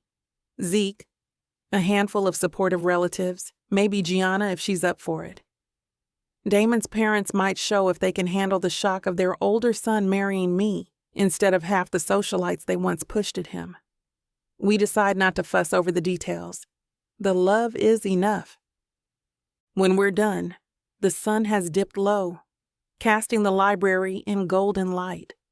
Damon tugs me onto his lap in the armchair, ignoring the scandalized glance from the event planner. Once she scurries off with her notes, he cups my face, eyes shimmering with contentment. I can't believe we're doing this. My heart flutters. We are. Because we want to, not because of any contract or family demand. He grazes my cheek with his thumb, expression turning solemn. Leila, I promise I won't let anything ruin this. Not Leo, not the media, not even my own father's obsession with public image. I'm choosing you over everything else. Tears threaten, but they're tears of relief and joy. I believe you, I whisper, pressing my forehead to his. And I'm choosing you, Damon. Past heartbreak or not, I'm all in. We sit there in the hush, feeling the weight of our new beginning. One final swirl of anxiety lingers. What if Gianna's meltdown intensifies? But the love between us feels strong enough to weather that. The memory of how Damon crashed my performance with a Shakespeare quote still warms me from the inside out, reminding me that our bond is worth every scandal and heartbreak. Soon we'll face the world, forging a new path that is truly ours. For tonight, we lose ourselves in the quiet corners of this massive house, leaning on each other's presence with unwavering trust. And tomorrow, or the next day, or however soon we finalize this mini wedding, we'll speak our vows not out of necessity, but out of genuine love. I lace my fingers through his, heart racing with a fresh wave of excitement. Think we can write the vows ourselves? I ask, half joking. He lets out a low chuckle. Absolutely. Might as well put that Shakespeare flair to good use. A grin spreads across my face. If you quote, "I do love nothing in the world so well as you" again, I might combust. He smirks. Then I'll consider it, just to see that reaction. I laugh, leaning in for a gentle kiss, letting the soft hush of the library swallow us whole. The plan is set. The stage is ours. This time there's no script, just the promise of a future we choose for ourselves, free of secrets and fear. And in what feels like forever, I feel more than hope. I feel certain we can make it real. Chapter 19. Damon. I stand at the edge of a low stone wall perched on a sunlit cliff, gazing out over Tuscany's rolling hills. The early morning light spills across endless vineyards and olive groves, creating a patchwork of gold and emerald. My heart thrums with a sense of near disbelief. This is it, my wedding day. A real one, not a staged production for the Astor clan. And Leila will be here in mere minutes, soon to stand by my side, exchanging vows without scripts, contracts, or illusions. A gentle breeze stirs my suit jacket. I chose a pale linen suit, simple, comfortable, and nothing like the stiff black suits I usually wear. The air feels crisp, like it's been polished for this occasion. Behind me, a small gathering of people chat in hushed tones near the makeshift altar. It's a modest setup. A few chairs, clusters of wildflowers, and a wrought iron arch draped in white muslin. Exactly the understated, intimate ceremony Leila and I wanted. Zeke paces around with a camera phone, documenting every angle for the folks who couldn't attend. He looks surprisingly sharp in a tailored gold vest, his pink hair tamed into a half ponytail. Every so often he glances my way, a sly grin on his lips, as though to remind me he's still in possession of 1,000 comedic quips if anything goes awry. Gianna sits in the second row wearing a soft peach dress that complements her bronze complexion. She offers me a small, tentative smile. We're not close, but she's here, which means something. Her relationship with Leo remains complicated. He spent the past days trying to salvage their engagement. She hasn't decided if she'll truly forgive him, but she told Leila she wouldn't miss our wedding for anything, given how far we've come. My mother, Celeste, stands near a few potted lavender plants, exchanging polite words with her sister. Her gaze drifts to me often, uncertain but proud. My father is absent. He retreated from the estate this morning, claiming some urgent matter. We suspect he's struggling to accept the abrupt shift in my life choices. I won't let that overshadow what's about to happen. As I turn back to the horizon, footsteps approach. Nora steps up beside me, wearing a subdued navy dress, her expression gentle. "Ready?" she asks. My throat feels tight, a sensation I haven't experienced since I was a kid. "Ready as I'll ever be. Any sign of Leila?" She's with Zeke's partner, changing into her dress. They'll bring her around from the garden path. Nora's lips curl into a discreet smile. By the way, the press is nowhere in sight. We managed to keep the location hush-hush. Relief washes over me. We don't need paparazzi hounding our quiet ceremony. Thank you, Nora. I say earnestly, for everything. You've gone above and beyond. She squeezes my shoulder. It's a day for new beginnings, Damon. Glad to see you found what you were missing. Then she slips away, directing a last-minute arrangement of chairs. My attention drifts to the altar. A local officiant stands there, flipping through a small book. The plan is to keep the ceremony short, just heartfelt vows, the rings, and then the feast back at the villa tasteful. No giant fanfare. My stomach jitters, equal parts excitement and nerves. I imagine Leila stepping down the path, radiant in whatever dress she's chosen. I recall her luminous eyes, that sly half-smile whenever she teases me. The memory alone makes my pulse kick into overdrive. Suddenly, Zeke appears near my elbow, stage whispering, "She's coming. Brace yourself, fiancé." I jerk upright, inhaling a calming breath. The guests hush, turning in their seats to watch. A hush sweeps across the cliffside, broken only by the distant rustle of cypress trees. Then I see her. Leila emerges from behind the garden hedges, curls pinned in a half-up style, the rest cascading around her shoulders in soft waves. She's wearing a lacy ivory dress that drapes over her figure, skimming her curves elegantly. A faint breeze flutters the hem. My chest constricts at the sheer beauty of her standing there, framed by Tuscany's golden backdrop. She catches my eye, and her lips part in a shy grin that sends my heart somersaulting. Zeke's partner walks her part way down the makeshift aisle, then peels away with a dramatic flourish. Leila steps forward alone, meeting me halfway, eyes shining with unshed tears. I offer my arm, and she rests her hand in the crook of my elbow. The warmth of her touch grounds me, dispels the swirl of emotions enough to keep me standing upright. "Hey, fiancé," she murmurs, voice trembling with excitement. "Hey," I manage, breathless. My gaze travels over her face, marveling at how one person can hold so much emotion in a single glance. "You look absolutely stunning." Her cheeks flush. "I didn't go overboard, right? It's simpler than the usual wedding gowns." I shake my head. "It's perfect. You're perfect." She ducks her head, a soft laugh escaping. Then we approach the officiant. The small gathering of chairs is nearly full, maybe 20 guests in total.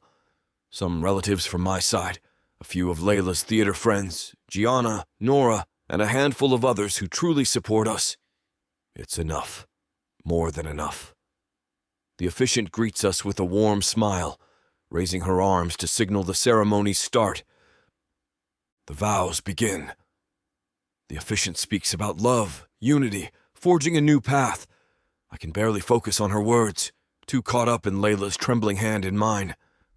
She sneaks me a glance, and I sense her stifling a giggle, maybe because we've gone from a staged wedding scenario to a real one in record time. But the sincerity in her eyes is undeniable. We truly want this. When it's time for personal vows, I clear my throat, heart hammering. I wrote them last night, scrawled them on a scrap of paper, but I can't find the words now that she stands before me. Instead, I toss the note aside, letting raw emotion guide me. "Leila," I begin quietly, "the first time I hired you." The guests snicker lightly at the mention of hired, and my cheeks warm. "Right. The first time you entered my life, it was all about pretense. We were two people protecting ourselves, refusing to be vulnerable, but you shattered my walls. You made me feel real for the first time in my life." Her eyes fill with tears, lips trembling, so I push on. "I want you to know. I'm selling part of Astor Holdings. I'm stepping away from the relentless corporate expansions. This morning, I signed paperwork to release a large chunk of the empire I built, because I want to fund something better. Something that nurtures people like you, artists, dreamers, those who need a stage. It'll be a non-profit, run by you and me, if you'll join me." The crowd gasps, murmurs fluttering. Zeke clutches his chest dramatically. Even Nora looks stunned, but I keep my gaze locked on Leila's. "I want to invest in creativity, in underdogs, and I want to do it with you. Because I love you, Leila Simone. You've always been the bright spot in a world that told me I had to be stoic and ruthless. You taught me that real love is worth every risk. Her tears spill over, and she nods shakily. Damon, she whispers, voice thick. You have no idea how much that means. And yes, of course I'll co-lead. I can't imagine a better mission than giving underdogs the spotlight they deserve. A wave of emotional warmth flows through me. The efficient gestures for Leila's vows, and she draws a quivering breath, sliding her hand into mine. Damon, I came into your life with secrets and fear, worried you'd see me as broken or manipulative. But you saw more. You gave me safety when I was ready to flee. You fought for me when I didn't think I deserved it. You turned my heartbreak into something new. Hope.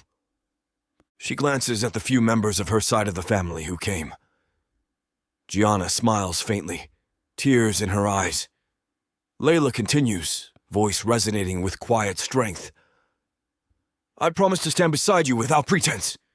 No more staged performances. No more hidden truths. I love you, Damon Astor, your heart, your determination, your willingness to bend for love. I'm done running.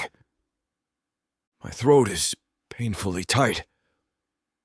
The officiant guides us through the ring exchange. We slip simple matching bands onto each other's fingers. No gaudy diamonds this time, just unadorned gold, symbolizing something real and unbreakable. Then she pronounces us husband and wife, an act that sends a collective sigh of relief through the small crowd. Cheers erupt, and I draw Leila in for a kiss that holds every ounce of gratitude, love, and promise swirling in my chest. Her lips tremble against mine, her arms winding around my neck. The wedding arch behind us trembles as Zeke sets off some confetti poppers, showering us in pastel paper scraps. Laughter ripples through the guests, and we break apart, breathless. The ensuing hour passes in a haze of congratulatory hugs, laughter, and champagne toasts. Gianna approaches, hugging Leila with a surprising fierceness. You did it, she murmurs, voice wobbling. I'm proud of you. Then she turns to me, eyes faintly apologetic. I'm sorry for all the drama. Thank you for letting me be here. I nod, clasping her hand. Your family, always welcome, as long as you're good to Leila. She manages a small smile. I will be. And about Leo? I gently cut in.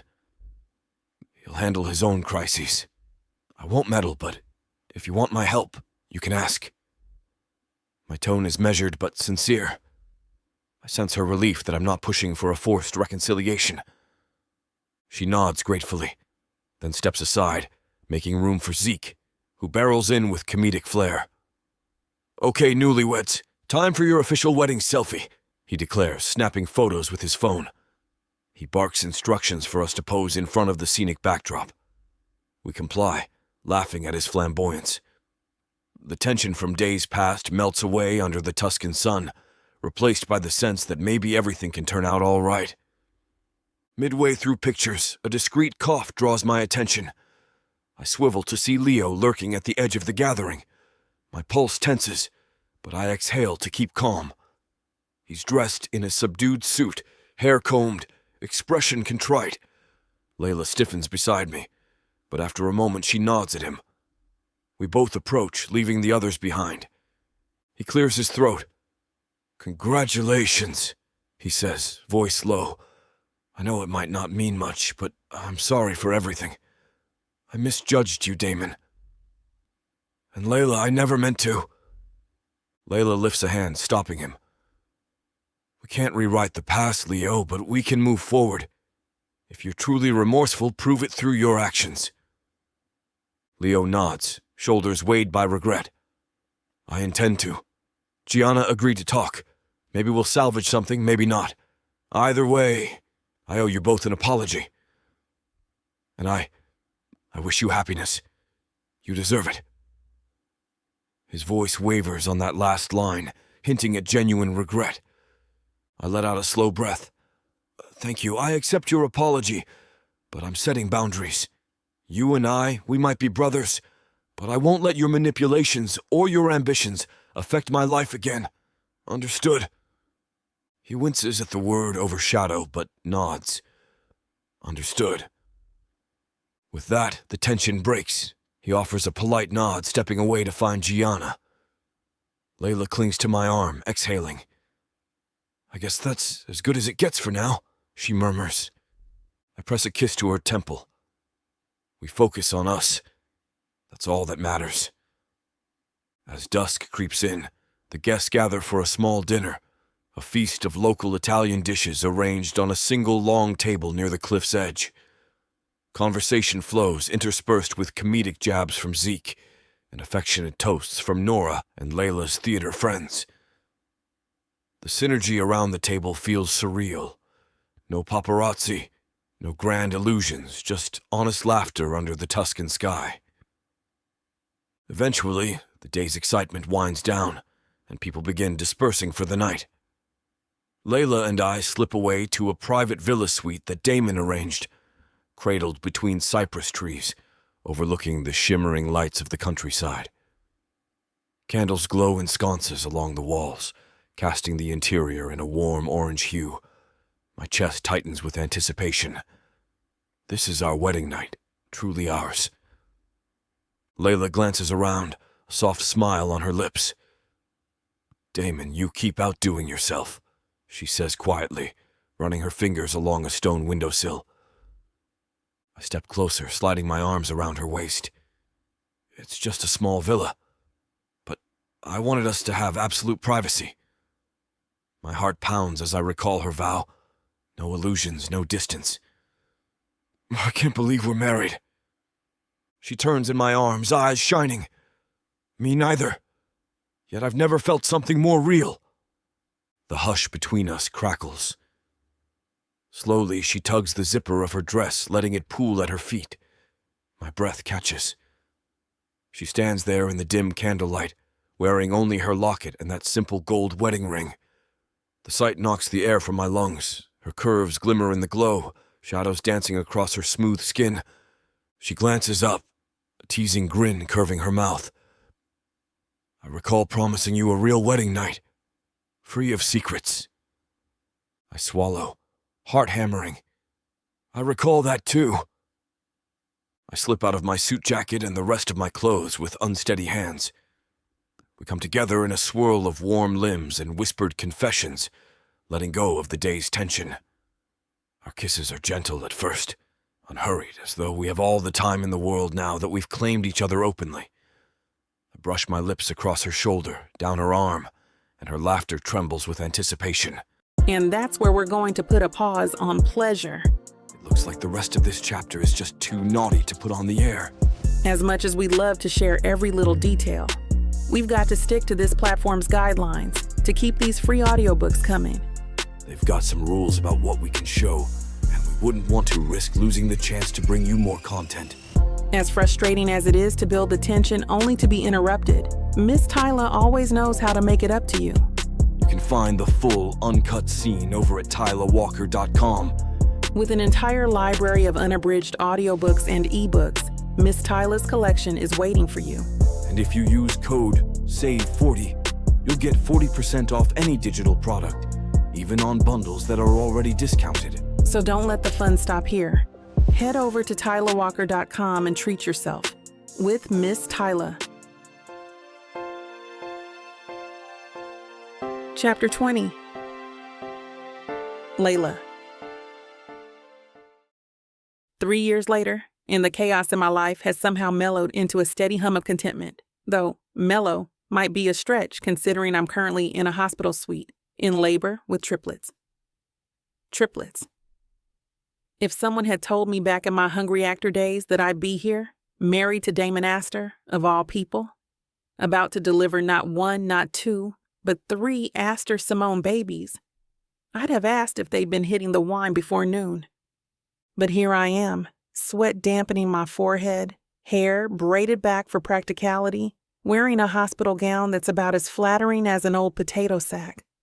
My belly is an expanse of stretched skin and expectancy, propped up with all kinds of pillows. Damon stands by the bed, holding my hand, eyes wide with worry and wonder. His usual stoic calm is absent.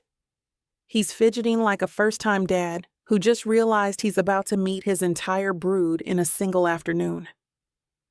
A contraction hits, sharp as a dagger, and I gasp, squeezing Damon's fingers.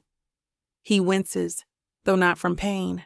He's too stoic for that, but from seeing me in agony. "Breathe," he murmurs, voice cracking. "We've practiced this. In, out." I glare at him in the brief surge of discomfort. "Don't you dare recite my own breathing exercises back to me," Damon asked her. I suck in air, leaning forward as the contraction peaks. "Ugh, this is the last time you get me pregnant, I swear." He lets out a shaky laugh. "Promise we'll negotiate that later?" I grunt, the contraction ebbing. When it passes, I collapse against the pillows, blowing out a breath. The nurse attending me, a calm older woman named Marcella, steps in to check the monitor. She wears a gentle smile that does little to distract from the next wave of pressure. Damon brushes my hair off my forehead, leaning close. His voice drops into that low, quiet tone that still makes me melt. "You're doing amazing," he says. "I love you. Thank you for everything." I roll my eyes, though affection stirs in my chest. "I'm a sweaty mess, but thanks for the pep talk." He brushes a kiss against my temple.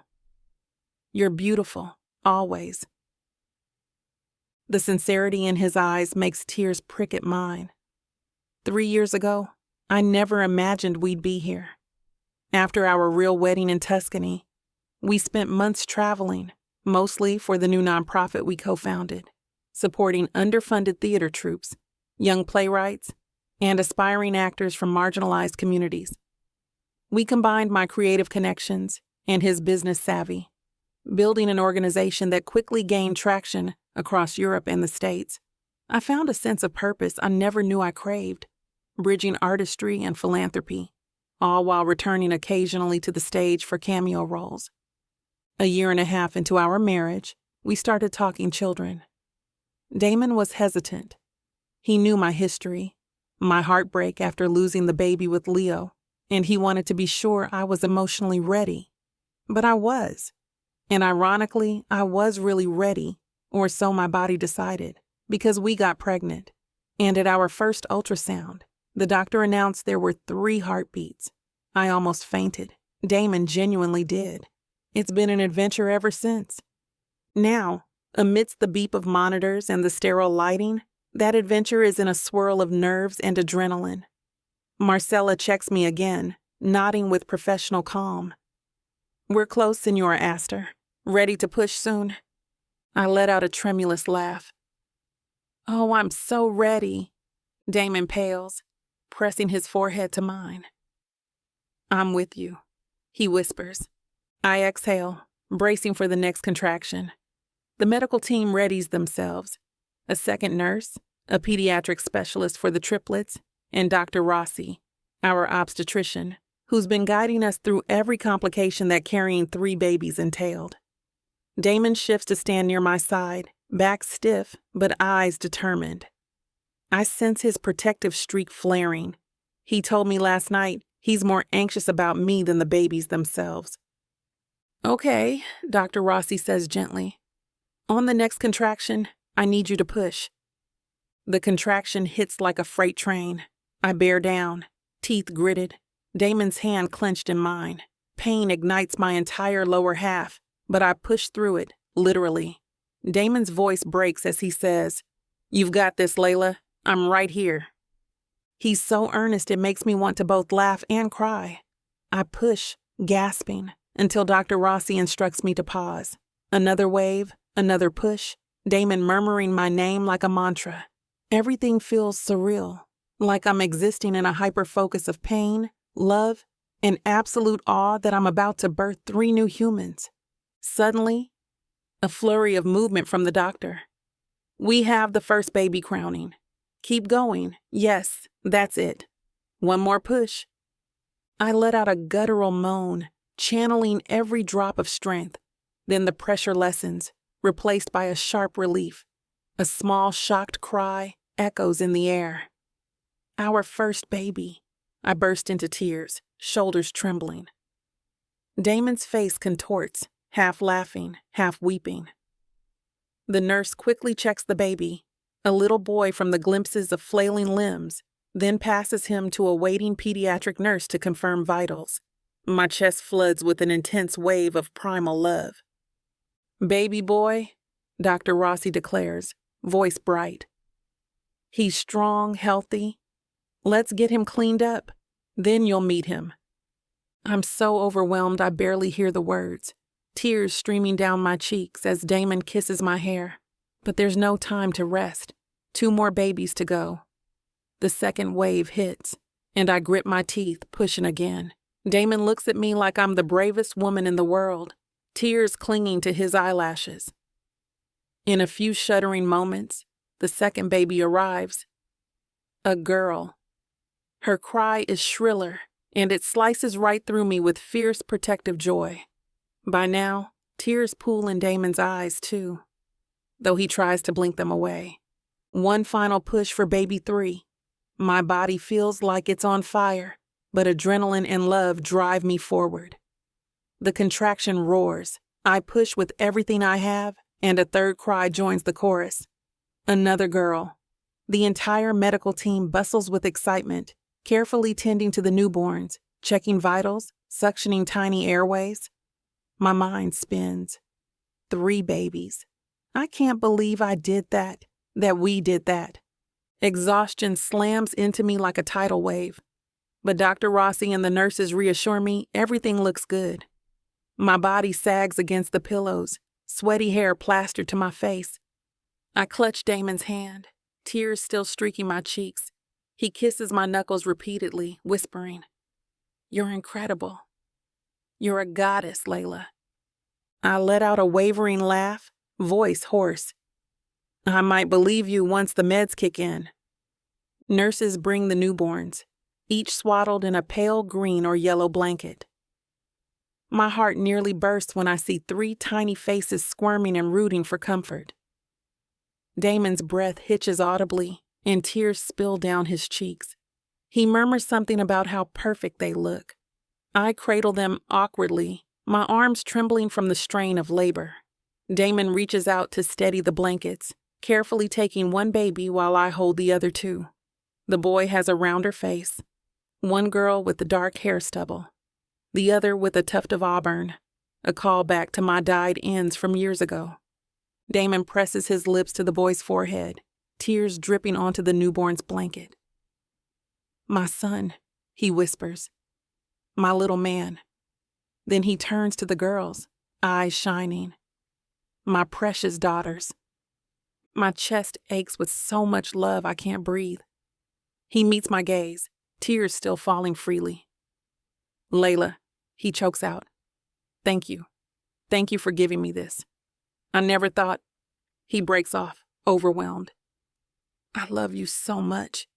I lean forward, ignoring the pain, and rest my forehead against his. "I love you. Because of you, I found the strength to believe in a future like this." A nurse helps me settle back into bed, checking the baby's temperatures. Damon hovers protectively, carefully transferring each baby into the bassinet lined up for triplets. My entire body throbs with fatigue, but pure happiness radiates through me.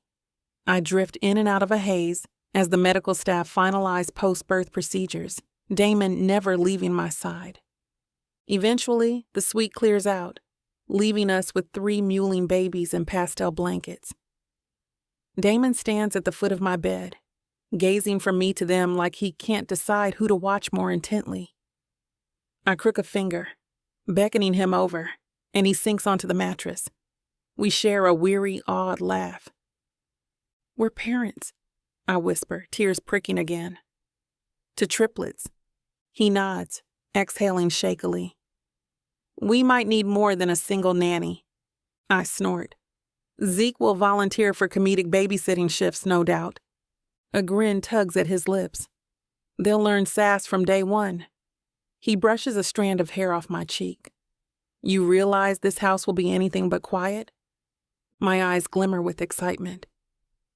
Bring on the noise. I spent too long in sterile loneliness. I want a full, raucous home. He strokes my cheek, voice hushed. We have that now.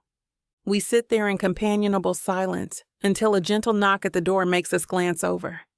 Gianna pokes her head in, eyes red from weeping, presumably from happiness this time. May I? I heard you delivered safely. I gesture for her to enter, voice trembling with pride. Meet your niece and nephew. She steps in, crossing to the bassinet with reverence. Her hand hovers over the baby boy first, and she exhales in a slight laugh. Oh my goodness. Triplets. You two never do anything halfway, do you? Damon chuckles quietly. Never. Gianna gently touches the baby's hand, tears welling anew. She glances at me. They're beautiful, Leila. Thank you, I whisper, exhaustion thick in my voice but joy shining through. How are you? Everything with... I trail off, not sure if I should mention Leo right now. Gianna offers a faint smile, stroking the newborn's cheek. We're working it out, slowly, but I'm focusing on your joy today. She leans in, pressing a soft kiss to my temple. Congratulations, cousin. And Damon, you'll be a wonderful father. He inclines his head, sincerity in his eyes. Thank you, Gianna. She smiles once more, then slips out, probably giving us space. We settle back into the hush, Damon draping an arm around me as I try to feed one of the baby girls. She's fussy, turning her head side to side. Damon's eyes flick with concern. I manage a short laugh. Relax, new dad. We'll figure it out. The nurse said she'd return to help with latching. He nods, blowing out a breath. Right, I guess we're novices at this.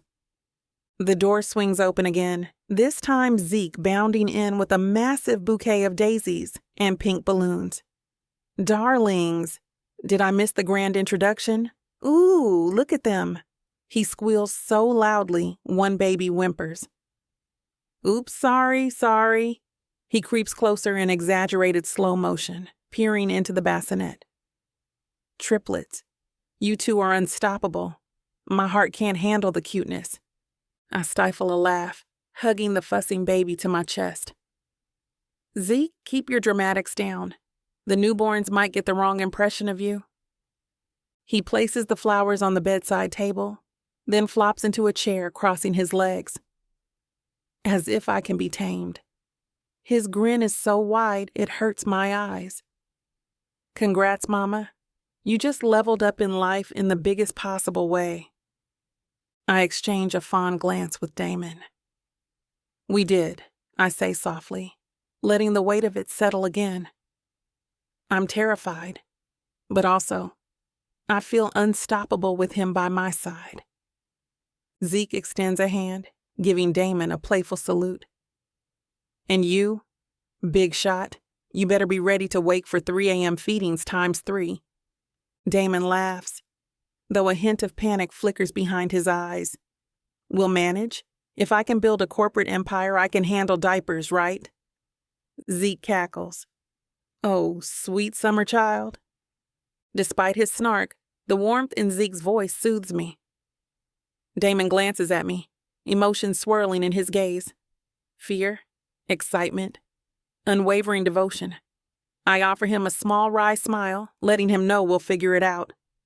3 babies is a handful. But after everything we've overcome, contracts, heartbreak, family drama, this feels like the ultimate reward. Zeke stands, rummaging in his bag and pulling out a camera. I promised the world an official introduction to the Astor triplets. Let's do a quick pic for your nonprofit's newsletter. Tasteful, obviously. Damon looks amused, shaking his head. We'll share a formal announcement soon. But let's keep this quiet for now. They were just born. Zeke pouts dramatically but concedes. Fine, I'll let you have your brand new baby bubble. But tomorrow, we snap an epic photo. He kisses my forehead, waves to Damon, then tiptoes out, humming a lullaby. Damon turns back to me, cradling one baby gently in his arms. The boy, it seems, eyes blinking open and shut. My breath catches at the reverence on Damon's face. He strokes the baby's cheek, voice breaking. I can't believe he's ours. And the girls too, our family. My lips quiver.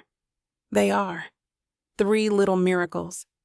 He shifts onto the bed, nestling the baby between us, so we both can watch the tiny chest rising and falling. Leila, he whispers. I know we've said it 1,000 times, but thank you for believing in us enough to take this step. I was so afraid to bring kids into this mess, but you gave me the courage. Tears blur my vision. Damon, you made me brave in a way I never was. After what happened before, I never thought I'd try again, but you showed me a love stronger than my fear. He ducks his head, tears slipping onto the baby's blanket. I love you, he chokes out, leaning over to press a shaky kiss to my temple. I love all of this. I love them so much it hurts. I'm unbelievably happy. My chest seizes with emotion, and I let myself sink into him, letting tears fall. We stay like that, absorbing the surreal rush of parenthood. The other 2 babies rustle in their bassinet, fussing softly, and we laugh. Our life from here on out will be loud, chaotic, and absolutely wonderful. Eventually, nurses re-enter to assist with feeding. Damon and I share exhausted, overjoyed glances as we each hold a baby, trying to coax them into their first meal. He's patient and gentle, cooing in a tone I'd never have guessed he possessed. I watch in amazement at how easily fatherhood suits him, how tenderly he supports the baby's head. My heart clenches with fierce devotion for this man who started as a contract partner but became the love of my life. Hours later, the bustle dies down. The babies all fed and swaddled, dozing in their bassinet. Damon and I finally have a moment to breathe, each leaning back on the bed, shoulders brushing. My gaze falls on him, taking in his rumpled hair, the stubble across his jaw, the raw joy etched on his features. I nudge him gently. Hey, husband. He turns, a lazy grin tipping his mouth. Wife. I can't resist leaning up to kiss him, a soft, lingering brush of lips that conveys everything I feel. Gratitude, relief, boundless love. When we separate, I whisper, we did it. We're parents to 3 tiny humans. No illusions, no stage directions. Just us stumbling through parenthood. He exhales, slipping an arm around me. The best part? We stumble together. A warm hush envelops us. The faint beep of monitors and the baby's soft breathing filling the room. I rest my head on his shoulder, blinking back tears of overwhelming joy. Damon kisses the top of my head, and for a moment, time seems to pause, letting us savor the calm. Eventually, he breaks the silence, voice low with awe. Leila, you realize how far we've come. A fake fiancé contract, a scandal in Tuscany, and now we have a real marriage, a thriving nonprofit, triplets. It feels surreal. A small laugh bubbles in my throat. If someone wrote our story as a script, I'd call it unrealistic. Yet here we are. He cups my face, eyes shining. I'll never take it for granted. You, them, everything. My lips stretch into a wobbly grin, tears threatening again. I promise the same, Damon asked her. We settle back, watching the babies stir in their sleep. A wave of exhaustion hits me, but it's tinged with the greatest sense of fulfillment. My eyes droop, and I let myself drift, safe in Damon's arms, with our newborns close by. Right before I succumb to the swirl of fatigue, I hear Damon's hushed whisper, This wasn't the part you auditioned for, but it's the role of a lifetime. And in that final conscious moment, I couldn't agree more.